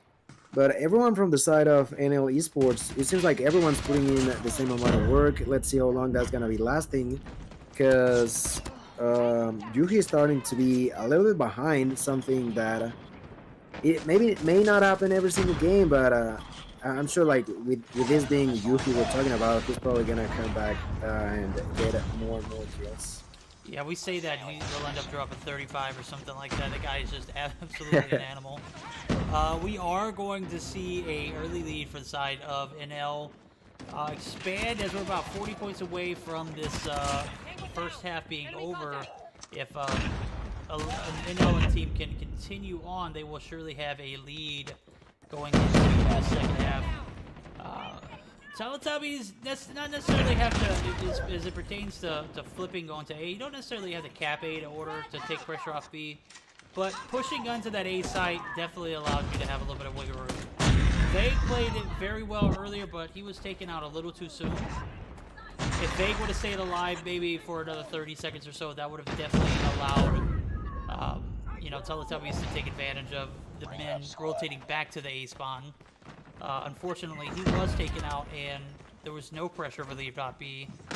We're going to continue to see A and B held by the side of NL Esports, and anything on this B site would be great if you're Teletubbies. Ultimately, you got to know that you're going to come back strong in the second half. Yeah, if you know you're gonna start off with a disadvantage, like at least trying to make it as not as big as it already is. It's already a plus as they start on the next one, and that's gonna reduce that to a little more as they are gonna try to push for a triple cap. Seems like, and a little bit with Annihilator is helping his team a lot. They're gonna get it, not for too long, but for long enough to at least get a couple more points, and like I mentioned, make sure that the disadvantage is not as noticeable as they start next round. Yeah, this is an interesting thing to see. The A site was actually capped by the side of Vague and Teletubbies. However, the triple cap was not That round, but it's not over yet. able Yeah, it to was move not any too long. further as we see a lead that could have been a little more for NL dwindle towards the end. Only a 27-point lead Capture the objectives. going into the second half, and I mean still a lead. Can't discount that, but Targets in sight. constituting how they played in that first half, you got to foresee Teletubbies playing exactly the same. As I say that, A is going to be capped by Teletubbies. C is not going to be capped by NL as of yet, but they are going to get some pressure on this B Dom site. So interesting how this is unfolding. We're going to see Yuki might get it. Yeah, Yuhi's definitely going to get it. Yuhi's going to cap B. We're going to see him up to 11 kills now. as he has made his way onto Friendly shock RC this is domination game. Enemy Off to a drone slow in the start, doing a lot better now. If I am Teletubbies, I'm saying forget C. I want B and A. That's the parts of the map that I want. I even think Leo was in the back, not being able to do that much. Like you mentioned, they didn't care that much about C. They were all about going all straight up to A. That's gonna work out for them as they are now holding on to A and B yet again. That is gonna be a lot of trouble for the side of Teletubbies as the disadvantage increases to about 30 points, I believe, 30 or so points for the time being, and only going higher and higher as we can see that NL continues to defend those two flags. We're to see a B push now as Tectonic able to get a kill with that Dragon Fire. Not gonna translate to a B cap, but definitely a different strategy I have yet to see on this map. Panned out perfectly for NL as they are able to flip the spawns and get capture or captivity of A and B as they they handed C to the opponents. They did not want anything to do with C. And I don't blame them, dude. This is absolutely where you would be at. You forced the hand of Teletubbies' bold strategy that could have, been something that ultimately could have led them to a loss, but they did this flawlessly in the A-B transition.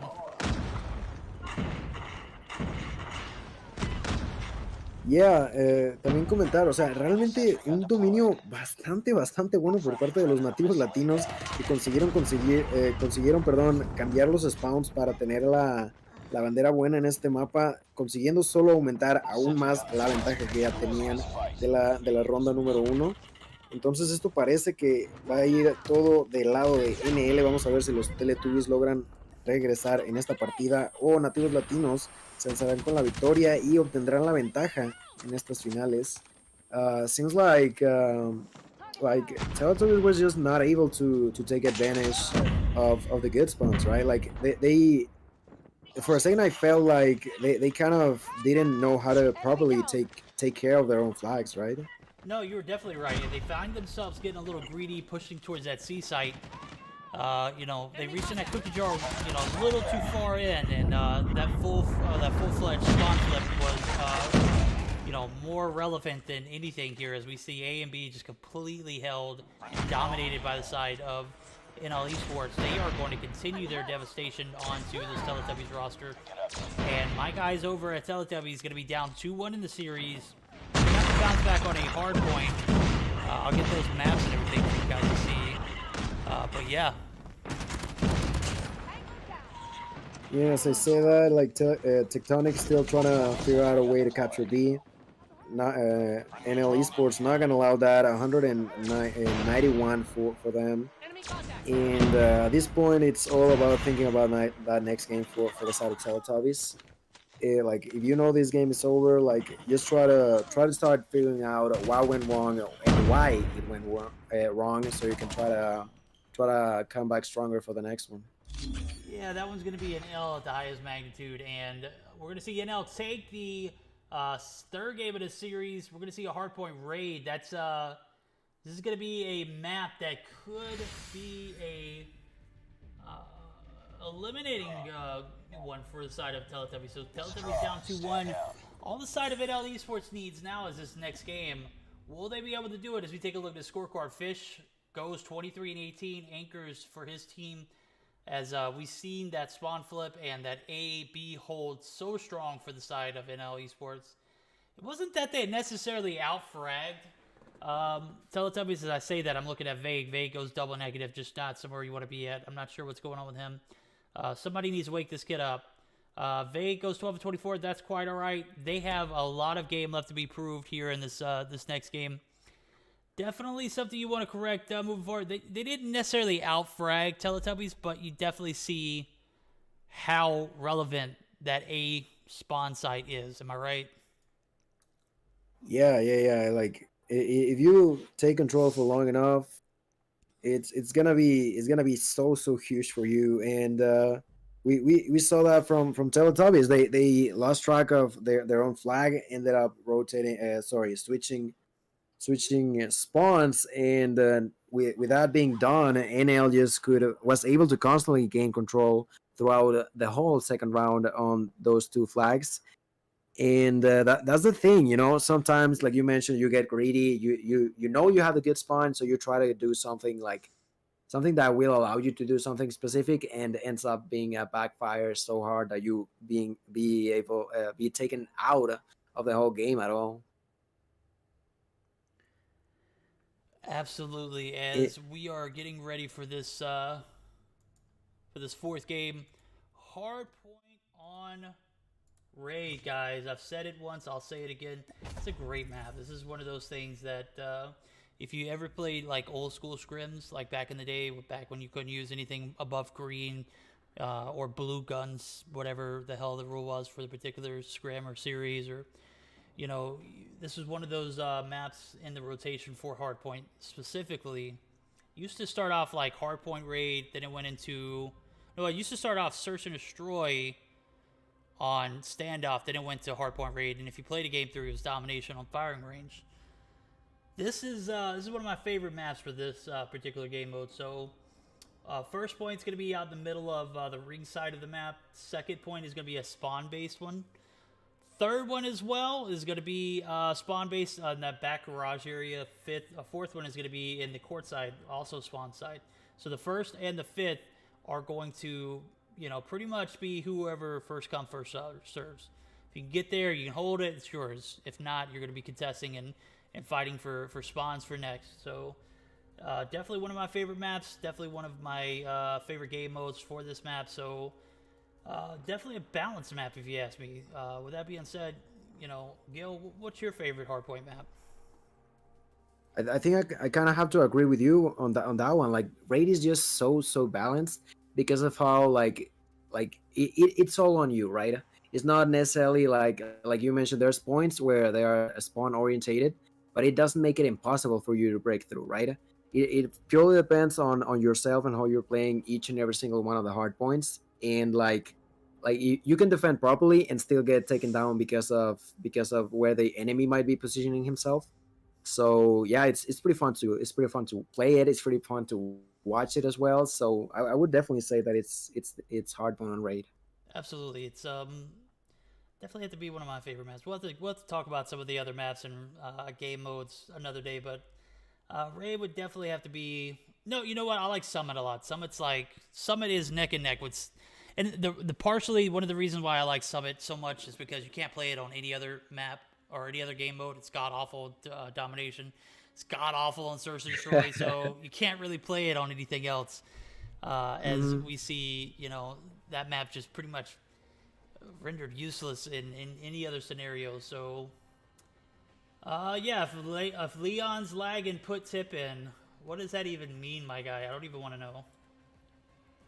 Yeah, I think Leon was lagging actually last game, and what about Vague? ended up. Vague lagging? Vague went 12 and 24, my guy. I don't know about that. I only heard about Leon. Sorry. I'm kidding, man. I'm kidding. Obviously, I'm picking at Vague. Obviously, having he started off strong in this Music Sunday Showdown. We're getting to the finals now. We're been playing for about 4.5 hours now. Well, 4 hours actually, going on 4.5 hours. I'm tired, dude. I started this stream off tired. I'm exhausted. My body's aching, dude. I did not feel well last night. I had a solo cast tonight, and dude, I am out of it. Don't worry. We got this. We got this. Right. We already know this might potentially be the last one, right? This long. could be the game that NL needs to take this one home and end up being not only the week that they come back into the finals, but maybe and even maybe be the one where they end up winning it again.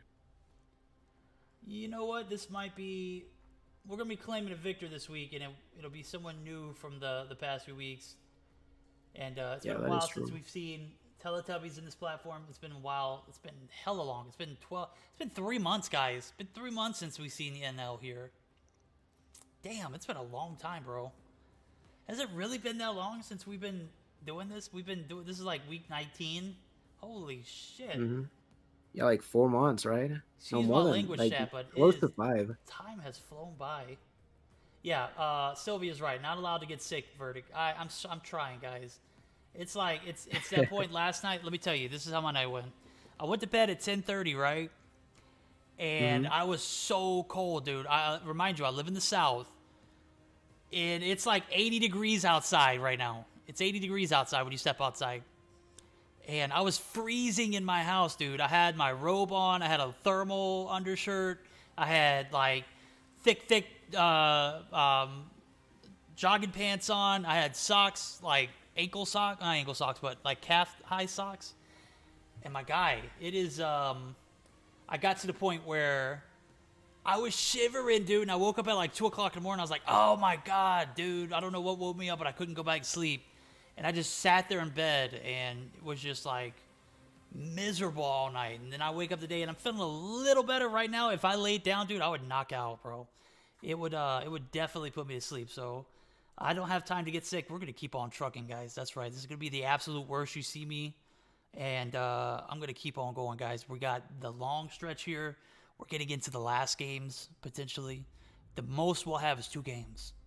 So what a way to end the week, seeing 2 teams we have not seen in the finals. In the finals right now, dude, it has been a minute since we've seen either of these teams. So huge shout out to my sponsors. That it ended up being both of them, right? Like you mentioned, a lot of times since neither of them were in the finals, and they both ended up being in the finals at the same time, and they're putting on to a show, definitely. Like this is a 2-1 lead for NL, but both teams are definitely killing it so far. Unfortunately, last game, like that was pretty debatable for the side of Teletubbies, but on the other two, they were definitely like putting in the work. You know what? And I want to say Teletubbies were in it more recently than the side of NL. I want to say Teletubbies maybe week 10, week 11, but still, it's a long time, dude. That's like 2.5 months. That's a lot to manage. So, guys, 2 teams who are absolutely beasts in this platform. Great to see the guys over at Teletubbies, coached by my guy Zim, coming through, and always love seeing the boys over at NL Esports come through as Tio, Yuhi, all of these guys, Envoy, Fish, week in, week out, put on a show for us, but unable to get to that platform. Here they are, guys. They have a 2-1 lead. It's anybody's ball game, though. Yeah, comentarles para los que nos están apenas sintonizando, estos son ya las finales. Vamos 2-1 en favor de nativos latinos. Y pues bueno, también estamos comentando cómo el punto caliente en Raid está bastante, a nuestro parecer, balanceado. Depende pura y enteramente de cómo lo juegues tú personalmente y no en tanto de dónde hayas spawneado o cómo te estén funcionando esas partes. Depende mayormente de cómo lo juegues tú. Así que pues sí, vamos a ver qué tal les va a estos equipos, a ver si NL logra cerrar esta final 3-1 o si por su parte Teletubbies logra empatar los dos. Is there any specific plays that you know of, since you played this map yourself a lot in this game? Like, is there any specific plays or any specific weapon that you like to be played in a specific matter for this match? You know what? P1 is one of those, if you get control of it early on and maintain it, it could be very gracious to you. But I definitely want to say P2, P3, and P4 are going to be your bread makers.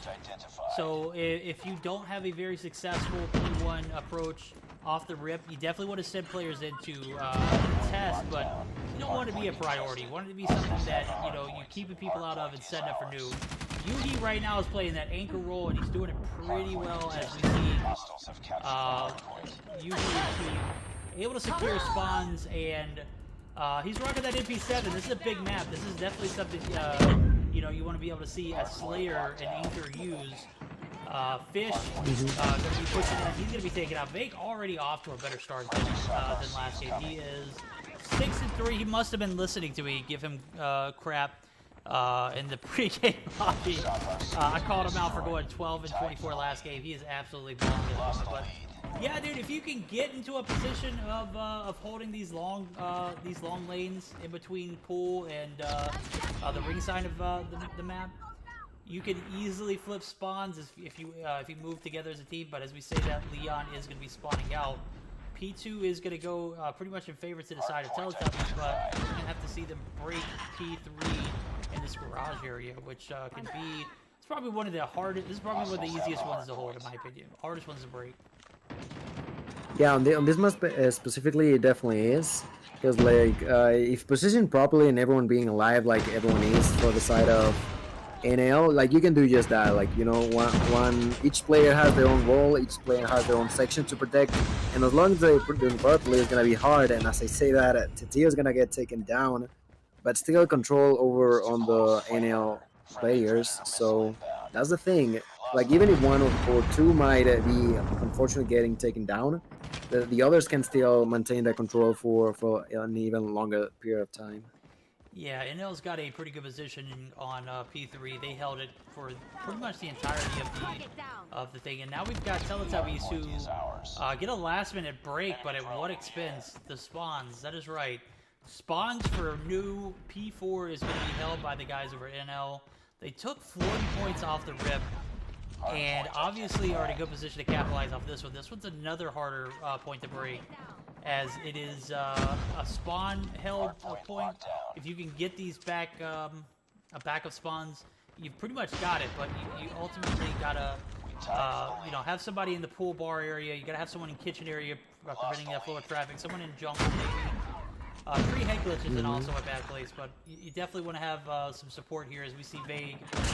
He's going to get a nade kill, which is 200 IQ, place that nade properly, gets the frag, gets some shots on the Yuhi, ultimately lands an assist, so this is going to anchor them into, thrust into the lead. Now, how long will they hold it for, though, as I see NL ultimately take back the hill, as they were pretty much in contention the whole time. Yeah, both teams have been doing a proper defense for at least half of the hard points. That was the case for Teletubbies. They held on to it for like 30 seconds, and then NLB was able to take the remaining half of it.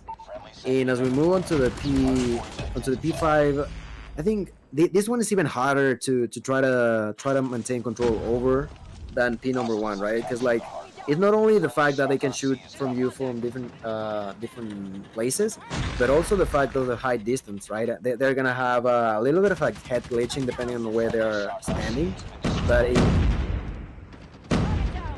can be pretty hard if you are inside of it to defend. Oh, this one is definitely one of those like toss-up ones, but being in the point does not secure you the hill. As we see, Vague makes the break from that zigzag area. Ultimately giving him the advantage on the hill, but at what expense he's going to be taken out there by the Yuhi Predator missile. This is like in the wide open, like you have so many areas to get shot from, it's really hard to control the flow of traffic. If you don't know what you're doing, it ultimately could make or break you in a game too. If you see someone have a strong P5 hold, that usually, translates to a great start to P1. As I say that, we're going to see Yuhi and team have a great P5 and setting up properly for the reset of points. P1 is looking very, very, promising to them at the moment. So that P5 hold initially led to a P1 setup. We're going to see the side of NL continue to pounce on this Teletubbies roster. All they need is one, dude. If you're Teletubbies, you got to find better transitions. You got to find a little bit better communication, because they're getting outplayed at the moment. They're getting outgunned. And Teletubbies still very much in this, though. So Yuhi, with another Predator missile in hand, is going to take out one and Leon. So P1 is going to lead to a strong P2 setup, it looks like, in my opinion, as I take a look at the map. Yeah, there's gonna be a clean point for the side of NL, definitely. Like they got close to what, 40, 50 points uncontested, and that's gonna be bad news for the side of Teletubbies, as the advantage is already getting to be noticeable. As Teletubbies nearly got over 100, but the side of NL Esports is nearly approaching those 200 themselves. Yeah, they found themselves with an 80-point lead, and it's not looking too good for Teletubbies. they are going to be in a position of power here as they are 50 points away from sealing the deal. We're going to have to see Teletubbies here find some kind of traction. They can't give up any more ground on P2, but here's the thing. They're in the dilemma now. You can't take any more L's on P2, but you also can't lose spawns on P3. Here, you're going to have to... Oh, he uses the grass spikes. He's going to be super weak, but he is going to get the kill, so... Yeah. Now, you're going to find yourself with table scraps on P2, fighting for P3 once again. We saw how bad it was last time, right? Mm-hmm. It was an NL being there for more than half of it. And with only... Ooh, they are still in control with like one player inside of the hard point. That's going to be less than 30 points for them. They are on that point that they can defend like pretty nicely like they did last time. So if I was Teletubbies, they got to get inside of it as quickly as they possibly can. As I can see, Lil be doing just that with the War Machine. That is going to be huge for the side of Teletubbies. How long they can maintain, I don't know. But they definitely did it when they needed to. We're going to need to see Leon stop playing so much aggressively. He was all the way on the kitchen side of the map. You know, I know he's playing that Slayer role at the moment, but ultimately you need to protect this point. Now, around the 30-second marker is when I'd feel more comfortable making that transition. As I say that, I do see Leon in the zigzag area, which is great news. At this point, I would opt to just absolutely hand over P3 to NL. NL is not playing. They are not giving in to the bait, though. We see P4 transitions from them early. Now, we talked about those early transitions and what that can mean to a team. Will it translate to a strong hold? We see Fish using his Annihilator to full extent. Fish going to be flashed. Doesn't matter. He's going to have that flow of traffic steadily to a halt as we see a 4-man push now for the side of Teletubbies onto this P4 transition. We see Little B take out one. Nero gets taken out. Vega gets taken out. This is not looking good for Teletubbies. Oh, wow, that's almost a complete team wipe as Tectonic's the last player alive. He's going to be taken out, too. 20 seconds now for NL. Fisher's got, like, what, 8 kills, 9 kills in, what, 30 seconds? Like, look at him go. Like, he's killing left and right everyone with score streaks, with a weapon. He's going to defend as hard as he can. They only need less than 10 points. And this just looks next to impossible for the side of Teletubbies and NL Esports. Come back yet again into the finals. Take it all home. That's going to be 3-1 victory for Nativos Latinos. Nativos Latinos takes the dub. Their first MSS Sunday Showdown finals matchup in 12 weeks, guys. They haven't been in this platform since week 7 of the MSS Sunday Showdown. And here they are taking the chance. Takes out the guys over at Teletubbies who came in very stout-like. The first hard point was devastating for them. The domination was, you know, pretty lopsided too. That hard point was close up until the end, and we saw NL just up and take the lead and absolutely... you know, make sure that they get that point, that last P4 rotation. And they played it well. We're going to see a MVP from my guy, Yuhi. 25-16 in a minute and 46 seconds, dude. This I'm telling you. guy is crazy. Game-changing performance from my guy, Yuhi. Yuhi absolutely put on for his team. Yuhi is the MVP of the series, guys. You know, who agrees with me? Is that something that's up for debate? Can we talk about that? Is that something that we can all agree on? That's like without a doubt, right? Like he gets the kill, he doesn't die, he gets the OBJ points. Like what else can he do? Like that's all you can do, and he did it all perfectly. He did it all perfectly, and guys, that's gonna bring our stream to an end. But before we do, we're actually gonna be getting onto a raid now. So tomorrow night we're gonna have a pack schedule for the Battle Royale tournament. Be sure to tune in as Gil and I are gonna be able to continue our bantering in Battle Royale format. Are you excited about that, Gil? I really am. Like week after week, like it gets more and more exciting. Like we have more level, more squads, more action all of the time. So I'm looking forward to it. I am looking forward to it as well, guys. Stick around. We're going to be rating one of my favorite Valorant streamers, my guy Sloth. Stick around as we are going to be showing some of that MSS love to him. Make sure he is absolutely embraced. Let him know you're coming for Verdict Stream. Until next week, we'll see you back here tomorrow night, actually. But for Music Sunday Showdown, we'll be back next Sunday, 8 p.m. Eastern Time. Much love, baby. Gracias por estar aquí. Nos vemos.